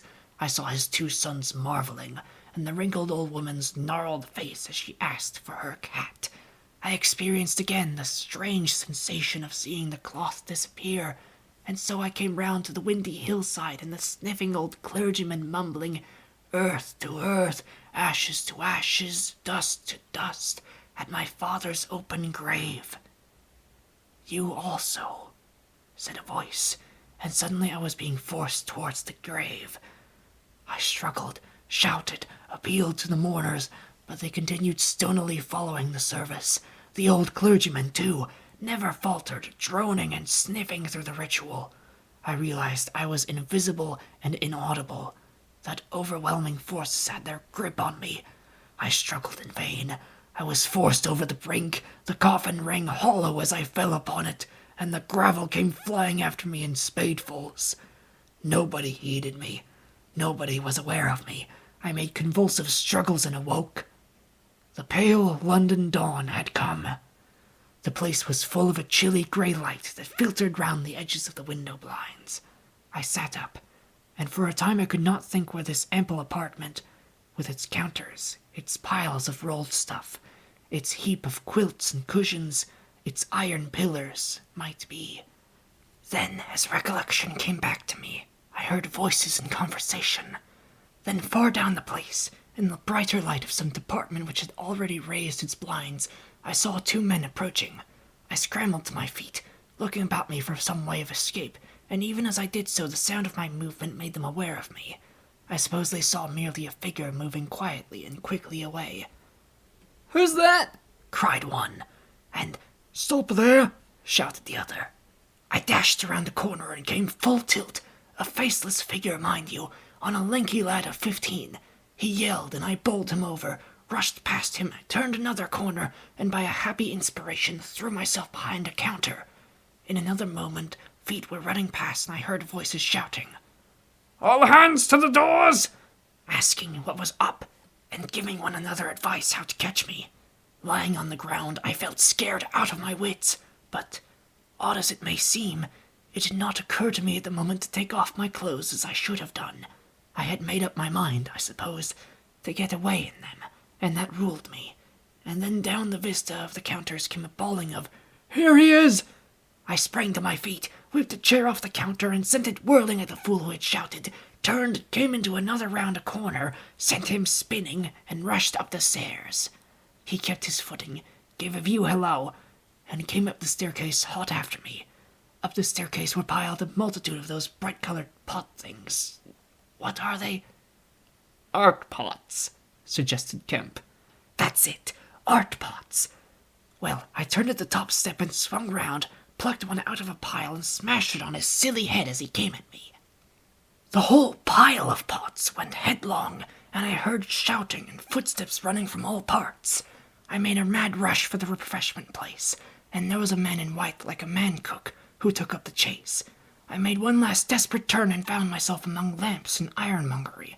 I went behind the counter of this and waited for my cook, and as he bolted in at the head of the chase, I doubled him up with a lamp. Down he went, and I crouched down behind the counter and began whipping off my clothes as fast as I could. Coat, jacket, trousers, shoes were all right, but a lambswool vest fits a man like a skin. I heard more men coming. My cook was lying quiet on the other side of the counter, stunned or scared, speechless, and I had to make another dash for it, like a rabbit hunted out of a woodpile. This way, policeman! I heard someone shouting. I found myself in my bedstead storeroom again, and at the end of a wilderness of wardrobes. I rushed among them, went flat, got rid of my vest after infinite wriggling, and stood a free man again, panting and scared, as the policeman and 3 of the shopmen came round the corner. They made a rush for the vest and pants, and collared the trousers. "He's dropping his plunder," said one of the young men.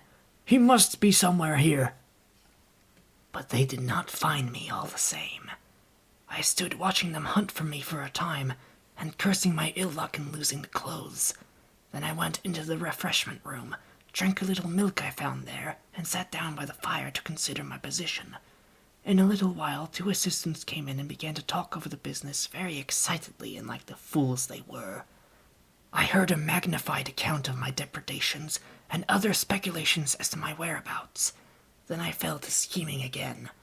The insurmountable difficulty of the place, especially now it was alarmed, was to get any plunder out of it. I went down into the warehouse to see if there was any chance of packing and addressing a parcel, but I could not understand the system of checking. About 11 o'clock, the snow having thawed as it fell, and the day being finer and a little warmer than the previous one, I decided that the Emporium was hopeless, and went out again, exasperated in my want of success, with only the vaguest plans of action in my mind. Chapter 23. In Drury Lane. "But you begin now to realize," said the invisible man, "the full disadvantage of my condition. I had no shelter, no covering. To get clothing was to forego all my advantage, to make myself a strange and terrible thing. I was fasting. For to eat, to fill myself with unassimilated matter, would be to become grotesquely visible again." I never thought of that, said Kemp. Nor had I, and the snow had warned me of other dangers. I could not go abroad in snow. It would settle on me and expose me. Rain, too, would make me a watery outline, a glistening surface of a man, a bubble, and fog. I should be like a fainter bubble in a fog, a surface, a greasy glimmer of humanity. Moreover, as I went abroad, in the London air, I gathered dirt about my ankles, floating smuts and dust upon my skin. I did not know how long it would be before I should become visible from that cause also, but I saw clearly it could not be for long. Not in London, at any rate. I went into the slums towards Great Portland Street, and found myself at the end of the street in which I had lodged. I did not go that way, because of the crowd halfway down it opposite to the still smoking ruins of the house I had fired. My most immediate problem was to get clothing. What to do with my face puzzled me. Then I saw in one of those little miscellaneous shops News, sweets, toys, stationery, belated Christmas tomfoolery, and so forth. An array of masks and noses. I realized that problem was solved. In a flash I saw my course. I turned about, no longer aimless, and went circuitously in order to avoid the busy ways, towards the back streets north of the Strand, for I remembered, though not very distinctly where, that some theatrical costumiers had shops in that district. The day was cold, with a nipping wind down the northward running streets. I walked fast to avoid being overtaken. Every crossing was a danger, every passenger a thing to watch alertly. One man, as I was about to pass him at the top of Bedford Street, turned upon me abruptly and came into me, sending me into the road and almost under the wheel of a passing hansom. The verdict of the cab rank was that he had had some sort of stroke. I was so unnerved by this encounter that I went into Covent Garden Market and sat down for some time in a quiet corner by a stall of violets, panting and trembling. I found I had caught a fresh cold, and had to turn out after a time lest my sneezes should attract attention. At last I reached the object of my quest, a dirty, fly-blown little shop in a byway near Drury Lane, with a window full of tinsel robes, sham jewels, wigs, slippers, dominoes, and theatrical photographs. The shop was old-fashioned and low and dark, and the house rose above it for 4 stories, dark and dismal. I peered through the window and, seeing no one within, entered. The opening of the door set a clanking bell ringing. I left it open, and walked round a bare costume stand into a corner behind a cheval glass. For a minute or so no one came. Then I heard heavy feet striding across a room, and a man appeared down the shop.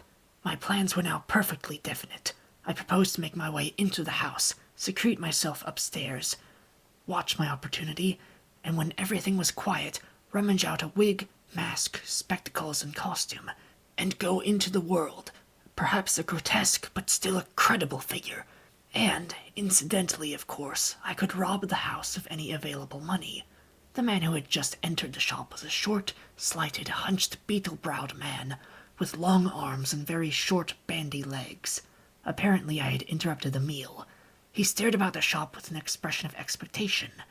This gave way to surprise, and then to anger as he saw the shop empty. "Damn the boys," he said.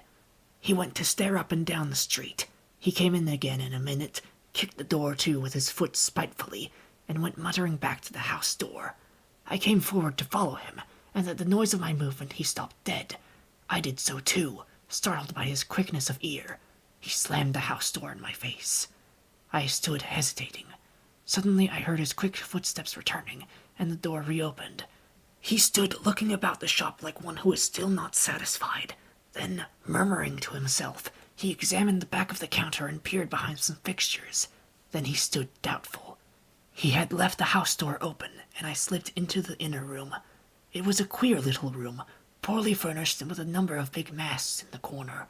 On the table was his belated breakfast, and it was a confoundedly exasperating thing for me, Kemp, to have to sniff his coffee and stand watching while he came in and resumed his meal. And his table manners were irritating. 3 doors opened into the little room, one going upstairs and one down, but they were all shut. I could not get out of the room while he was there. I could scarcely move because of his alertness, and there was a draft down my back. Twice I strangled a sneeze just in time. The spectacular quality of my sensations was curious and novel, but for all that I was heartily tired and angry long before he had done his eating. But at last he made an end, and putting his beggarly crockery on the black tin tray upon which he had had his teapot, and gathering all the crumbs up on the mustard-stained cloth, he took the whole lot of things after him. His burden prevented his shutting the door behind him, as he would have done. I never saw such a man for shutting doors, and I followed him into a very dirty underground kitchen and scullery. I had the pleasure of seeing him begin to wash up, and then, finding no good in keeping down there, and the brick floor being cold on my feet, I returned upstairs and sat in his chair by the fire. It was burning low, and scarcely thinking, I put on a little coal. The noise of this brought him up at once, and he stood aglare. He peered about the room, and was within an ace of touching me. Even after that examination, he scarcely seemed satisfied. He stopped in the doorway and took a final inspection before he went down. I waited in the little parlor for an age, and at last he came up and opened the upstairs door. I just managed to get by him. On the staircase he stopped suddenly, so that I very nearly blundered into him. He stood looking back right into my face and listening. I could have sworn, he said. His long hairy hand pulled at his lower lip. His eye went up and down the staircase. Then he grunted and went on up again. His hand was on the handle of a door, and then he stopped again with the same puzzled anger on his face. He was becoming aware of the faint sounds of my movements about him. The man must have had diabolically acute hearing. He suddenly flashed into rage. "If there's anyone in this house," he cried with an oath, and left the threat unfinished. He put his hand into his pocket, failed to find what he wanted, and rushing past me went blundering noisily and pugnaciously downstairs.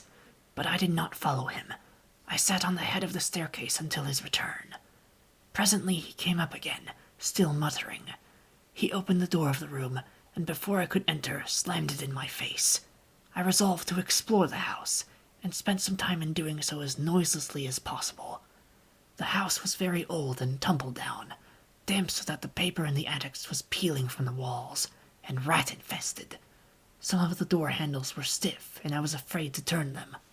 Several rooms I did inspect were unfurnished, and others were littered with theatrical lumber, bought second-hand, I judged, from its appearance.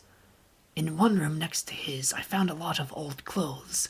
I began routing among these, and in my eagerness forgot again the evident sharpness of his ears. I heard a stealthy footstep and, looking up just in time, saw him peering in at the tumbled heap and holding an old-fashioned revolver in his hand. I stood perfectly still while he stared about, open-mouthed and suspicious. "It must have been her," he said slowly. "Damn her." He shut the door quietly, and immediately I heard the key turn in the lock.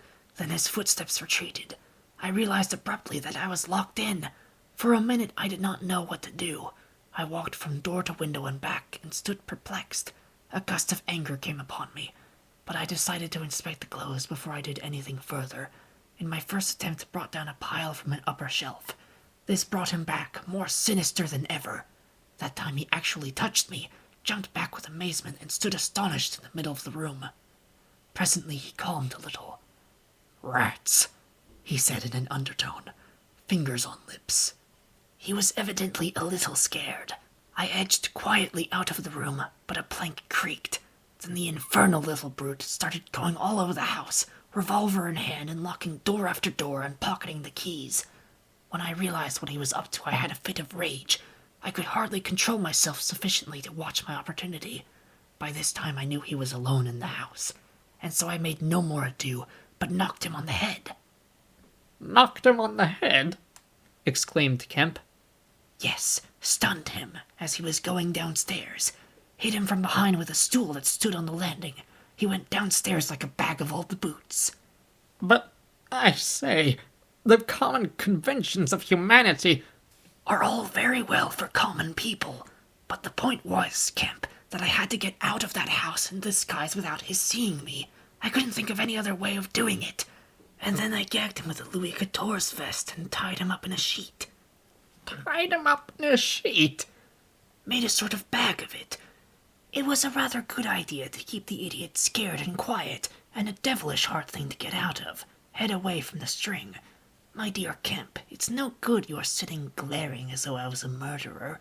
It had to be done. He had his revolver. If once he saw me, he would be able to describe me.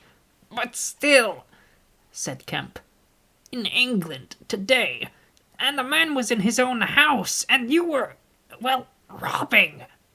Robbing? Confound it, you'll call me a thief next. Surely, Kemp, you're not fool enough to dance on the old strings. Can't you see my position? "And his too," said Kemp. The invisible man stood up sharply. What do you mean to say? Kemp's face grew a trifle hard. He was about to speak and checked himself. "I suppose, after all," he said with a sudden change of manner, "the thing had to be done. You were in a fix. But still—" Of course I was in a fix. An infernal fix. And he made me wild too. Hunting me about the house, fooling about with his revolver, locking and unlocking doors. He was simply exasperating. You don't blame me, do you? You don't blame me? I never blame anyone, said Kemp. It's quite out of fashion. What did you do next? I was hungry. Downstairs I found a loaf and some rank cheese. More than sufficient to satisfy my hunger. I took some brandy and water, and then went up past my impromptu bag. He was lying quite still, to the room containing the old clothes. This looked out upon the street, 2 lace curtains brown with dirt guarding the window. I went and peered out through their interstices. Outside the day was bright, by contrast with the brown shadows of the dismal house in which I found myself. Dazzlingly bright.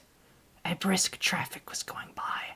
Fruit carts, a hansom, a 4-wheeler with a pile of boxes, a fishmonger's cart. I turned with spots of color swimming before my eyes to the shadowy fixtures behind me. My excitement was giving place to a clear apprehension of my position again. The room was full of a faint scent of benzoline, used, I suppose, in cleaning the garments. I began a systematic search of the place. I should judge the hunchback had been alone in the house for some time. He was a curious person.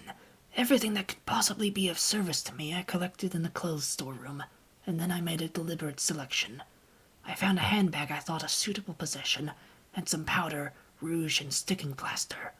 I had thought of painting and powdering my face, and all that there was to show of me, in order to render myself visible, but the disadvantage of this lay in the fact that I should require turpentine and other appliances, and a considerable amount of time before I could vanish again.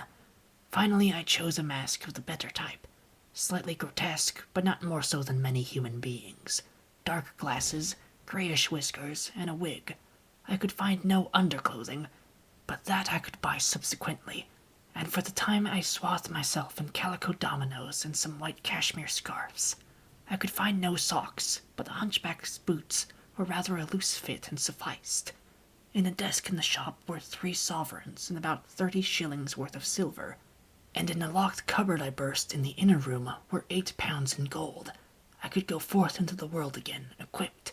Then came a curious hesitation. Was my appearance really credible? I tried myself with the little bedroom looking-glass, inspecting myself from every point of view to discover any forgotten chink, but it all seemed sound. I was grotesque to the theatrical bitch, a stage miser, but I was certainly not a physical impossibility. Gathering confidence, I took my looking-glass down into the shop, pulled down the shop blinds, and surveyed myself from every point of view with the help of the cheval glass in the corner. I spent some minutes screwing up my courage, and then unlocked the shop door and marched out into the street, leaving the little man to get out of his chute again when he liked. In 5 minutes, a dozen turnings intervened between me and the costumier's shop. No one appeared to notice me very pointedly. My last difficulty seemed overcome. He stopped again. And you troubled no more about the hunchback, said Kemp. No, said the invisible man. Nor have I heard what became of him. I suppose he untied himself or kicked himself out. The knots were pretty tight. He became silent and went to the window and stared out. What happened when you went out into the Strand? Oh, disillusionment again. I thought my troubles were over. Practically, I thought I had impunity to do whatever I chose. Everything, save to give away my secret. So I thought. Whatever I did, whatever the consequences might be, was nothing to me. I had merely to fling aside my garments and vanish. No person could hold me. I could take my money where I found it. I decided to treat myself to a sumptuous feast, and then put up at a good hotel, and accumulate a new outfit of property. I felt amazingly confident. It's not particularly pleasant recalling that I was an ass. I went into a place and was already ordering lunch when it occurred to me that I could not eat unless I exposed my invisible face. I finished ordering the lunch, told the man I should be back in 10 minutes, and went out exasperated. I don't know if you have ever been disappointed in your appetite. Not quite so badly, said Kemp, but I can imagine it. I should have smashed the silly devils. At last, faint with the desire for tasteful food, I went into another place and demanded a private room. I am disfigured, I said, badly. They looked at me curiously, but of course it was not their affair. and so at last I got my lunch. It was not particularly well served, but it sufficed. And when I had had it, I sat over a cigar, trying to plan my line of action. And outside a snowstorm was beginning.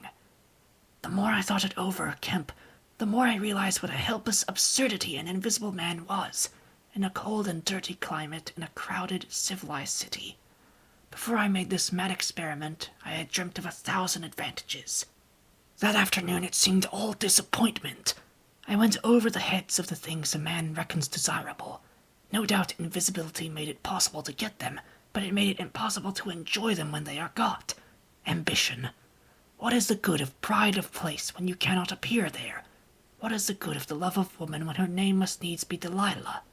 I have no taste for politics, for the blackguardisms of fame, for philanthropy, for sport. What was I to do? And for this I had become a wrapped-up mystery, a swathed and bandaged caricature of a man. He paused, and his attitude suggested a roving glance at the window. "But how did you get to Iping?" said Kemp, anxious to keep his guest busy talking. I went there to work. I had one hope. It was a half idea. I have it still. It is a full-blown idea now. A way of getting back. Of restoring what I have done, when I choose. When I have done all I mean to do invisibly. And that is what I chiefly want to talk to you about now. "You went straight to Iping?" Yes. I had simply to get my 3 volumes of memoranda and my checkbook, my luggage and underclothing, order a quantity of chemicals to work out this idea of mine. I will show you the calculations as soon as I get my books. And then I started. Jove, I remember the snowstorm now, and the accursed bother it was to keep the snow from dampening my pasteboard nose.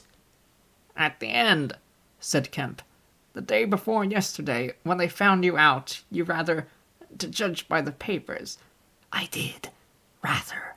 Did I kill that fool of a constable? "No," said Kemp. "He's expected to recover." That's his luck, then. I clean lost my temper, the fools. Why couldn't they leave me alone? And that grocer lout. "There are no deaths expected," said Kemp. I don't know about that tramp of mine. Heh, said the invisible man with an unpleasant laugh. By heaven, Kemp, you don't know what rage is. To have worked for years, to have planned and plotted, and then to get some fumbling, purblind idiot messing across your course. Every conceivable sort of silly creature that has ever been created has been sent to cross me. If I have much more of it, I shall go wild. I shall start mowing 'em. As it is, they've made things 1,000 times more difficult. "No doubt it's exasperating," said Kemp dryly. Chapter 24. The Plan That Failed.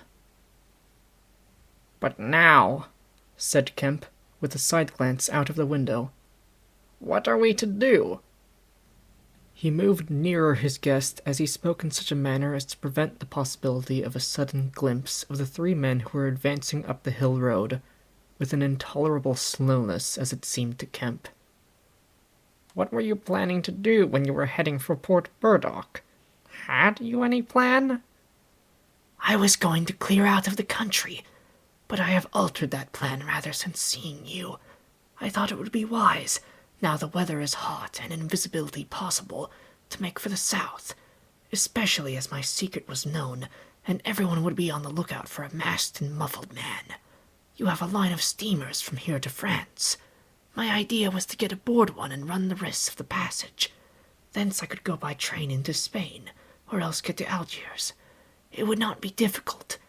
There a man might always be invisible, and yet live, and do things. I was using that tramp as a money box and luggage carrier until I decided how to get my books and things sent over to meet me. "That's clear."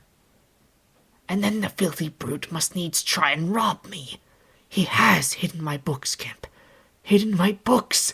If I can lay my hands on him. "Best plan to get the books out of him first." But where is he? Do you know?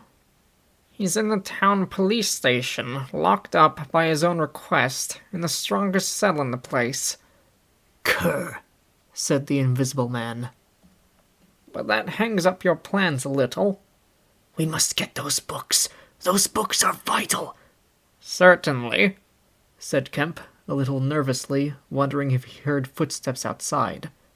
Certainly we must get those books, but that won't be difficult if he doesn't know they're for you. No, said the Invisible Man, and thought. Kemp tried to think of something to keep the talk going, but the Invisible Man resumed of his own accord. Blundering into your house, Kemp, he said, changes all my plans, for you are a man that can understand.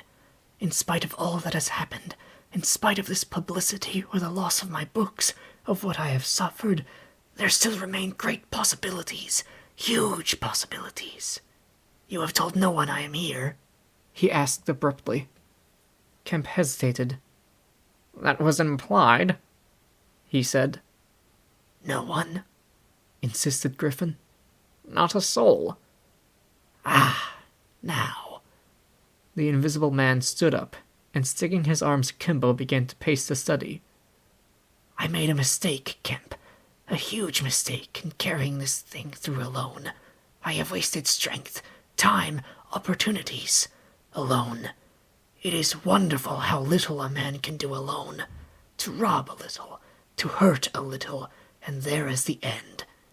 What I want, Kemp, is a goalkeeper, a helper, and a hiding place, an arrangement whereby I can sleep and eat and rest in peace and unsuspected. I must have a confederate. With a confederate, with food and rest, 1,000 things are possible. Hitherto I have gone on vague lines. We have to consider all that invisibility means, all that it does not mean. It means little advantage for eavesdropping and so forth. One makes sounds. It's of little help. A little help, perhaps, in housebreaking and so forth. Once you've caught me, you could easily imprison me. But on the other hand, I am hard to catch. This invisibility, in fact, is only good in 2 cases. It's useful in getting away. It's useful in approaching. It's particularly useful, therefore, in killing. I can walk round a man, whatever weapon he has, choose my point, strike as I like, dodge as I like, escape as I like. Kemp's hand went to his mustache. Was that a movement downstairs? And it is killing we must do, Kemp. It is killing we must do, repeated Kemp. I'm listening to your plan, Griffin, but I'm not agreeing, mind. Why killing? Not wanton killing, but a judicious slaying.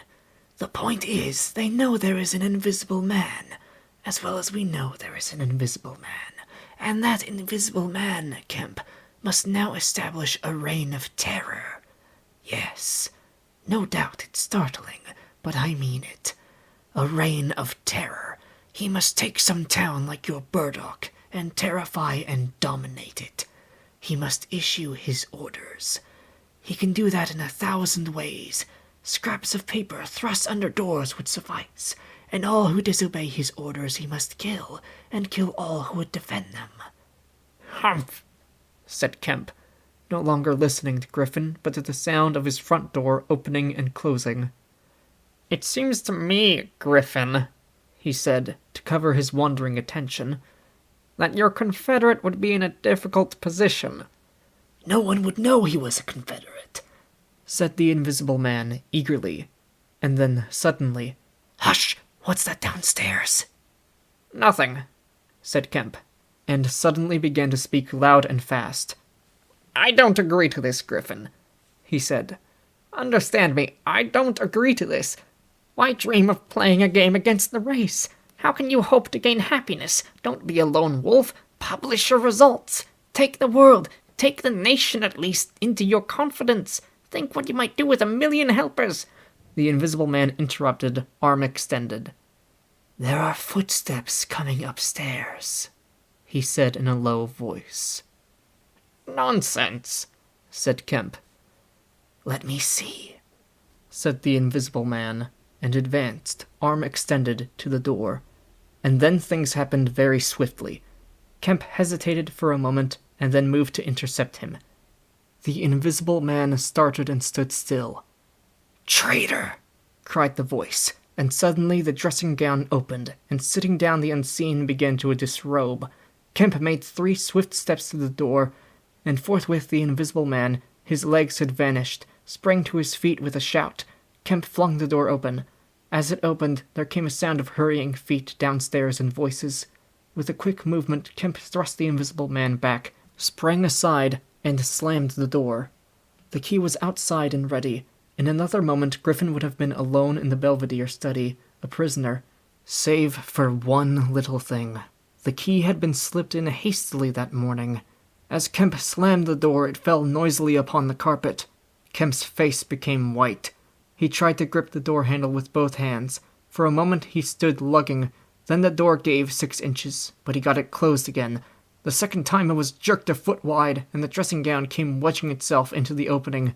His throat was gripped by invisible fingers, and he left his hold on the handle to defend himself. He was forced back, tripped, and pitched heavily into the corner of the landing. The empty dressing gown was flung on the top of him. Halfway up the staircase was Colonel Eddy, the recipient of Kemp's letter, the chief of the Burdock police. He was staring aghast at the sudden appearance of Kemp, followed by the extraordinary sight of clothing tossing empty in the air. He saw Kemp felled, and struggling to his feet. He saw him rush forward and go down again, felled like an ox. Then suddenly he was struck violently, by nothing. A vast weight, it seemed, left upon him, and he was hurled headlong down the staircase, with a grip on his throat and a knee in his groin. An invisible foot trod on his back. A ghostly patter passed downstairs. He heard the 2 police officers in the hall shout and run, and the front door of the house slammed violently. He rolled over and sat up staring. He saw, staggering down the staircase, Kemp, dusty and disheveled, on one side of his face white from a blow, his lip bleeding, and a pink dressing gown and some underclothing held in his arms. "My God!" cried Kemp. "The game's up! He's gone!" Chapter 25. The Hunting of the Invisible Man. For a space, Kemp was too inarticulate to make Addy understand the swift things that had just happened. They stood on the landing, Kemp speaking swiftly, the grotesque swathings of Griffin still on his arm. But presently Addy began to grasp something of the situation. "He is mad," said Kemp. "Inhuman. He is pure selfishness. He thinks of nothing but his own advantage, his own safety. I have listened to such a story this morning of brutal self-seeking. He has wounded men. He will kill them unless we can prevent him. He will create a panic. Nothing can stop him. He is going out now, furious." "He must be caught," said Addy. "That is certain." "But how?" cried Kemp, and suddenly became full of ideas. "You must begin at once. You must set every available man to work. You must prevent his leaving this district. Once he gets away, he may go through the countryside as he wills, killing and maiming. He dreams of a reign of terror. A reign of terror, I tell you. You must set a watch on trains and roads and shipping. The garrison must help. You must wire for help. The only thing that may keep him here is the thought of recovering some books of notes he counts of value. I will tell you of that. There is a man in your police station, Marvel." "I know," said Addy. "I know. These books, yes. But the tramp." "Says he hasn't them, but he thinks the tramp has, and you must prevent him from eating or sleeping. Day and night the country must be astir for him. Food must be locked up and secured, all food, so that he will have to break his way to it. The houses everywhere must be barred against him. Heaven send us cold nights and rain. The whole countryside must begin hunting and keep hunting. I tell you, Eddie, he is a danger, a disaster, unless he is pinned and secured. It is frightful to think of the things that may happen." "What else can we do?" said Addy. "I must go down at once and begin organizing. But why not come? Yes, you come too. Come, and we must hold a sort of council of war. Get Hops to help, and the railway managers. By Jove, it's urgent. Come along, tell me as we go. What else is there we can do? Put that stuff down." In another moment, Addie was leading the way downstairs. They found the front door open and the policeman standing outside, staring at empty air. "He's got away, sir," said one. "We must go to the central station at once," said Addie. "One of you go down and get a cab to come up and meet us. Quickly. And now, Kemp, what else?" "Dogs," said Kemp. "Get dogs. They don't see him, but they wind him. Get dogs." "Good," said Addie. "It's not generally known, but the prison officials over at Halstead know a man with bloodhounds. Dogs. What else?" "Bear in mind," said Kemp, "his food shows. After eating, his food shows until it is assimilated, so that he has to hide after eating. You must keep on beating, every thicket, every quiet corner, and put all weapons, all implements that might be weapons, away. He can't carry such things for long, and what he can snatch up and strike men with must be hidden away." "Good again," said Addie. "We shall have him yet." "And on the roads," said Kemp, and hesitated. "Yes?" said Addie. "Powdered glass," said Kemp. "It's cruel, I know, but think of what he may do." Addie drew the air in sharply between his teeth. "It's unsportsmanlike. I don't know. But I'll have powdered glass got ready, if he goes too far." "The man's become inhuman, I tell you," said Kemp. "I am as sure he will establish a reign of terror so soon as he has got over the emotions of this escape as I am sure I am talking to you. Our only chance is to be ahead. He has cut himself off from his kind. His blood be upon his own head." Chapter 26. The Wicksteed Murder. The Invisible Man seems to have rushed out of Kemp's house in a state of blind fury. A little child playing near Kemp's gateway was violently caught up and thrown aside, so that its ankle was broken, and thereafter for some hours the Invisible Man passed out of human perceptions. No one knows where he went, nor what he did, but one can imagine him hurrying through the hot June forenoon, up the hill, and on to the open downland behind Port Burdock, raging and despairing at his intolerable fate, and sheltering at last, heated and weary amid the thickets of Hintondean, to piece together again his shattered schemes against his species. That seems the most probable refuge for him, for there it was he reasserted himself in a grimly tragical manner about 2 in the afternoon. One wonders what his state of mind may have been during that time, and what plans he devised. No doubt he was almost ecstatically exasperated by Kemp's treachery, and though we may be able to understand the motives that led to that deceit, we may still imagine and even sympathize a little with the fury the attempted surprise must have occasioned.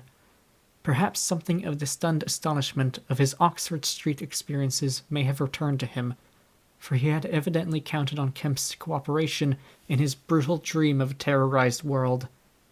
At any rate, he vanished from human ken about midday, and no living witness can tell what he did until about 2:30. It was a fortunate thing, perhaps, for humanity, but for him it was a fatal inaction.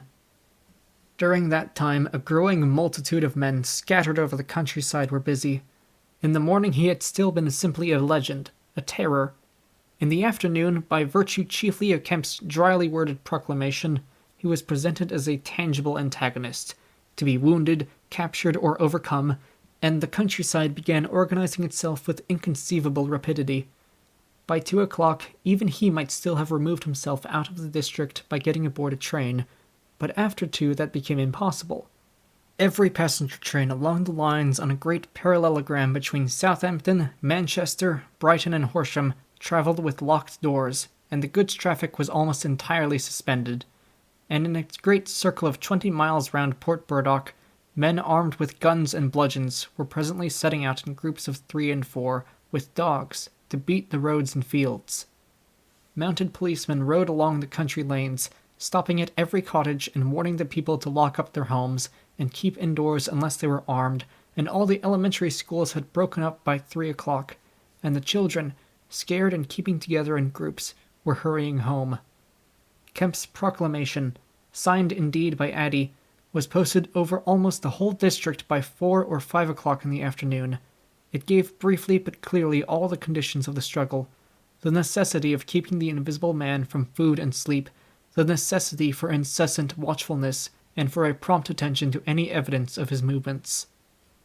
And so swift and decided was the action of the authorities, so prompt and universal was the belief in this strange being, that before nightfall an area of several hundred square miles was in a stringent state of siege, and before nightfall, too, a thrill of horror went through the whole watching, nervous countryside, going from whispering mouth to mouth, swift and certain over the length and breadth of the country, past the story of the murder of Mr. Wicksteed.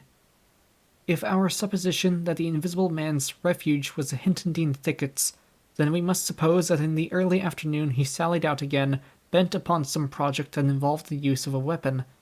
We cannot know what the project was, but the evidence that he had the iron rod in hand before he met Wicksteed is, to me at least, overwhelming.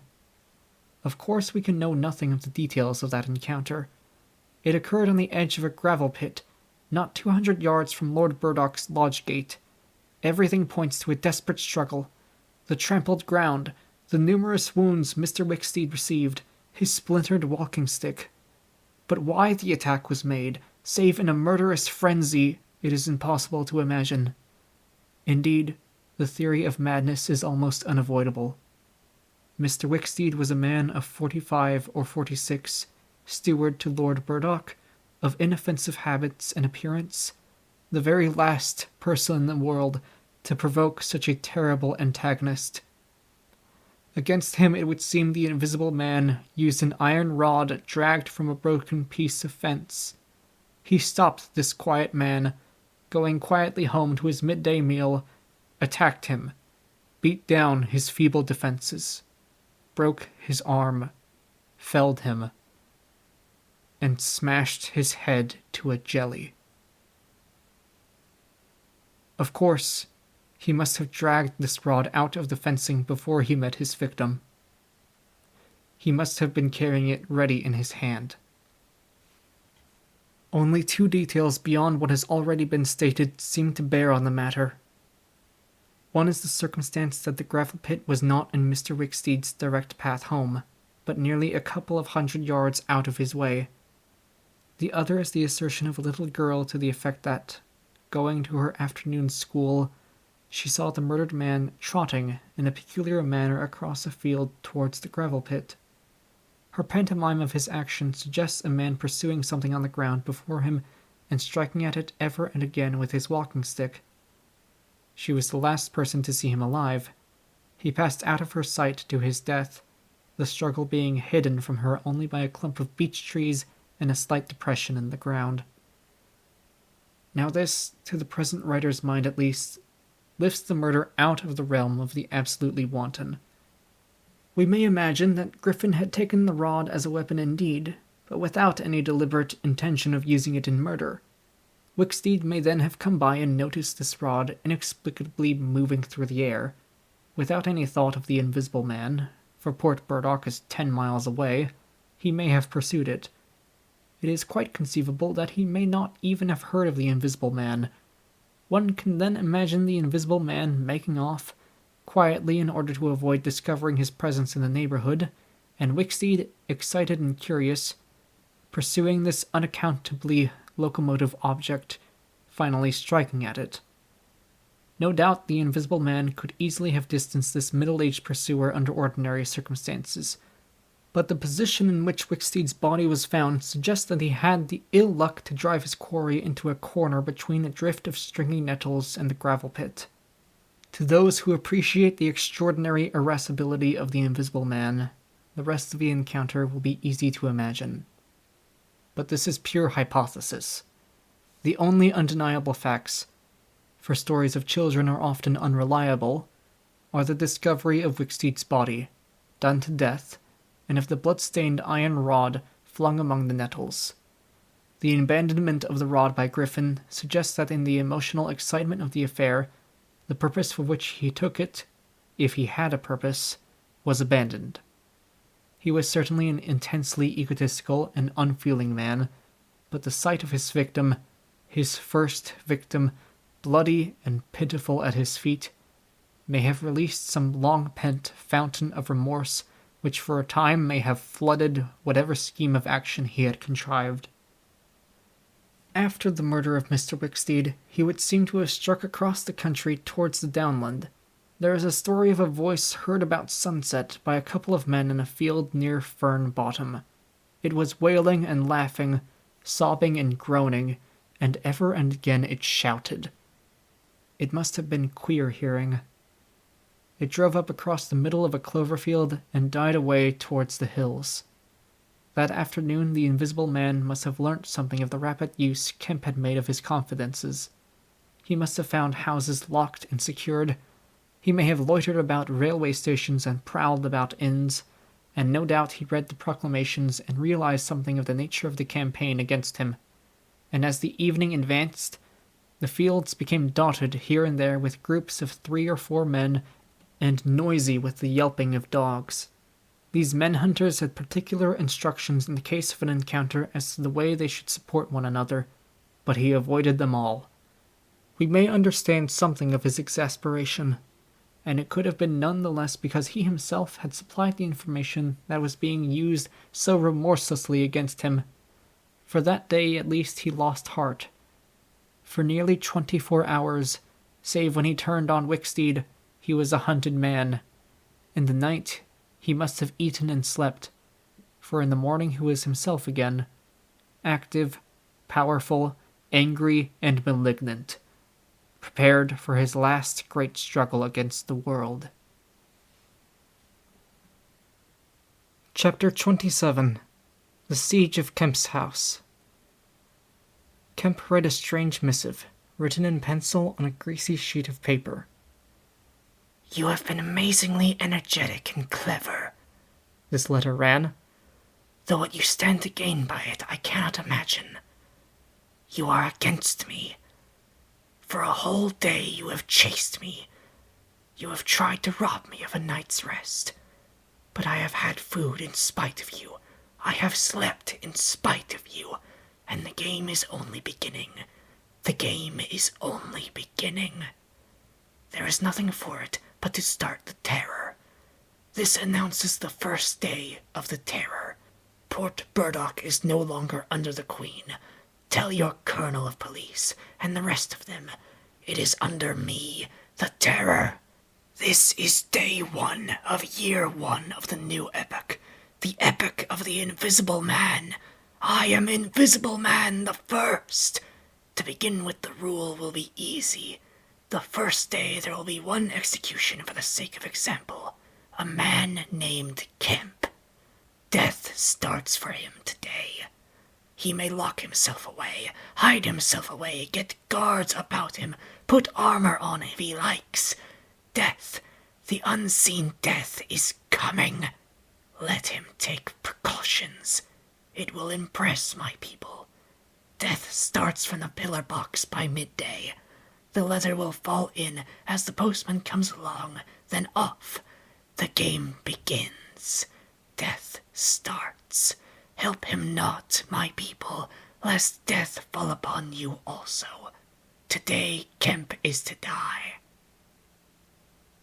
Kemp read this letter twice.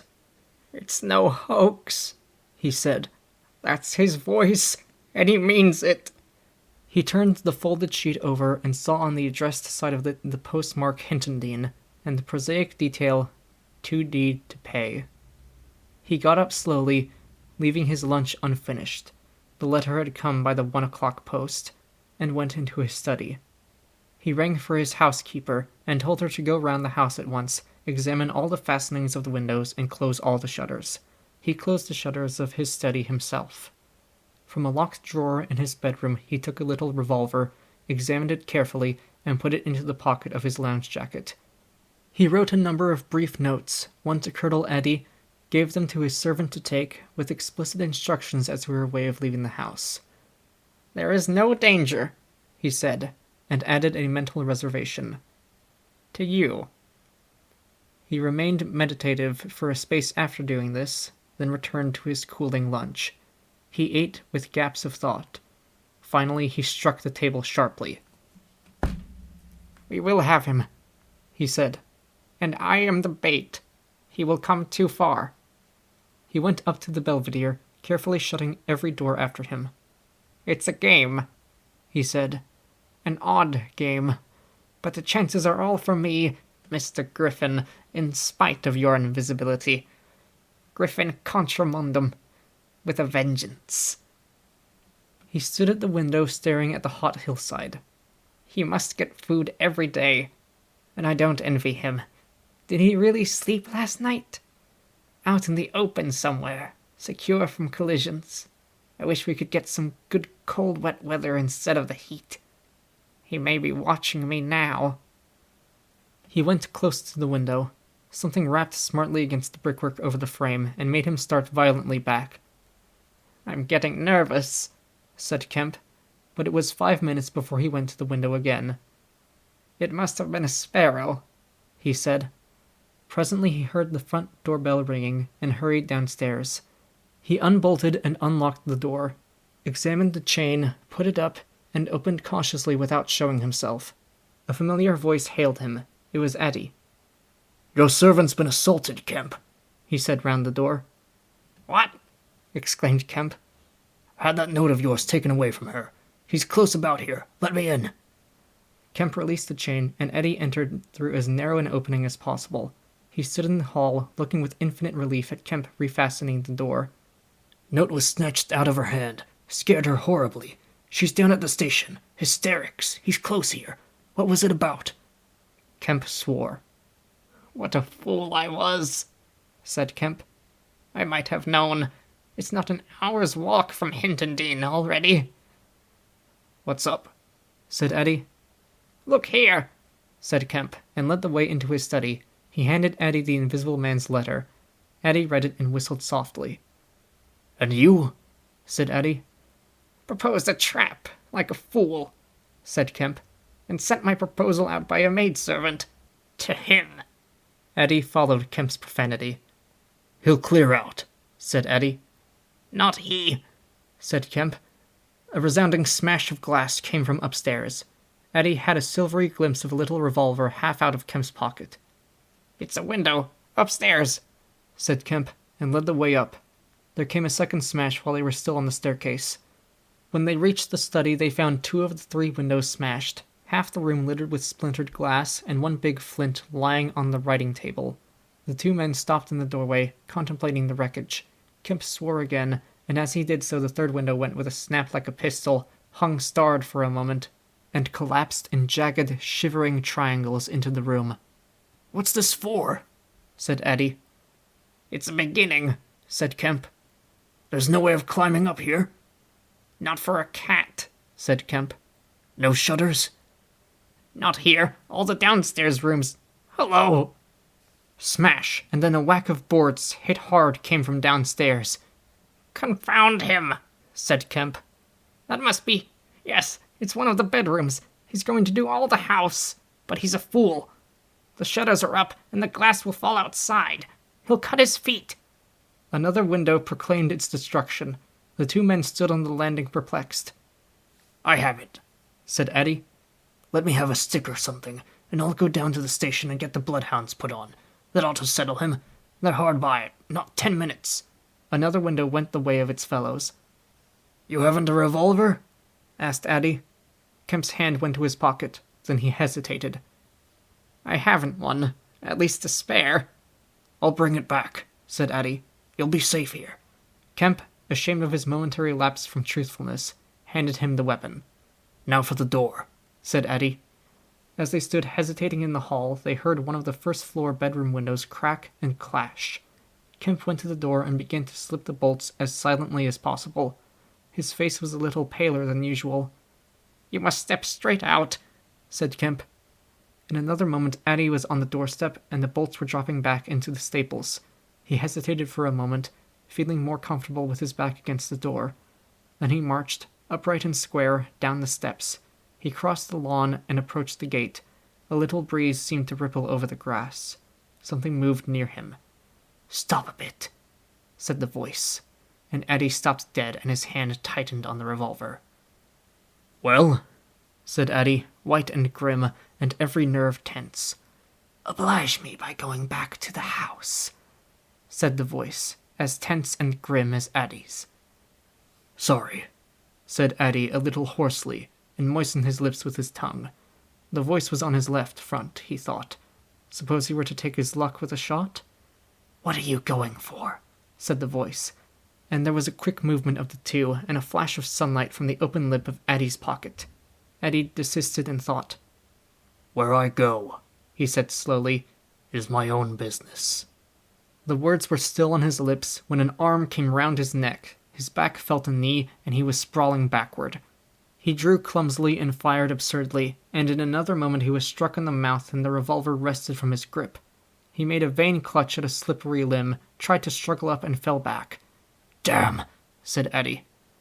The voice laughed. "I'd kill you now if it wasn't the waste of a bullet," it said. He saw the revolver in midair, 6 feet off, covering him. "Well?" said Eddie, sitting up. "Get up," said the voice. Eddie stood up. "Attention," said the voice, and then fiercely. "Don't try any games. Remember, I can see your face if you can't see mine. You've got to go back to the house." "He won't let me in," said Eddie. "That's a pity," said the Invisible Man. "I've got no quarrel with you." Eddie moistened his lips again. He glanced away from the barrel of the revolver and saw the sea, far off, very blue and dark under the midday sun, the smooth green down, the white cliff of the head, and the multitudinous town, and suddenly he knew that life was very sweet. His eyes came back to this little metal thing hanging between heaven and earth, 6 yards away. "What am I to do?" he said sullenly.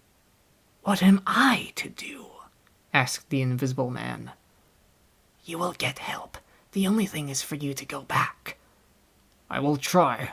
If he lets me in, will you promise not to rush the door?" "I've got no quarrel with you," said the voice.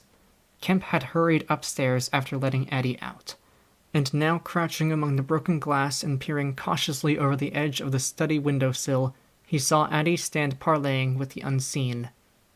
"Why doesn't he fire?" whispered Kemp to himself. Then the revolver moved a little, and the glint of the sunlight flashed in Kemp's eyes. He shaded his eyes and tried to see the source of the blinding beam. "Surely," he said, "Eddie has given up the revolver." "Promise not to rush the door," Eddie was saying. "Don't push a winning game too far. Give a man a chance. You go back to the house. I tell you flatly I will not promise anything." Eddie's decision seemed suddenly made. He turned towards the house, walking slowly with his hands behind him. Kemp watched him, puzzled. The revolver vanished, flashed again into sight, vanished again, and became evident on a closer scrutiny as a little dark object following Eddie. Then things happened very quickly. Eddie leapt backwards, swung around, clutched at this little object, missed it, threw up his hands, and fell forward on his face, leaving a little puff of blue in the air. Kemp did not hear the sound of the shot. Eddie writhed, raised himself on one arm, fell forward, and lay still. For a space, Kemp remained staring at the quiet carelessness of Eddie's attitude. The afternoon was very hot and still. Nothing seemed stirring in all the world save a couple of yellow butterflies chasing each other through the shrubbery between the house and the road gate. Eddie lay on the lawn near the gate. The blinds of all the villas down the road hill were drawn, but in one little green summer house was a white figure, apparently an old man asleep. Kemp scrutinized the surroundings of the house for a glimpse of the revolver, but it had vanished. His eyes came back to Eddie. The game was opening well. Then came a ringing and knocking at the front door that grew at last tumultuous, but pursuant to Kemp's instructions the servants had locked themselves into their rooms. This was followed by a silence. Kemp sat listening and then began peering cautiously out of the 3 windows, one after another. He went to the staircase head and stood listening uneasily. He armed himself with his bedroom poker and went to examine the interior fastenings of the ground floor windows again. Everything was safe and quiet. He returned to the belvedere.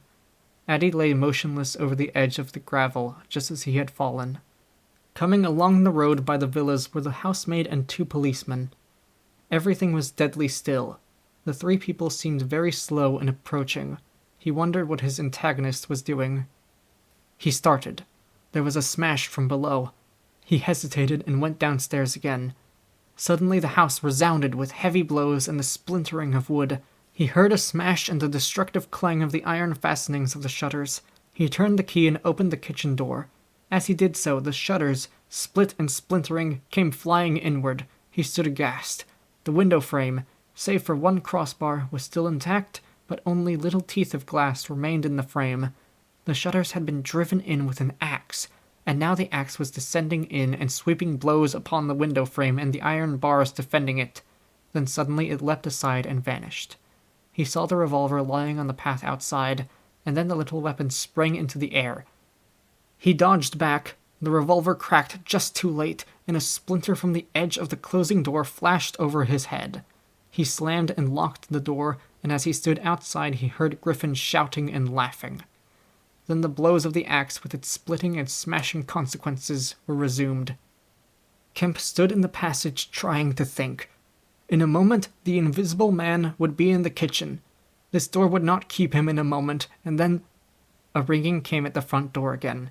It would be the policeman. He ran into the hall, put up the chain and drew the bolts. He made the girl speak before he dropped the chain, and the 3 people blundered into the house in a heap, and Kemp slammed the door again. The invisible man, said Kemp. He has a revolver with 2 shots left. He's killed Addie. Shot him anyhow. Didn't you see him on the lawn? He's lying there. Who? Said one of the policemen. Addie, said Kemp. We came in the back way, said the girl. What's that smashing? Asked one of the policemen. He's in the kitchen, or will be. He has found an axe. Suddenly the house was full of the invisible man's resounding blows on the kitchen door. The girl stared towards the kitchen, shuddered, and retreated into the dining room. Kemp tried to explain in broken sentences. They heard the kitchen door give. This way, said Kemp, starting into activity, and bundled the policeman into the dining room doorway. Poker, said Kemp, and rushed to the fender. He handed the poker he had carried to the policeman and the dining room one to the other. He suddenly flung himself backward. Whoop, said one of the policemen, ducked, and caught the axe on his poker. The pistol snapped its penultimate shot and ripped a valuable Sidney Cooper. The second policeman brought his poker down on the little weapon, as one might knock down a wasp, and sent it rattling to the floor. At the first clash the girl screamed, stood screaming for a moment by the fireplace, and then ran to open the shutters, possibly with an idea of escaping by the shattered window. The axe receded into the passage and fell to a position about 2 feet from the ground. They could hear the invisible man breathing. "Stand away, you 2, he said. "I want that man, Kemp." "We want you," said the first policeman, making a quick step forward and wiping with his poker at the voice. The invisible man must have started back, and he blundered into the umbrella stand. Then, as the policeman staggered with the swing of the blow he had aimed, the invisible man countered with the axe. The helmet crumpled like paper, and the blow sent the man spinning to the floor at the head of the kitchen stairs. But the second policeman, aiming behind the axe with his poker, hit something soft that snapped. There was a sharp exclamation of pain, and then the axe fell to the ground. The policeman wiped again at vacancy and hit nothing. He put his foot on the axe and struck again. Then he stood, poker clubbed, listening intent for the slightest movement. He heard the dining room window open, and a quick rush of feet within. His companion rolled over and sat up, with the blood running down between his eye and ear. "Where is he?" asked the man on the floor. "Don't know. I've hit him. He's standing somewhere in the hall, unless he slipped past you, Dr. Kemp, sir." Pause. "Dr. Kemp?" cried the policeman again. The second policeman began struggling to his feet. He stood up. Suddenly the faint pad of bare feet on the kitchen stairs could be heard. "Yep," cried the first policeman, and incontinently flung his poker. It smashed a little gas bracket. He made as if he would pursue the invisible man downstairs. Then he thought better of it, and stepped into the dining room. "Dr. Kemp," he began, and stopped short. "Dr. Kemp's a hero," he said. as his companion looked over his shoulder. The dining room window was wide open, and neither housemaid nor Kemp was to be seen. The second policeman's opinion of Kemp was terse and vivid. Chapter 28. The Hunter Hunted. Mr. Heelis, Mr. Kemp's nearest neighbor among the villa holders, was asleep in his summer house when the siege of Kemp's house began. Mr. Heelis was one of the sturdy minority who refused to believe in all this nonsense about an invisible man. His wife, however, as he was subsequently to be reminded, did. He insisted upon walking about his garden just as if nothing was the matter, and he went to sleep in the afternoon in accordance with the custom of years. He slept through the smashing of the windows, and then woke up suddenly with a curious persuasion of something wrong. He looked across at Kemp's house, rubbed his eyes, and looked again. Then he put his feet to the ground and sat listening. He said he was damned, but still the strange thing was visible. The house looked as though it had been deserted for weeks after a violent riot. Every window was broken, and every window, save those of the Belvedere study, was blinded by the internal shutters. I could have sworn it was all right. He looked at his watch. 20 minutes ago. He became aware of the measured concussion and the clash of glass, far away in the distance, and then, as he sat open-mouthed, came a still more wonderful thing. The shutters of the drawing-room window were flung open violently, and the housemaid in her outdoor hat and garments appeared struggling in a frantic manner to throw up the sash. Suddenly a man appeared beside her, helping her. Dr. Kemp. In another moment the window was open, and the housemaid was struggling out. She pitched forward and vanished among the shrubs. Mr. Heelis stood up, exclaiming vaguely and vehemently at all these wonderful things. He saw Kemp stand on the sill, spring from the window, and reappear almost instantaneously, running along a path in the shrubbery and stooping as he ran, like a man who evades observation. He vanished behind a laburnum, and appeared again clambering over a fence that abutted on the open down. In a second he had tumbled over and was running at a tremendous pace down the slope towards Mr. Heelis. "Lord!" cried Mr. Heelis, struck with an idea. "It's that invisible man brute! It's right, after all!" With Mr. Heelis, to think things like that was to act, and his cook watching him from the top window was amazed to see him come pelting towards the house at a good 9 miles an hour.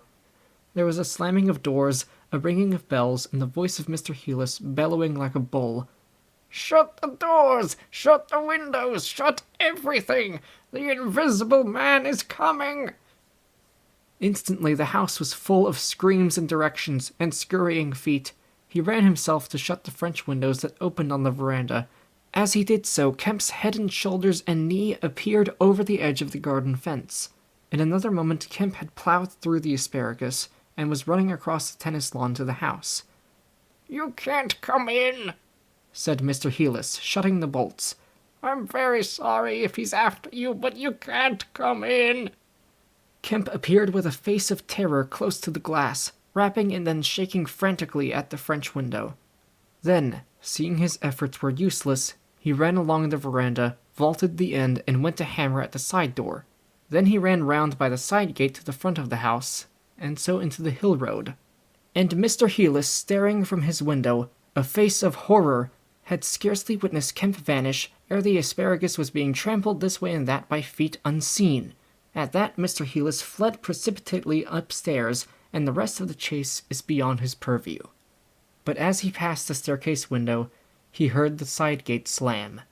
Emerging into the hill road, Kemp naturally took the downward direction, and so it was he came to run in his own person the very race he had watched with such a critical eye from the Belvedere study only 4 days ago. He ran it well, for a man out of training, and though his face was white and wet, his wits were cool to the last. He ran with wide strides, and wherever a patch of rough ground intervened, wherever there came a patch of raw flint, or a bit of broken glass shone dazzling, he crossed it and left the bare invisible feet that followed to take what line they would.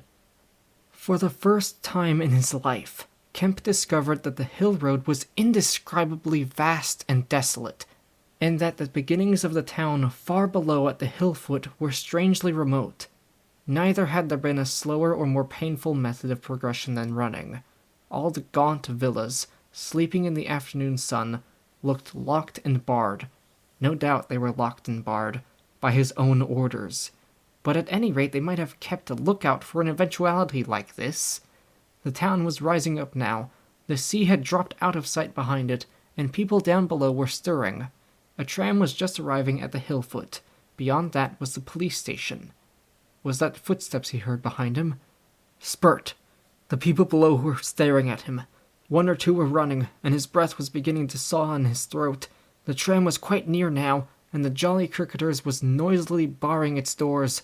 Beyond the tram were posts and heaps of gravel, the drainage works. He had a transitory idea of jumping into the tram and slamming the doors, and then he resolved to go for the police station.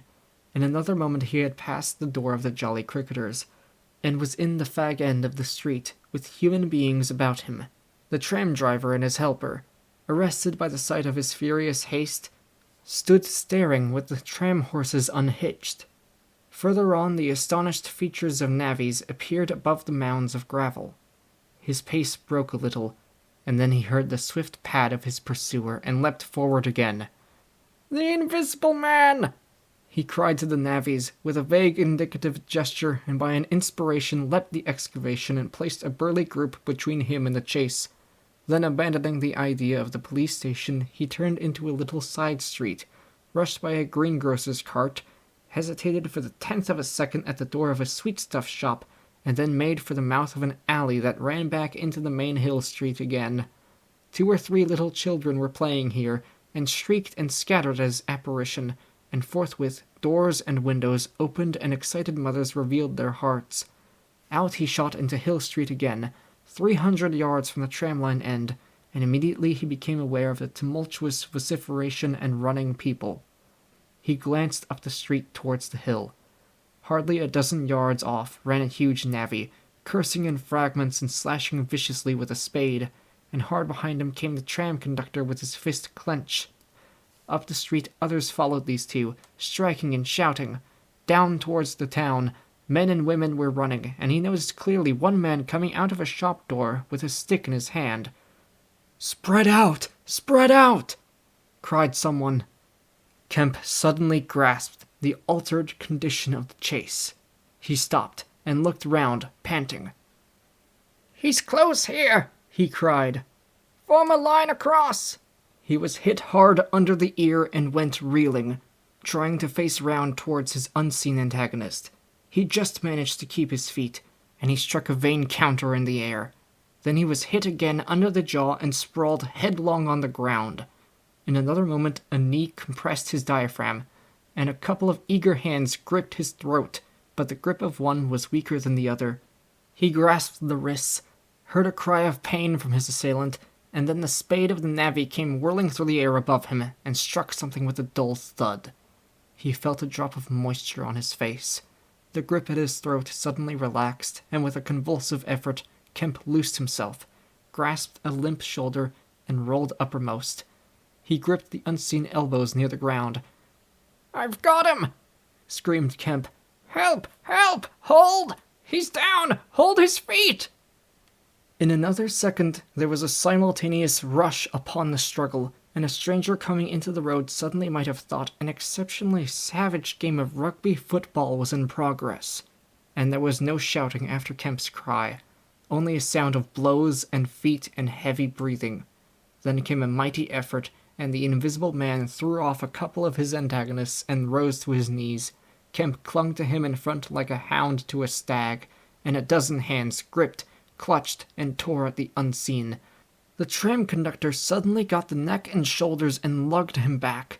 Down went the heap of struggling men again and rolled over. There was, I am afraid, some savage kicking. Then suddenly a wild scream of, "Mercy! Mercy!"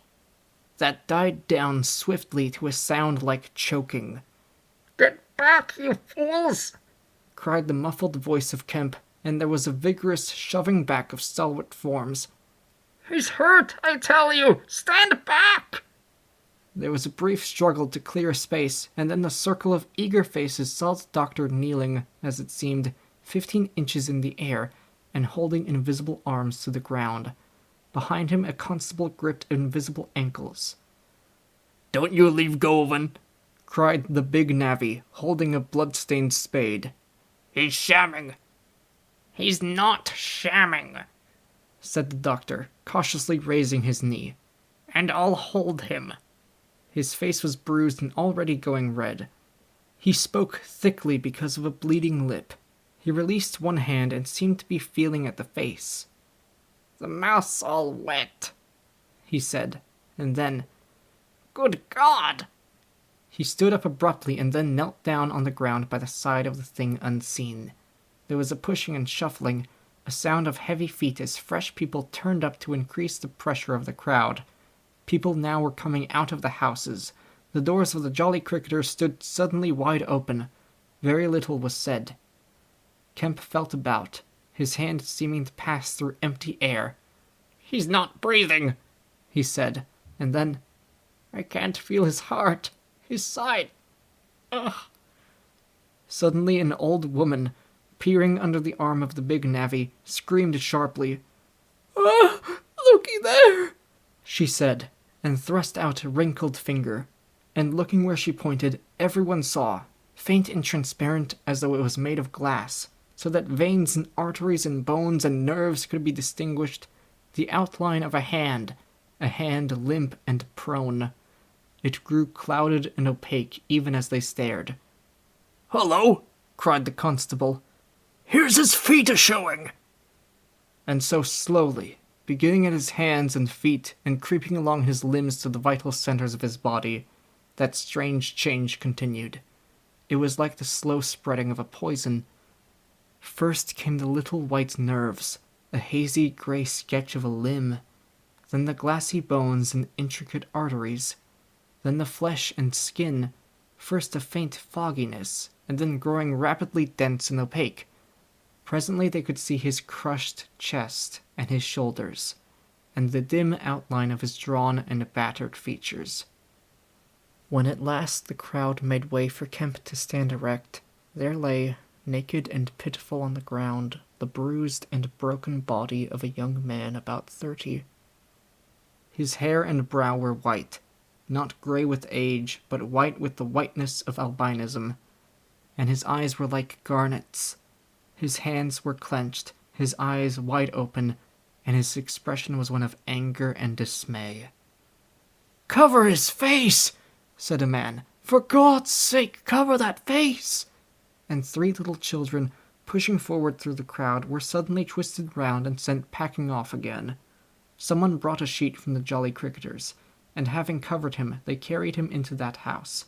And there it was, on a shabby bed in a tawdry, ill-lighted bedroom, surrounded by a crowd of ignorant and excited people, broken and wounded, betrayed and unpitied. That Griffin, the first of all men to make himself invisible. Griffin, the most gifted physicist the world has ever seen, ended in infinite disaster his strange and terrible career. The Epilogue. So ends the story of the strange and evil experiments of the Invisible Man. And if you would learn more of him, you must go to a little inn near Port Stowe and talk to the landlord. The sign of the inn is an empty board save for a hat and boots, and the name is the title of this story. The landlord is a short and corpulent little man with a nose of cylindrical proportions, wiry hair, and a sporadic rosiness of visage. Drink generously, and he will tell you generously of all the things that happened to him after that time, and of how the lawyers tried to do him out of the treasure found upon him. "When they found they couldn't prove whose money was which, I'm blessed," he says. "If they didn't try to make me out a blooming treasure trove, do I look like a treasure trove? And then a gentleman gave me a guinea a night to tell the story at the Empire Music Hall, just to tell 'em in my own words. Barring one. And if you want to cut off the flow of his reminiscences abruptly, you can always do so by asking if there weren't 3 manuscript books in the story. He admits there were and proceeds to explain, with asseverations that everybody thinks he has 'em, but bless you, he hasn't. The invisible man it was took 'em off to hide 'em when I couldn't ran for Port Stowe. It's that Mr. Kemp put people on with the idea of my having 'em. And then he subsides into a pensive state, watches you furtively, bustles nervously with glasses, and presently leaves the bar. He is a bachelor man. His tastes were ever bachelor, and there are no women folk in the house. Outwardly he buttons, it is expected of him, but in his more vital privacies, in the matter of braces for example, he still turns to string. He conducts his house without enterprise, but with eminent decorum. His movements are slow, and he is a great thinker, but he has a reputation for wisdom and for a respectable parsimony in the village, and his knowledge of the roads of the south of England would beat Cobbett.